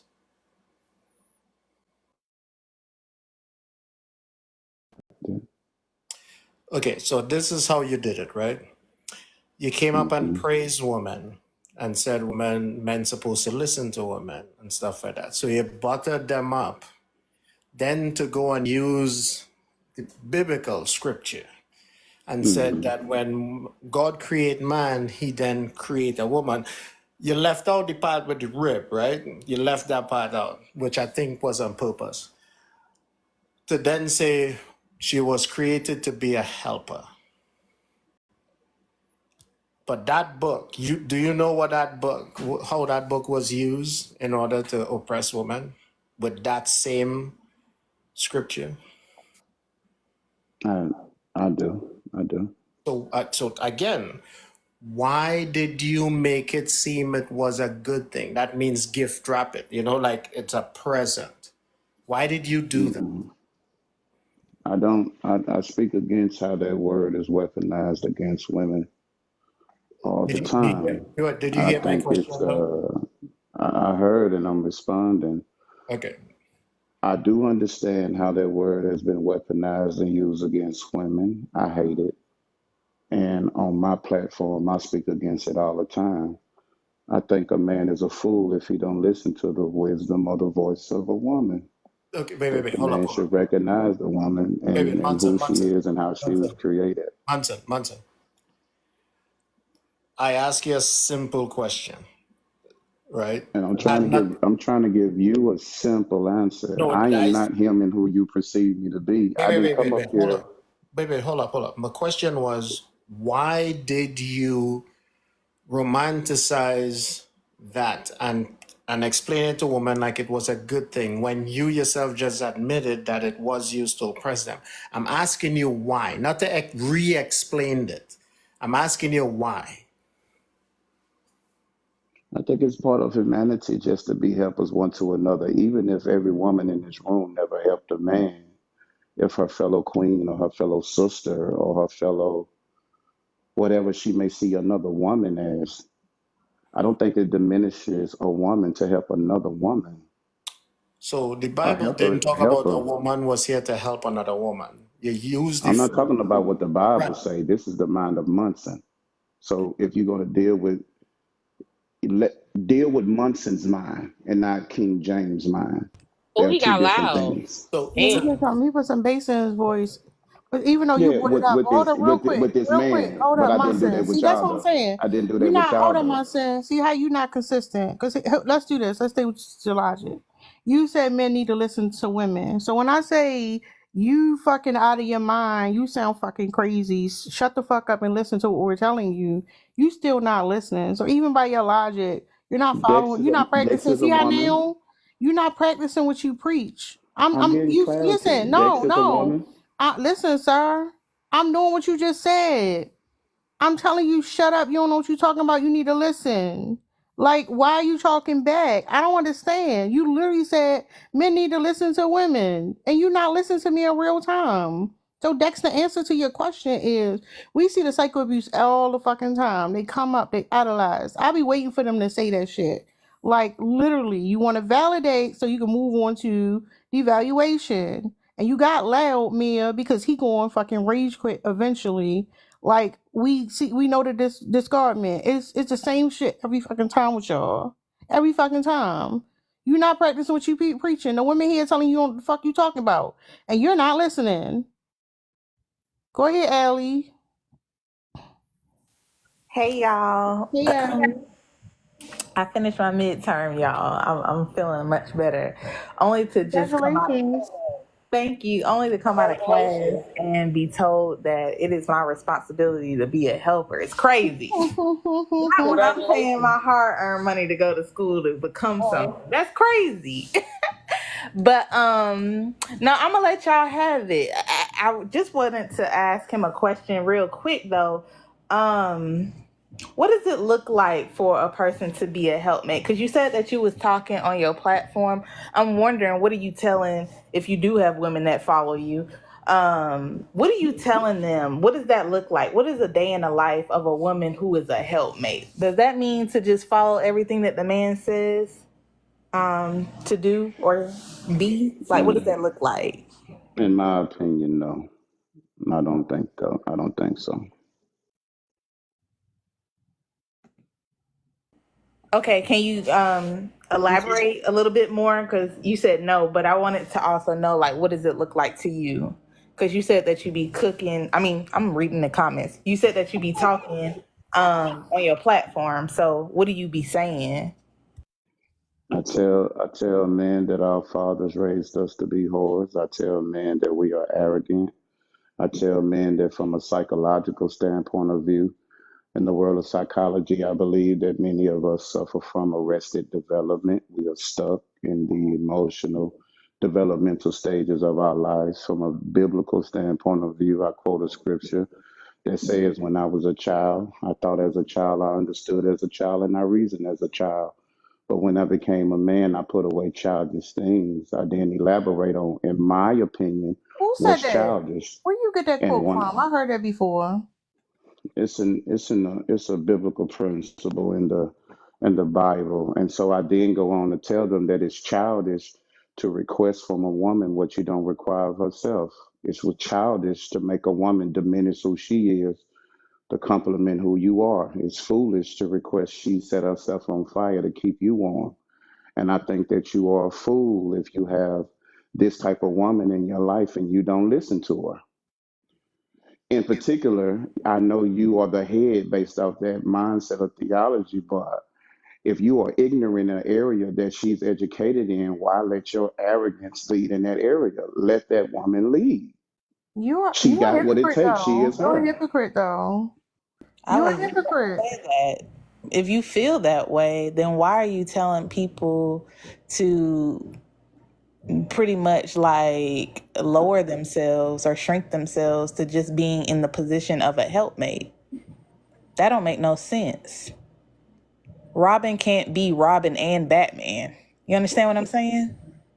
Yes, ma'am. But I think that when you deal with help, you have to deal with it from a holistic standpoint of view. Some people don't want to help nobody and you ain't forced to. And I think it's a problem whenever you force anybody to do anything. And we know what that is. So I just deal with it from a holistic standpoint What are of you view. referring to when you saying to force somebody to do something? What you talking about? I'm just saying, I don't believe in forcing a person to do Forcing anything. who? I don't believe that a man should force a woman to do anything. And when you say fool, what are you referring to? Like what? Give us an example. So let's say in a relationship, let's even put it in context of marriage. I still believe a woman has a right to say no. Have you ever been married? Just because, yes, ma'am. Why your wife leave you? She made love to a man that I preached with, teach with, and would have laid my life down for. Consider him my best friend. Why you ain't forgive that woman? You not listening to her. Clearly, she wasn't getting something. She went sort out that you couldn't provide for her. If we was like that, so it says two sides to every story. All things understood. You No, don't you can't. See, misunderstood that's my what I'm saying. mindset. What you saying is inconsistent. You saying listen to women, but you don't even listen to women. You're a hypocrite. You just But this is talking.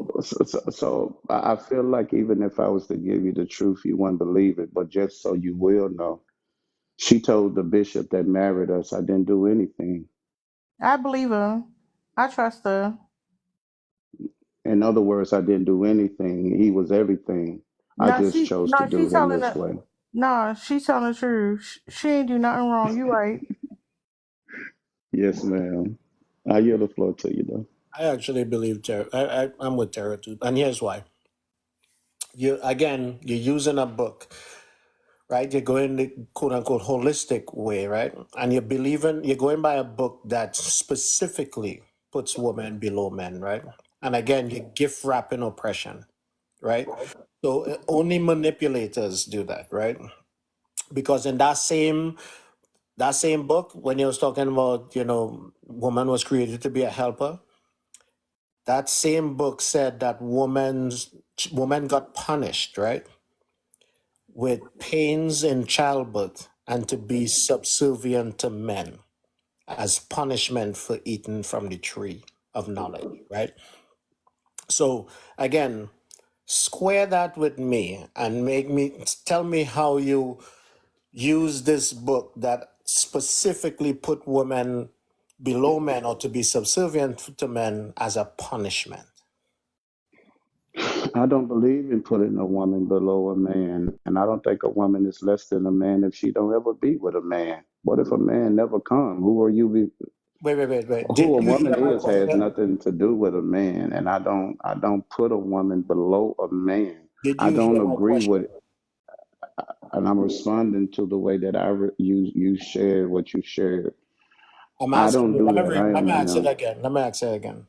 How could you square that using biblical reasoning? What you just said is the direct opposite, is a contradiction.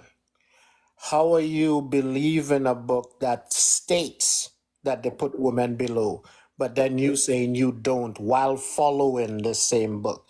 I want you to explain that.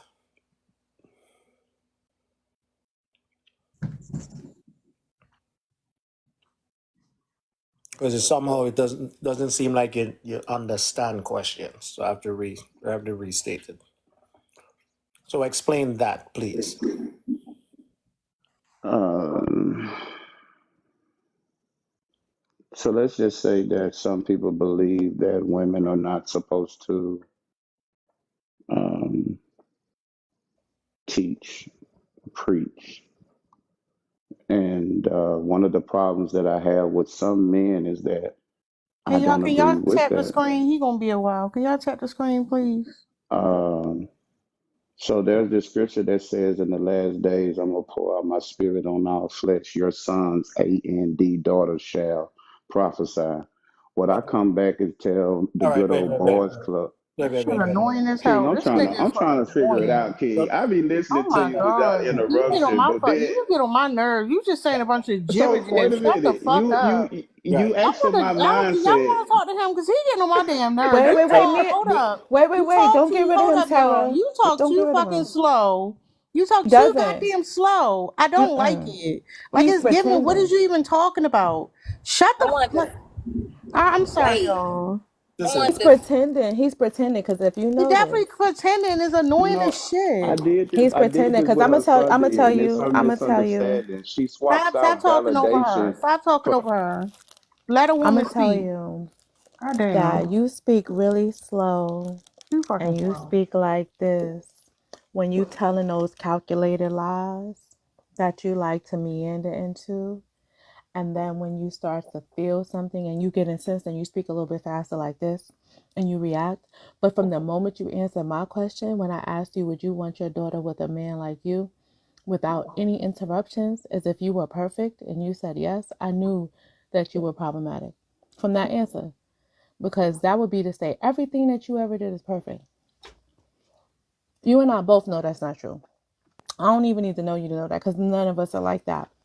And so the notion that you would say that about her, I was going to ask you, ooh, what would you do if she came home with a wife? But I feel like you're manipulative. So you have some spun answer that you would give. But it's so ironic that you threw that woman under the bus, because you could have said many things.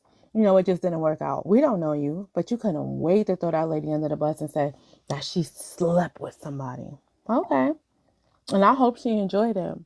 Probably was better than you. Right? Now you're getting upset. That's my whole point. I like toying with people who like to manipulate me and talk slow and be weird. Hold All the up. stuff like that. Look, watch. All right, listen. I went over this Sunday with the host. At least she dropped me. There was a You definitely talking misunderstanding. faster now. That's what I'm You saying. see what I'm saying? because I'm getting Guys, ready to part we already because I know the went through this game. Sunday So with you, shut Tara. up. Well, I we're want to know. talking. Shut up. We're talking. We've been clocked that shit a while ago. Y'all, you be thinking too hard. You can't even talk with the same cadence. You can't. And she just told you what you was gonna do, and then you fucking did it. That shit is crazy. This is all a fucking performance. Why can't you just be yourself? Like, what do you hate about yourself so much? You gotta come up here being pretending to be another motherfucker. Like, what is that? Be your So you fucking met him self. Sunday? Huh? So Tara, did you meet him Sunday? You met him Sunday? Because he said Sunday y'all was talking. No, I didn't like him then. I didn't like him then. And I guess he followed me and he wanted to come back. And I don't know why. He know what it is over here. I don't understand why he want to come over. I don't understand it. Let me tell y'all what happened. And take me serious and hear me out. Y'all take her serious, okay? Go ahead. He was playing with himself and now he finished, so now he like bucked up. Cause he had to work one out and he did it. And now he bucked up. Like now he like, all right, I got that out the way. You know, he done used us up, our voices. Mia, please. And now this nigga, like, I don't know if it's post-nut clarity.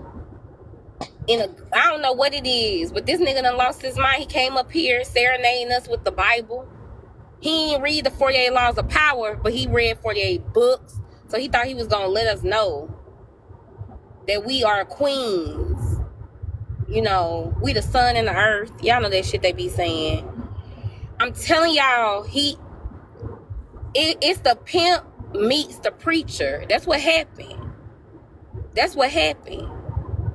Then another thing that happened is that this nigga said everything biblically, but that nigga ain't been to church in a month of Sundays. Now, you come in here talking about the Bible, but you ain't stepped into the sanctuary. You ain't caught the Holy Ghost. He was on TikTok on Sunday. Don't forget now. I know, that's what I'm saying. That's how I know he was over there touching himself. I don't like that. I feel, but I ain't gonna say what I want to say. Because I said I wasn't gonna curse.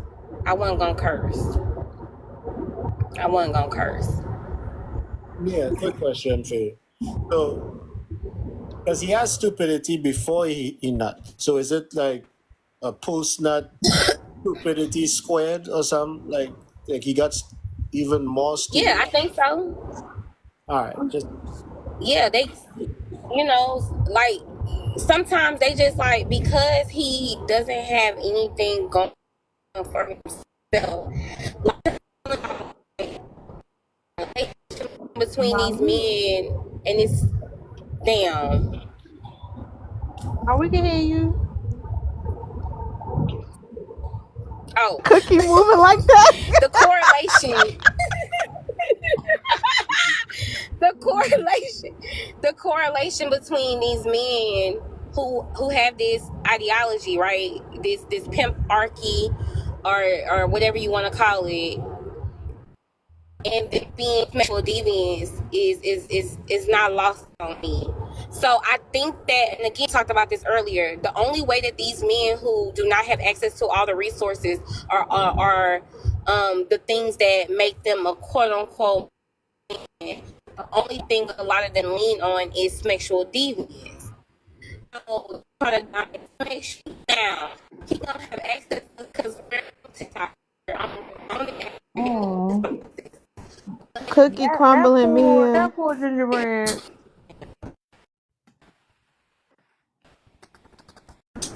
Don't shit. Why he Let me frozen like screenshot that? I got He screenshot frozen. He frowning. No, don't frown.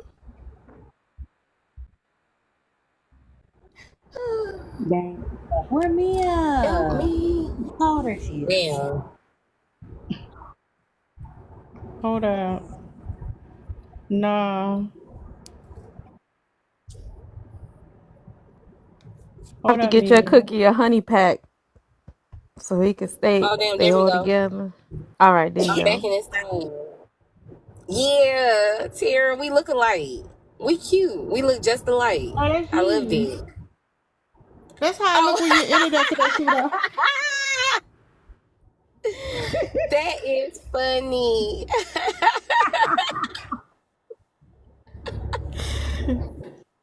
What's wrong with me? I'm gonna say this for something. Save it. But did y'all get the part when I was saying that they use their sexual deviance as a way to dominate? So, like sexual assault can happen in a lot of ways, right? So, in my belief, men coming up here getting their rocks off, whether they're actually doing it in the box is irrelevant. But I do believe that they be doing stuff like that. I do believe that they enjoy that, and them doing that to our voice or to us is a sign of disrespect, and it's their way to be dominant. I really do believe that. I'm not joking about that, because they don't have no other power, so they use smacks as a way to dominate. And I think that's what a lot of them do. That's why when they have that tone, they're trying to trick us.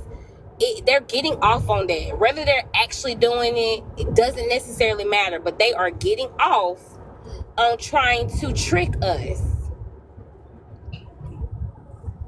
I do feel like, and it could be any woman. It can be any woman, but I do feel like if you come into a room of beautiful women, I'm gonna say it, then they, men can be very calculated. They can, when we don't even know it, go to everybody's account and look at the women and say, okay, a room full of pretty women, and listen to what we're saying and have some kind of, don't like what we're saying. And like you said, his way of getting back at us is his form of disrespect and, and doing something. I think it's possible to be doing something like that. And we may not know it, but in the back of his mind, he's like, you don't even know. You don't even know. Because that's what the coercion, the manipulation, the lying, and, that's the basis of it. That's the core of it all. You don't even know I'm lying to you. You don't even know I'm disrespecting. You don't even know I'm trying to convince you to do something that you don't want to do, or you don't even know I'm doing something to you that you don't want me to do. You know what I'm saying? It could very well be that. Very well be that. I know it can happen to any women, any woman. But sometimes I do feel like in the back of their minds, their way to humble pretty women is to do shit like that, because they have something against pretty women. They fucking hate pretty women for some reason, for some strange, odd reason. But I did have a question for him, and my thing was, can you talk without speaking on the Bible? Can you leave the Bible out of it and just give us your own thoughts? I can't see that. He can't. But the thing is, our camera's not even on. We fucking pictures on the screen, And they do feel jealous of women with beauty or whatever because they feel like you get something automatically I can't get. But I don't know. The jacking onto it is crazy to me. It's just these niggas get on my nerves. I'm gonna be honest.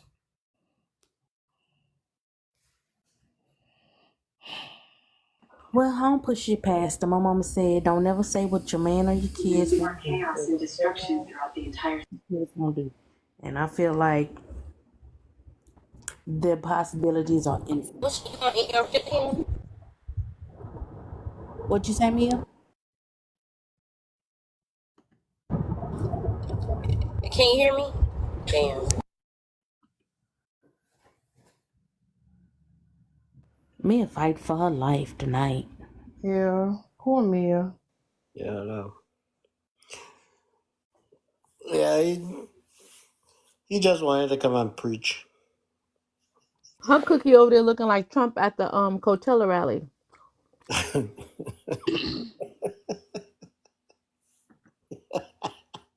I'm not gonna pay for the buses. Leave them all there. Wasn't 1,000 people there. In the dark too.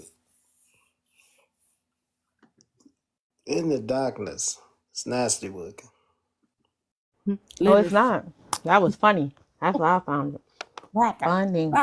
When I say nasty work, I mean that too. Listen, like if I was to go out here right now, right, and find me a horrible pookie, right? Would people say it's nasty work on his part, or would they say you should have known better? So for me, that's hilarious. Y'all should have known better. Cause they done told when somebody tell you they're a convicted felon, and you're like, yeah, I'm riding for him, and it's not like it's your child, because that's the only relationship I might see people making exception. I don't even do it for partners, and only if you did not do the crime, or at least tell me that until they could prove that you did it. Because if you tell me you did, I'm not going. But they're going to tell you he is a convicted criminal. You got recordings of him saying the most misogynistic, nasty thing. His ex-wife talking about he pulled her hair out and all kind of stuff. And you're going to say, yeah, after he's filed how many bankruptcies and Deutsche Bank and all the stuff that you hear. Yeah, I trust him to put me on a bus 2.5 miles or however long from my car. Absolutely, I trust him in the middle of a rally to do that after he's been supposedly attempted to be unalive multiple times. Sign me up. I want to be there next time them pew pews get pulled out and go flying. What? So no. Same way they would tell me to pick better. Same way I'm saying that's funny as hell. Y'all should have known better. Oh, that's the nasty work because should have picked better. Been treating them like shit, and they would still blindly follow him. And listen, they would still follow him after he did do that. So he's doing them dirty, and that's the funny part. That's why I said nasty work, and it's But look, now look, you know what? He fits the prompt because he got ultimate control of the relationship. Even after they got stranded, they didn't blame him. I didn't know Coachella mayor would be responsible for the stuff in their minds, but that's who they blamed. They didn't blame him. They couldn't necessarily blame the Democrats the way they wanted to, but the relationship that they have with a person who literally dehumanizes them on a regular basis is crazy. He has the thing that these men that come on the panel can't accomplish, and maybe that's why they like him so much. I don't know. Maybe that's another reason. Well, what's the thing that you saying that they had?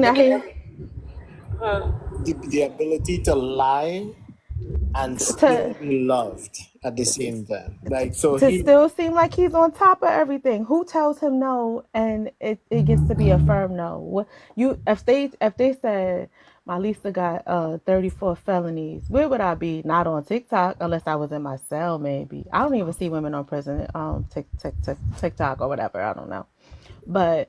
If that was so, if you bankrupted numerous businesses, you held on to sensitive information, like he is you know how I like bad characters, so I'll support a villain. He's like that. He's like the ultimate villain. in real life. He gets to get away with everything, violated women, no problem. Just come out with a little bit of money, make a bunch of kids, and then talk shit about people who otherwise has just one wife or no children or whatever. Make fun of people who be ableist. You get to do all of that. Fart while you talking, poop in your diaper. He gets to do all the things. So he has the gambit, the young ones who think that he's still wealthy, the old ones who want to do what he's doing in his old senility. Like, he has everything that they would want. What hasn't he been able to do? He's been the president of the United States. You don't, in this country, in spite of all its bullshit, that's the top of the totem pole. And once you've achieved that after being the host of The Apprentice, why would you not cyber slurp that man? Or why would you not, mentally slurp that man? Like, why not? Who's done it better? To add to that, my Lisa, did you know that he is responsible for, I think it's either 10 or 15% of the fraud throughout the year? Because he would, like when they give donations and they're supposed to be, say, one donation, he literally would secretly put it for it to be a weekly donation. So say if somebody did like $500, that would turn into $500 per week. And he didn't give back the money.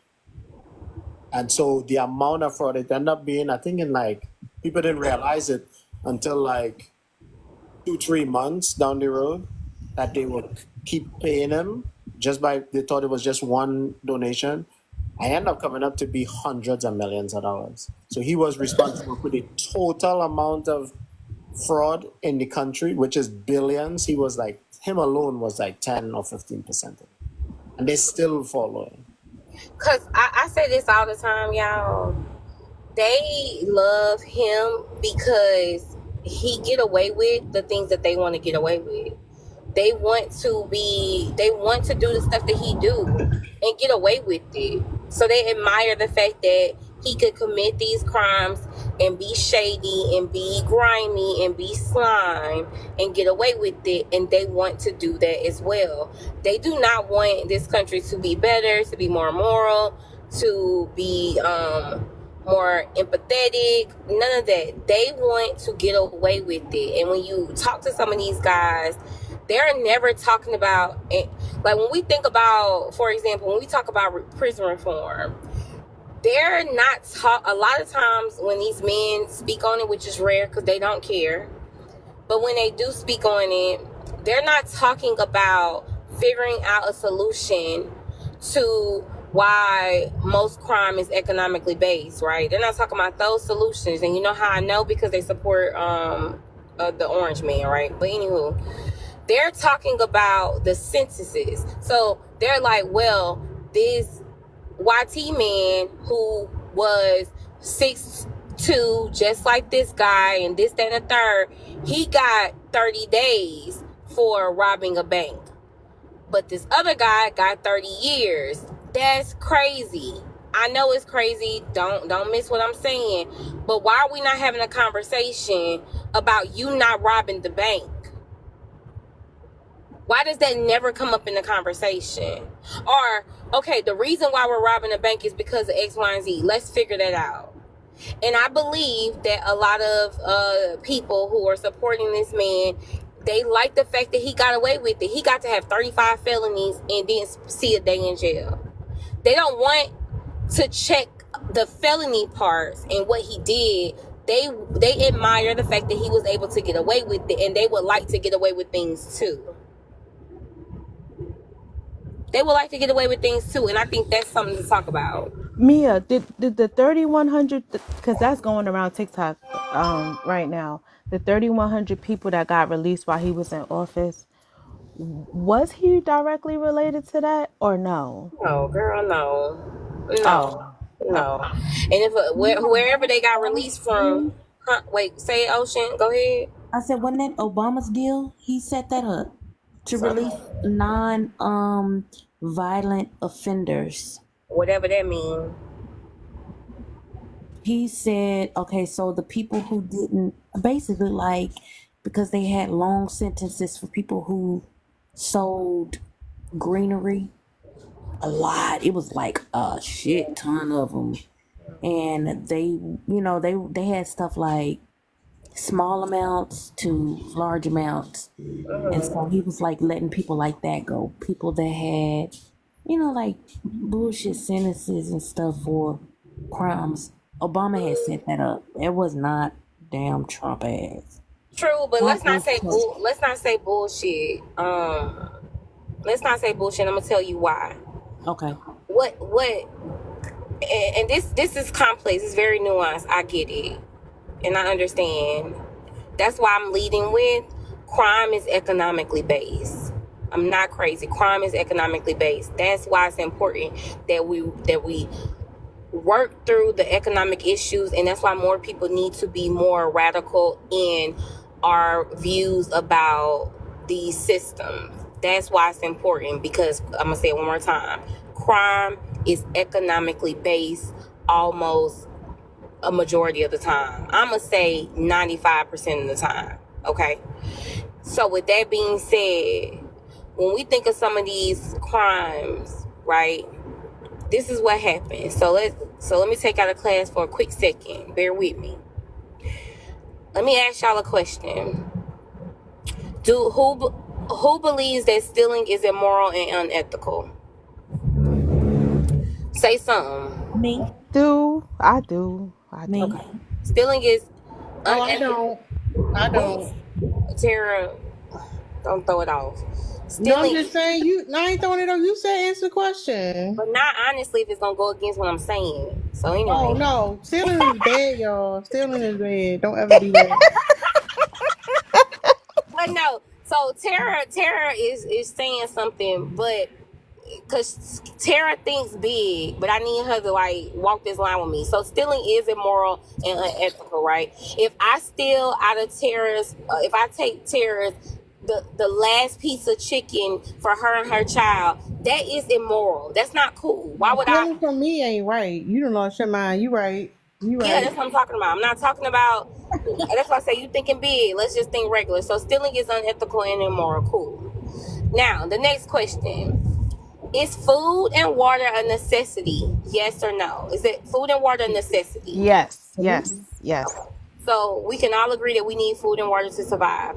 So let me ask y'all this question. Does it matter what type of food it is? Does it matter if you get food from a 5-star restaurant or if you get food from your local Chili's if you're starving? Does it matter? I don't care. Nope. I don't care.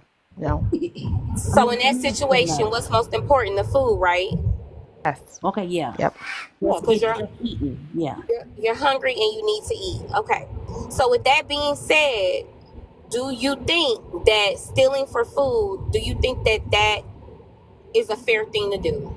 To steal, go in the store and steal because you're hungry, your baby hungry, and you're in Walmart, and would you take the pack of pork chops that you see? Would that be Could understand it, but knowing the outcome, I'm less likely to not have at least attempted to beg. Right? So I get what you're saying. If I thought I could get away with it, if I knew I could get away with it, I'm definitely stealing it.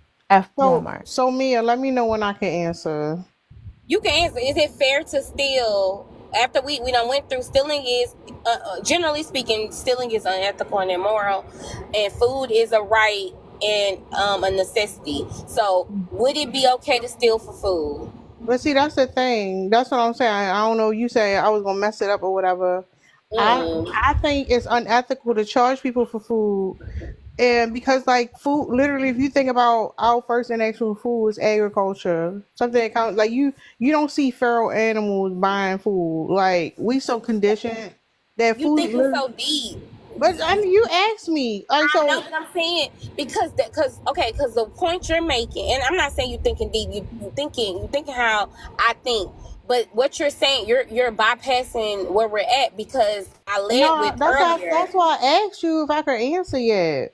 No, what I'm saying, well, so of course, if we were to, that's why I said earlier, we need to get on board about these economics because That's what's causing a lot of issues. If crime is economically based and we have things like you got to pay for water and pay for food, that's crazy. You need shelter, but you got to pay for it. All of that's crazy. We need to eradicate these systems, right? Like, I'm on the same page with you, but I'm gonna need that.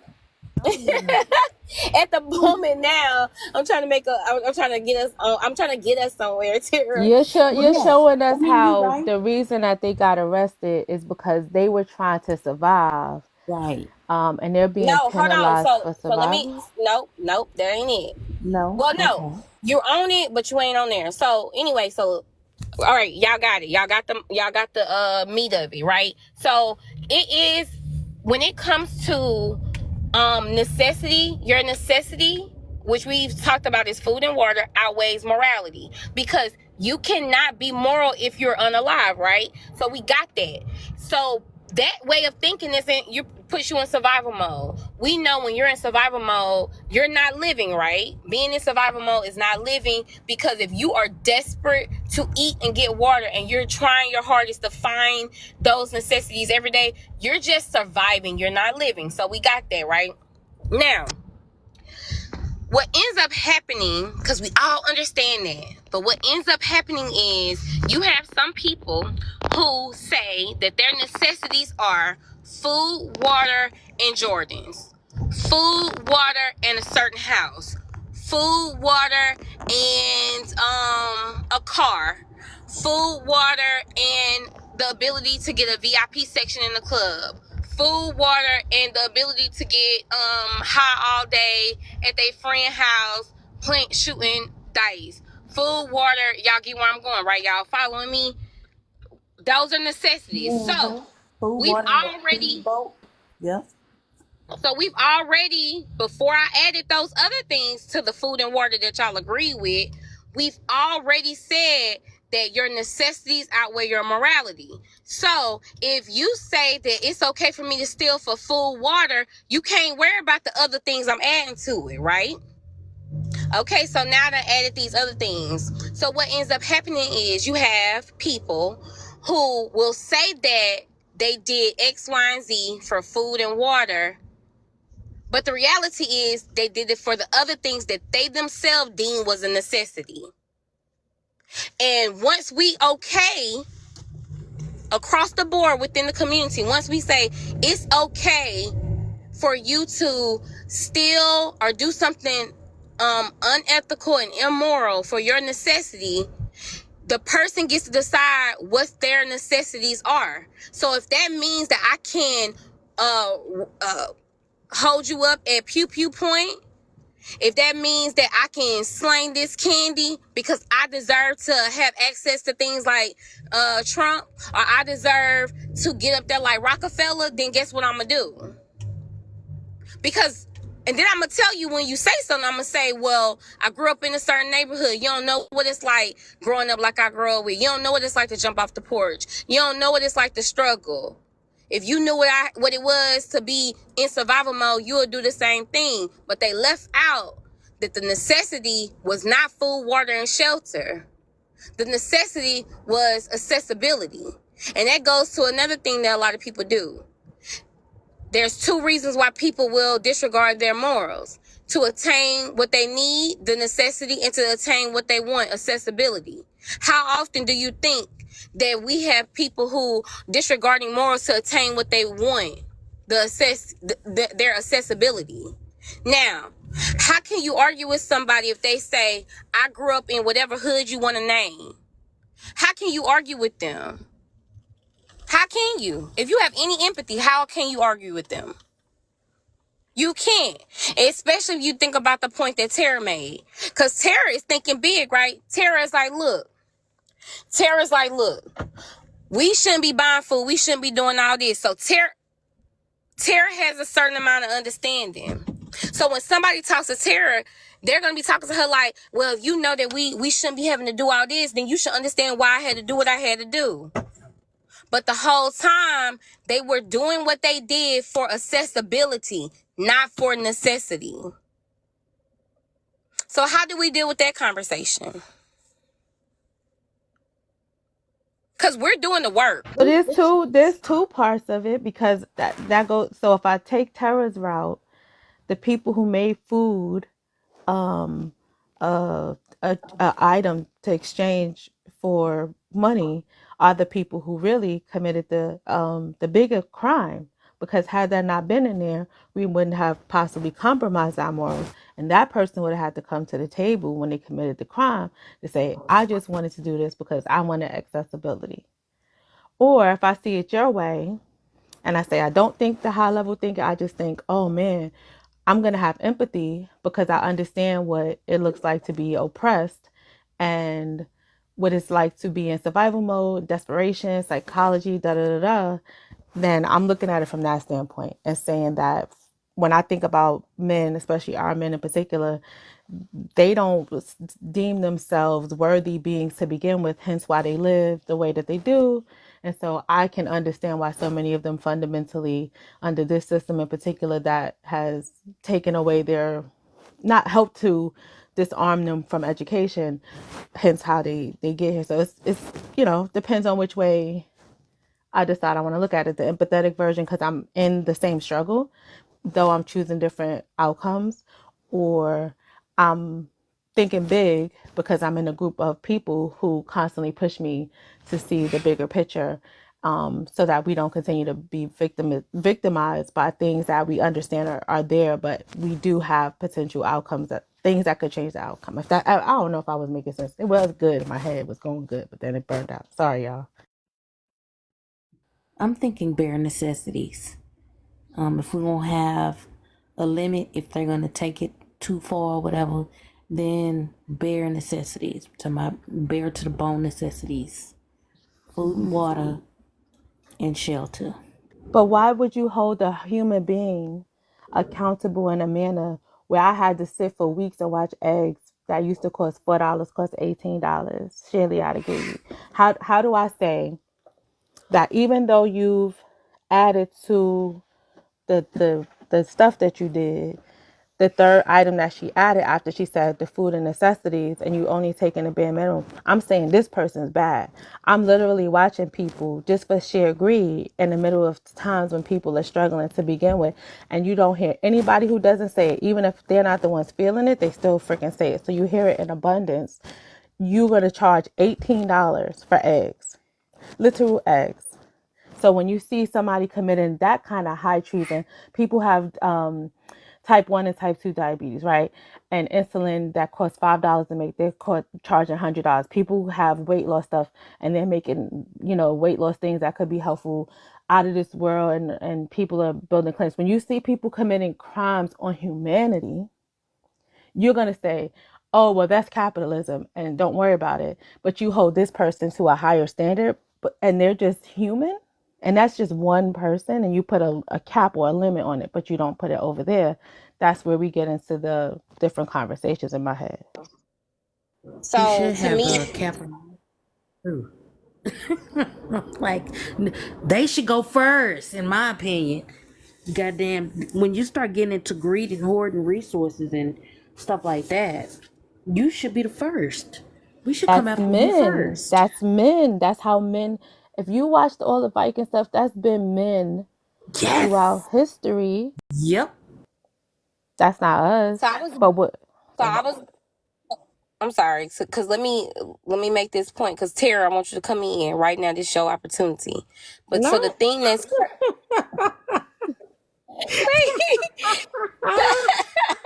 Nigga, fucking go ahead, wait, hear me Mia. out. So this the thing. So with that survival mindset, right? The mindset is the issue, and that's what caused the deplorable behavior. So what when y'all said about the hoarding, the wealth and stuff, we see that too. These both groups are cut from the same cloth. So you have the people that I'm talking about that are in proximity to a lot of us, and that's the part that frustrates me. But if we're being honest, they are modeling after the biggest gangsters, the biggest thugs, the biggest people who are always operating in survival mode, which would be those who are hoarding the wealth, right? So it's important. The only way to really unpack this is to address the survival, the surviving mindset, because it's across the board. And you can say whatever that mindset is, but that mindset where you think that that your necessity is so important. The necessity that you make up is so important that you are justified in your deplorable, harmful behavior, whether that be making the eggs $18 for 12, and other people who we're going to be in more proximity to, who are not going to be empathetic, who are not going to start begging, who are not going to try to get together with other people and figure out how to be communal. They're not going to do that. They're going to be upset about the person who has the same mindset they have, who made the eggs $18, and they're going to attack those who they have access to, which is us.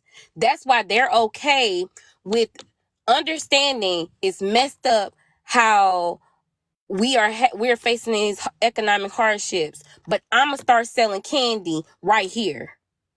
I'm gonna blow your son top back for his shoes. I'm going to pew indiscriminately, and I don't care that your 6-year-old daughter got hit. Cause this a dog eat dog world. Saying pew pew is too cute. I ain't gonna lie, that's too cute. But do y'all get what I'm saying? Okay.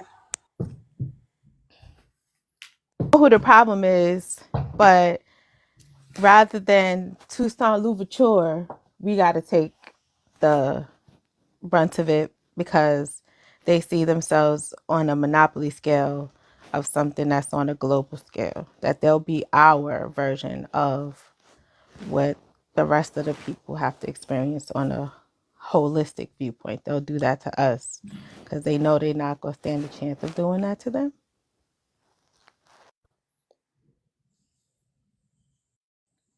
Go ahead, Tara. And yeah, my Lisa, they scary. So of course they're gonna try to punch down because they wouldn't dare play with the people who really doing the harm because they scary. 1 and 2, they not mad at them. They just mad they in the condition they in. They admire the person who has the ability to make the eggs $18 an hour. They want to be like that motherfucker. But because they can't, they just assert their power the way they can by taking over the community and being harmful and terrorizing and scaring everybody else. But they are literally mimicking the system because they're not mad at the system. They just don't want to be under it, if that makes sense. But Tara, what you think? They want to inherit the system. Yeah. Just like black men who don't want to get rid of patriarchy, they just literally want black patriarchy.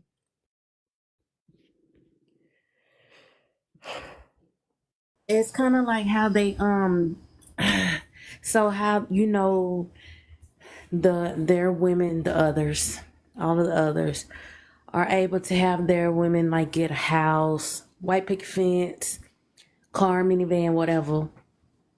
And then eventually after the kids grow up, they're able to really live their best life.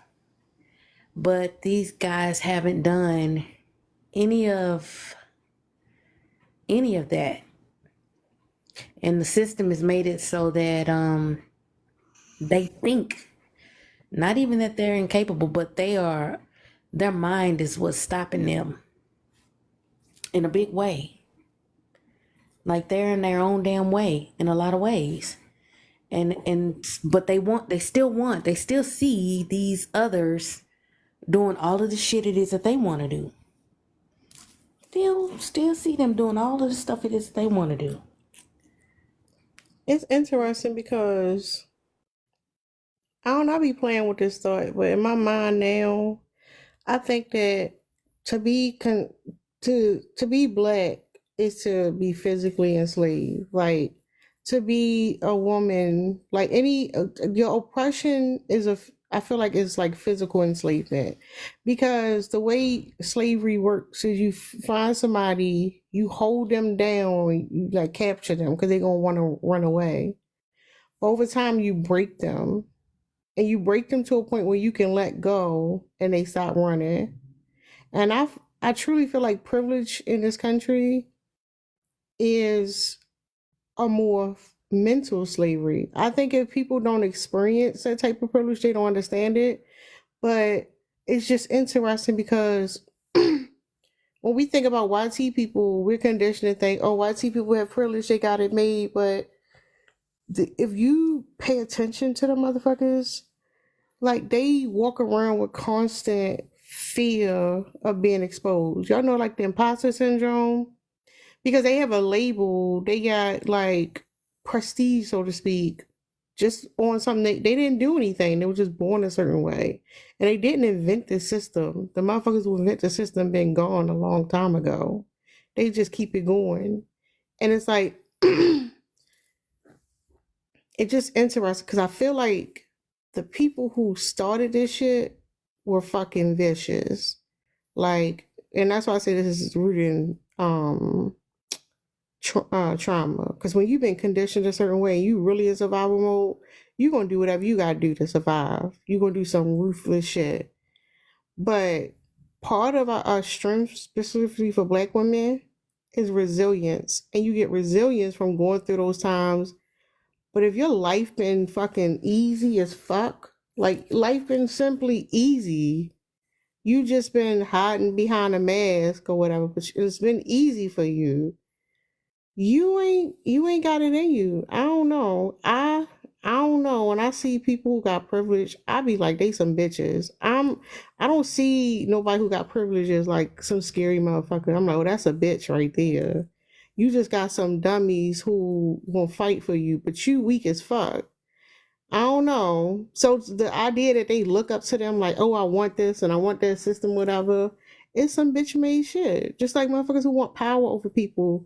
Like they try to get power over people, but their targets is usually somebody who's weaker than them. It's just giving weak ass shit. I don't know. Absolutely, you do know. Go ahead, Ocean.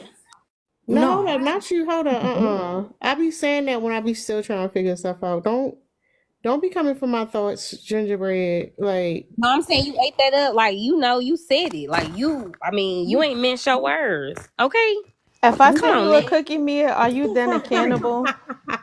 I am a cannibal. Give me the cookies so I can eat the cookies. Send them. Okay. And I'm up here laying tracks. Y'all, let me share the story real quick. I was taking out my tracks when I was driving on the way home from work. You know how I've been real mad all day and I've been holding it in. And so I was just started ripping my hair off. Luckily, I put this hair in real good because it just slid right off. So I went into QT, is what I'm trying to say. And I had a track flapping, and I had my levi was sticking straight up, and the back of it was bald. You just saw the cap and the stuff that's on there. And I was walking by this YT man, and he was like stuck, but he was doing everything he could to not stare at me while I looked at him. But I could tell he was looking. I think I walked by him probably 5 times on purpose. I just did it on purpose because he was just stuck. He just wanted to see, but so I'm going to make your ass stay here. I just kept walking past him, and he stood right there because I knew he was trying to look. Then finally I left and went to the counter. I told her, I said, I'm taking my hair out. I know you see this track flapping. And she was like, oh, it's only going to be like that for a little bit. And I said, but I'm scaring the shit out that man over there. And he was looking over there at me, and I pointed at him, and he hurried up and turned around and looked. And I was like, yeah, I'm talking about your ass. I pointed dead at him, looked over there at him, and I was talking to him. And the girl turned around and looked, and I said, yeah, him. And she just busted out laughing. But yeah, that's the kind of stuff it is. You know what I'm saying? That's women want to do what we want to do. And we want you to shut the F up about it. Leave us be. We let y'all be. Leave us the fuck be. But they can't. They can't. I agree. I don't think that they biologically have conditioned themselves for so long to do it that I don't know. It's something weird because I think that's why they're so angry.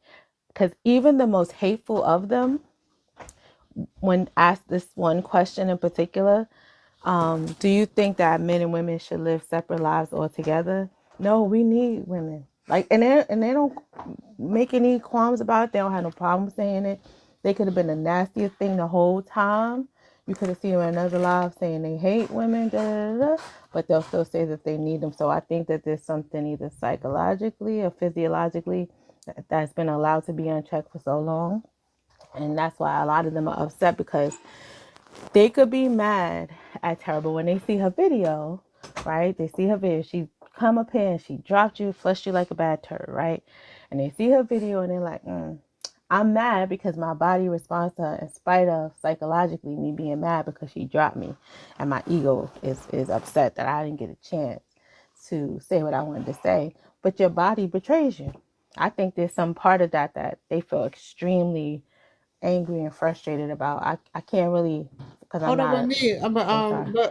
But Malisa, first of all, I don't think any of this shit biological. I say that because men still come from women, and I don't know. I feel like if men come from women, why women not fucked up like that? I don't know. It's just But like. do you think that Hold when up, they did that study that was fake then? Because maybe I'm getting bad hold on, what information. happened?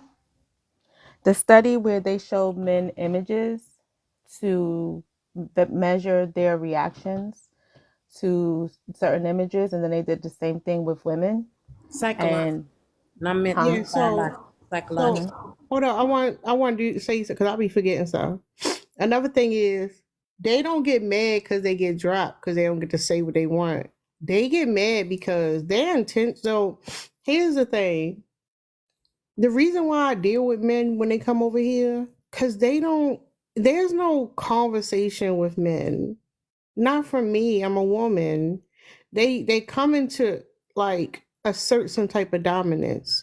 They don't want to say their shit. They want to humble me before they drop. And I don't give them the opportunity to humble me. And that's what fucks them up. Because they came up here to reinforce some shit in their mind where they feel like they have to be superior to me. And for me just dropping them without having a voice, they hate that shit. That's why they get stuck. But Like that's why the conditioning, a lot of this, I know like epigenetics, yeah, predisposed to feel certain types of way, but the conditioning is so layered, it's everywhere. I say this as a mother of a son, and like, if y'all think that you can just talk to your child one time or a couple times and it's like, oh, patriarchy, that's it. No. I literally talk to my child about this shit all the fucking time. And it's still shit. I'm like, damn, they go another layer. They go another layer. There's some other traits. Damn, we ain't even free. Like, the shit is so layered. It's like, how do you say, like, what was that?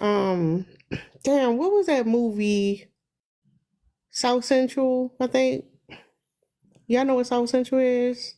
what, drinking juice while in the hood? No, The not that Keenan one. Anyway? No, not Oh, that no, I don't one. know. The real one. Bobby You mean that? Johnson and them. No, I don't know that. Y'all know what I'm talking about. Old movie. Yeah, y'all alright. Pretend y'all know what I'm talking about. Okay. Okay. Here's the thing. You have a child who don't have a caregiver there to protect them, to give them reassurance. Children at a young age do not feel safe to explore unless they have a caregiver there they know is going to be at the end of the day. Like, it's something slight, but it's such a dramatic difference. And if they don't have that, they become extremely anxious and afraid. They don't touch their boundaries, right? That's just one part of it. So you put a child in a situation where it's toxic as hell, and you come back 10 years later, it's going to be a whole different person. It's going to be so much layered trauma there. The reason why the men are responding like that is because the shit happens from once they come out. Literally, look at the thing you say to little boys, the games they play, the way they interact, the way we talk to them. Like, I get how somebody could think it's biological, but the condition is so deeply ingrained. It's so layered that, like, if you like really look and break down all the parts of it, you can see exactly why the men are the way they are. I definitely can. One, I think that's one reason why Munson came back over here from yesterday, because he was like, I'm gonna try this shit again. And he, it was like, I'm going to win and conquer this time. And he didn't. He didn't. It was the wrong group of women. And I think he thought he was safe because I said, we cool. But no. Nope. But yeah, I think it is deeply ingrained. When I say I worked overtime on my boys, mainly because of how their daddy was, mainly because of how my stepdaddy was, mainly because of how my mama was. But I worked overtime on them. I talked, and I still talk till I'm blue in the face. And when they would start that deflection shit, I nipped that shit in the bud right away. And cause I was like, damn, y'all come out like this? Then I was like, well, let me see if I can change that. Cause I would rather y'all be straight shooters than be like these men out here who cannot give a direct answer to a direct question, who can't give a direct question, who can't just speak their mind and stand 10 toes in it. There's no reason why your mama is this savage and you be weak as fuck. That doesn't make any sense to me. You know what I'm saying? It depends on experience, right? Because a lot of times you have to.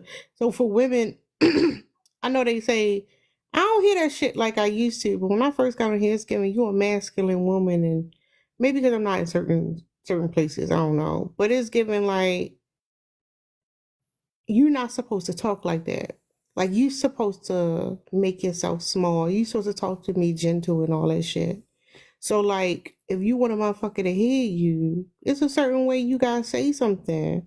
Otherwise, it's it's just weird. Like when I put the voice, the little chipmunk voice on here, and like I could tell that the men stay up here longer. They don't see me as threatened or whatever. Like I'm not.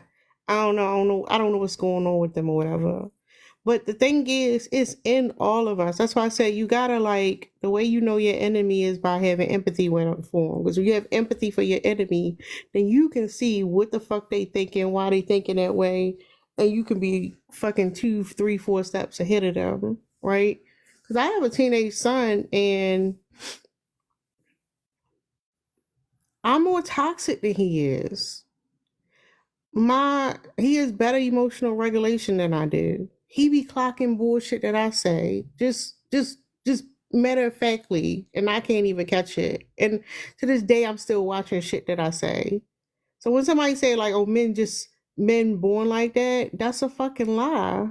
That gotta be a lie. And the reason why it's a struggle for me because I've been through some shit. And it's hard to like deal with it, unpack it, process it. It takes, you go through a lot. You work on yourself, you reflect and all this shit, but you still gotta continue to do the work. It's healing. It's not healed. But I look at my son who he don't be in his bitch raising his voice or nothing like that. Like he be calm. And like I had to like literally stop raising my voice. I used to struggle with that. Like he'll cry. And a lot of people be like, you ain't supposed to be crying all this shit. Like, no, like I see him like he feels sad when I react like that. Cause he haven't been like went through the shit that I went through. And I'm like, let me get my shit together. So I'm not transferring my trauma onto him. So no, it's not a biological thing. I swear if I didn't have a son, I would think the same thing. But looking at this boy in his face and seeing the way he is, how gentle he is and shit, like, ain't no fucking way. It can't be biological. It can't. I don't know, Tara. I'm not saying you wrong, but I still have my questions with that way that they react physically in ways that women don't respond to because of the differences in our biology, and that piece of chromosome may have Let's do some it. No, it's to it. It's to it. I'm telling you, it's to it. I'm telling you, when you realize that sex, gender, and all that shit exists on a spectrum, and we talking binaries to simplify the conversation. But if that's the case, there should be no pick-me's. If it's biology, pick-me should not exist. If it's biology, toxic mothers should not exist. It's not biology. It's not.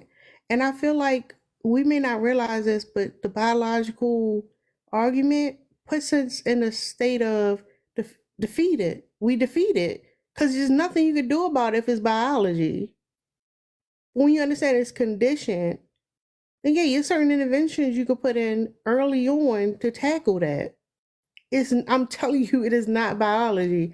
I didn't just look at my child. Y'all know I did like I explained, I broke down the whole thing. I made the videos. I showed you all the fucking research articles I read over the course of like 6 fucking months. Like, it's not biology. That's an excuse. Men don't have their own identity, and society tell them who the fuck they are, and they believe it. They'll come up and say, "Oh, I just want sex from a woman," because that's what you've been told, and you believed it. I'm telling you, it's not biology. Well, that's why I was bringing up what I was bringing up, because I agree with you. That's why I said I worked hard to change that shit, because I realized it was more of a socialization than it was biology, and I was able to change it. Like, they are not like that. They have some attributes of their dad still, but I know that also is still socialization from him. Those are habits that they watched him pick up, and they picked up from him.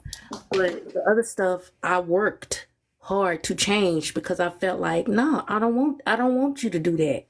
I don't want you to do that. That's the difference. That shit. That's the difference, because my son's father is not. He not like. That's why I said I be talking to him and he be tripping off the shit I be telling him, because he see the shit. Don't get me wrong, and he got his performance he do around his friends or whatever. But he pulled my son there. He cussed him on his forehead, tell him he love him. Like, that hyper masculine shit. That's some weird shit. When I came online and saw how prevalent it was, I'm like, where the fuck these people live at? I ain't never seen no shit like that. I'm not saying it doesn't exist where. I'm just saying I wasn't previous to it as I am now.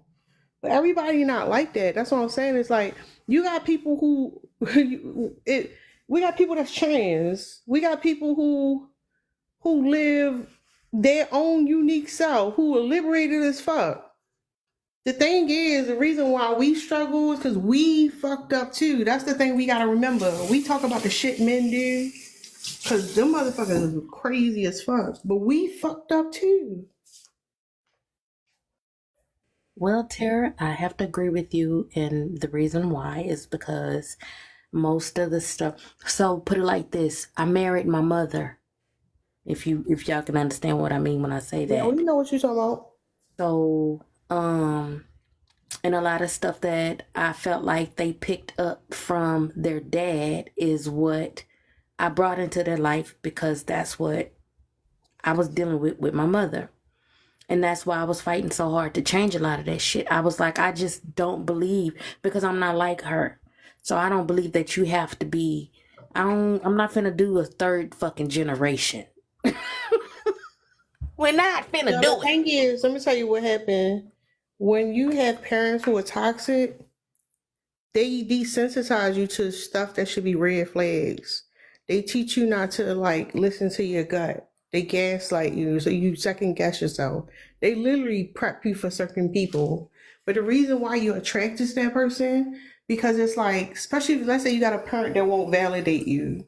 You meet a motherfucker who won't validate you. Somewhere deep, like your inner child wants to be validated so fucking bad that you gonna go get in a relationship with this toxic ass motherfucker in hopes that one day he gonna validate your ass. And he never gonna do it. But you do it anyway because it's a childhood wound. It's deep. Yeah, it's deep. So that brings me back to the whole biological thing. Is when I said it's more psychological than it is biological. It's more conditioning than it is your DNA and some cells and stuff in your body that you have no control over. It's not like being fat because you're predisposed to it. It's literally social conditioning. And I set out to change it, and I did. So that's how I was able to say, no, this is not biological. It's literally social. It's literally what you're taught, what you've watched, and you can go in and change that. You literally can, because I did. It's like you said your kid is I have two big old bears. What do you call them? Like teddy bears.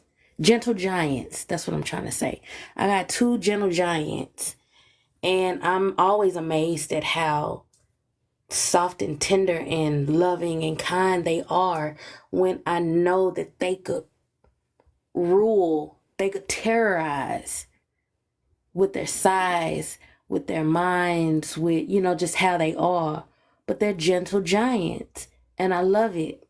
And I credit that to myself because I am the generational breaker to the point where I'm no contact for years. And then I had to work hard because I did not want to cycle young men out here to be as dangerous as these men are. I refused to do it. I refused to do it. I said, if I was able to not become the crazy monster that my mama was, then you don't have to be the crazy monster that a lot of these men are. And so we gonna make sure that shit happens. And I did that. But they are definitely socialized to be as toxic and as dangerous and as volatile as they are. As where they have no self-control over their urges. Their impulse control is non-existent.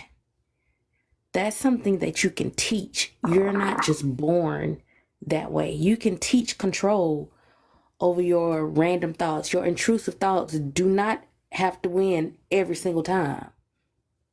They're not supposed to win every single time, Yeah. Can y'all do me a favor real quick? Can y'all put a random word in the chat or something? Look at Cookie on pause. Where'd Cookie go?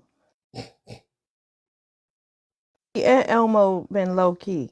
No, if you don't look at the screen, it go away. That mean Mia was on some shit just now, but that's how they work. Really? I'm over here listening. I'm learning.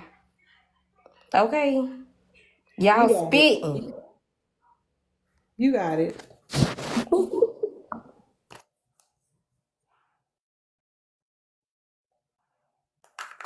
Yo, when I go live y'all, I'm gonna be toxic, y'all. Like, this was fun and all, but I want to cut some niggas out. I'm gonna be honest.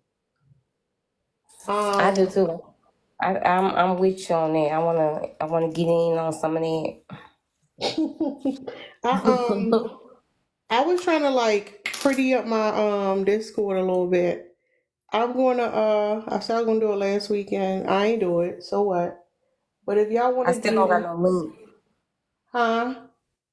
I still don't have no link. Let me update the link in my profile, and then I'm gonna because I want to put some stuff in there for MPD, so that we can do MPD again. I missed the MPD. I feel like something's weird with your thing, though. I want you to check it out before because I feel like they stealing your taps, and I don't know if I could prove. I guess you could look at it and see about your gifts and stuff, but I would want you to check on it because it seems very glitchy and weird. I got you, Molly. I'm be honest. I be clicking that button up. I don't be checking nothing. I'm gonna be honest. I gotta do better. I don't be checking shit. Okay. But I'm well, can you check today. your analytics at least and see? Yeah, because I'm wondering if it's spiking or something because it's odd to see the same number 2 times. I've not, and 2 days in a row you've had it. Well, you had said 57, and I saw 56, and I was like, yeah, they fucking with. Yup. Yesterday I saw 10K 3 times. I was like, no, I gotta go up there and tell her now. But yeah, it was yesterday was 3. I didn't pay as much attention today, as I did with yesterday's. But I did see 44K I think twice today, and I was like at like a little before 8 o'clock. I saw it 2 times.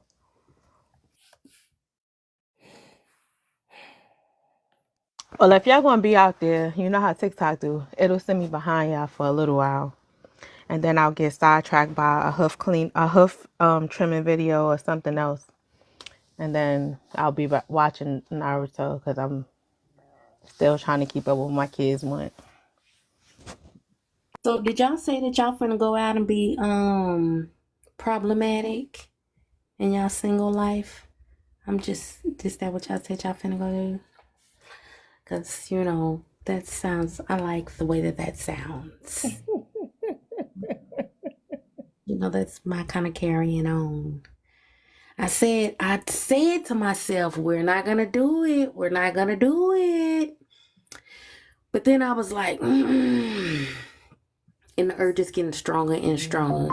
And I know me. Eventually, I'm not gonna be able to fight it, and then I'm not gonna fight it, and then I'm gonna be out here making niggas go red pill. I mean, Don't forget y'all. Are y'all still doing the language stuff? I don't be seeing nobody name pop up. I'm doing it. What? I ain't gonna lie to you. I ain't did it. I haven't done it. Okay. I get it. Some days I don't. I'm like on a little bit of a streak, but I'm trying.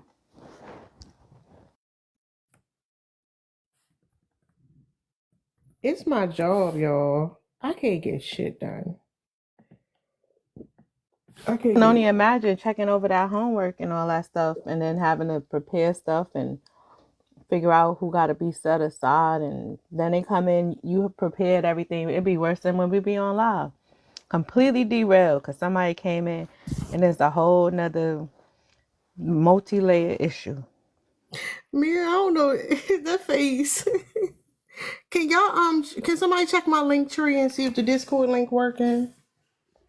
Me, I sent you an invitation since you said I did a thing or whatever.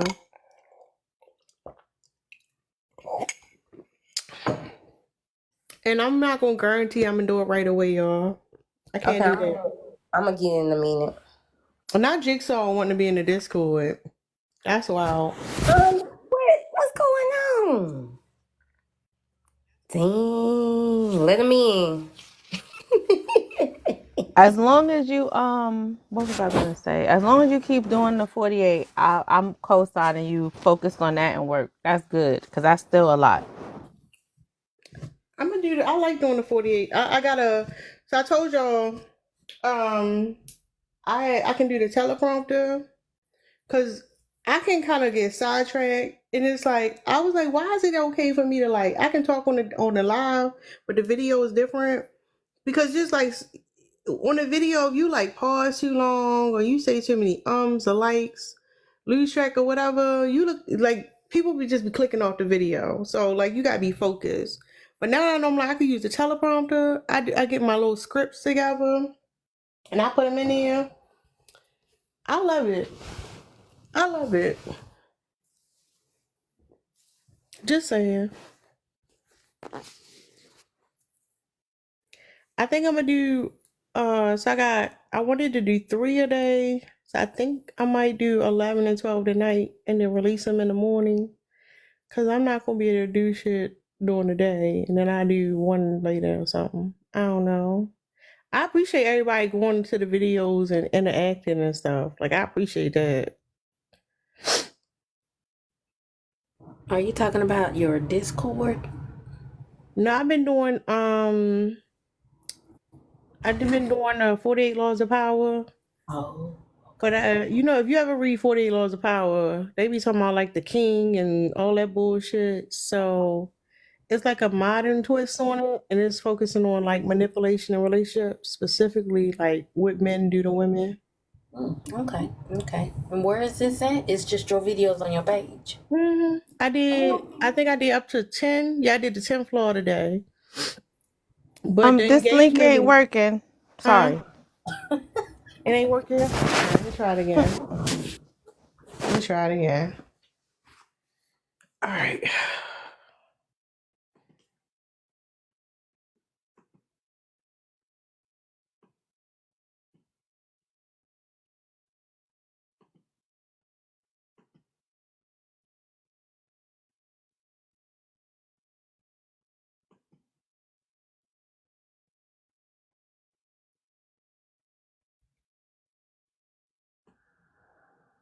How do I do this? I'm of no use. That's all I can tell you. Only thing I figured out was how to click on this thing and answer the questions, but I don't know what other stuff. How y'all link it or set it. I don't know nothing about that.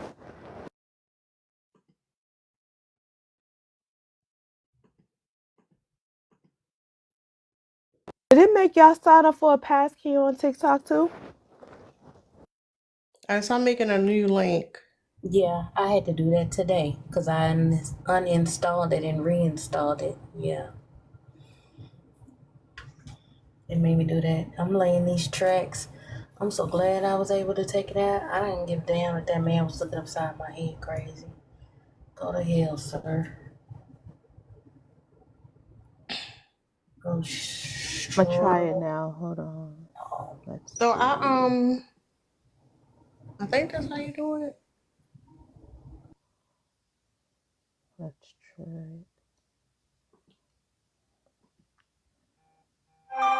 Oh, this phone is doing its own thing. Is it working now, y'all? Hold on. Nope, action can't be completed. That's what it say to me. I don't know. That's I what it don't said. know. I don't know. I don't know what the fuck the problem is.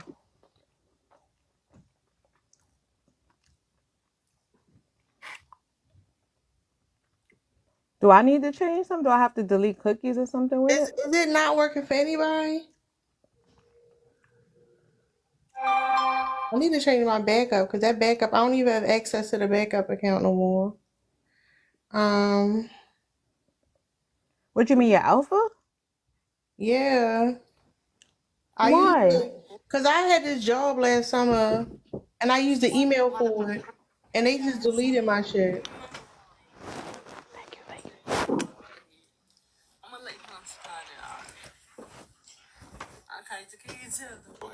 That's the visually impaired boy. It is an honor. All right, so now I swiped. I'm gonna go back to It my. worked for me. I don't know why they ain't working for y'all. Hold on, let me try it again. So I'm gonna go to you. I swiped through some stuff on my thing, and now I'm gonna go back. I'm gonna go here and click on your profile. Oh, click on your profile, and I'll tell you what I see. It looks different. You just switched the whole thing up. That's a whole different color. Y'all like this color? That's nice. Okay, hold on. Let's see. Accept invite. Action can't be completed. What? Nope. Maybe it's just me. You gotta check and see if my name is something or whatever. I think I could just invite you, but I don't know why.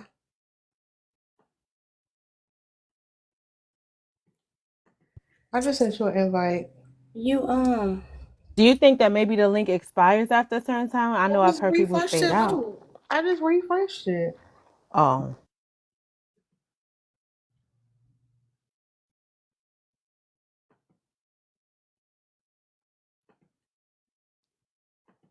are you on the East Coast?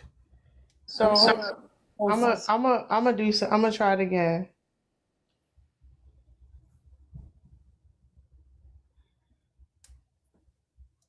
Can't even click on what you sent me. I don't know what to tell you. Let me try this other thing. I did a new link. It should work now. Okay. Let me go back to TikTok. All right. I'm gonna refresh. Do they have a refresh? I did some There's no blueberry tea. refresh This button? is good Okay. as hell.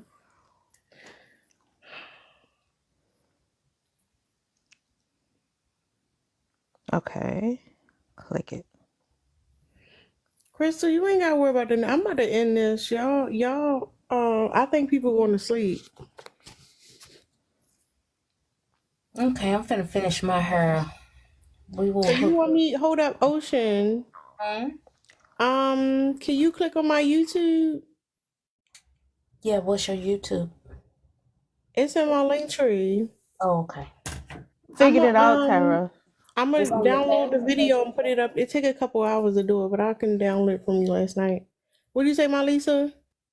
So I had the option, instead of just clicking on accept, I had to click open in browser. Oh yeah, it don't So work when you. I know why it didn't work. Yeah, I don't know what that's about. You can't when you click on stuff straight to your phone on the Discord. It don't work. I I did need not know Discord to that. get Okay. together. Yeah. Learning Allie, you something still new. up? Yes, I'm still up over here. Allie, this link you sent me, is that your website? That's the The one you want to refer to? yeah, from this morning. All right, I'm gonna I think I'm gonna make a PowerPoint. I like PowerPoints. Okay.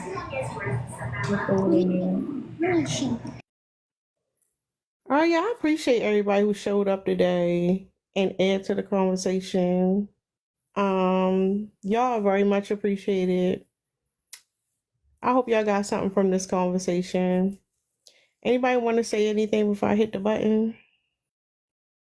Nope. Have a good night. See you in these streets. Yeah, in these streets. Thank Good you for the night. combo. Good night. Huh? If I y'all said thank you haven't, for the combo. hold on, say it one more time. I said thank you for the convo. It was a good convo. Yeah, no problem. So if you watch later, I'm gonna put a video in the Discord for you. I mean YouTube. Okay. If y'all haven't went and watched my videos, if y'all could go watch the videos and do all the things. So when y'all watch people videos, y'all gotta watch it all the way through. I know some people don't like to watch stuff all the way through, but if you can go watch it all the way through, share it and save it and repost and I like when y'all ask questions, like y'all add conversation or whatever. When I see y'all stuff, I don't never see none of y'all stuff. But when I see people stuff on my timeline, make sure I do all the things. That's real important. I think people forget that, like on platforms like this, like it literally is about engagement. So when you see people in there, hold up, man, what you talking about? Me proud of us, y'all. I can't say nothing. I don't put nothing up there. I just be reposting stuff that I see. So I didn't want to say nothing. Now, even if it's just an emoji or something, when you got engagement on your videos, they push it out a little bit more. Yeah. So I'm hoping that like I am hoping I can get more followers out of this the thing that I'm doing. But yeah, I appreciate any support and all support. I appreciate y'all. Mia, I don't know what's going on with Mia. She crashing out in the comments. Good night, y'all. Good night, everyone. Come back See tomorrow. y'all. All We gonna have right. ops up here tomorrow. Okay. We cussing ops out tomorrow.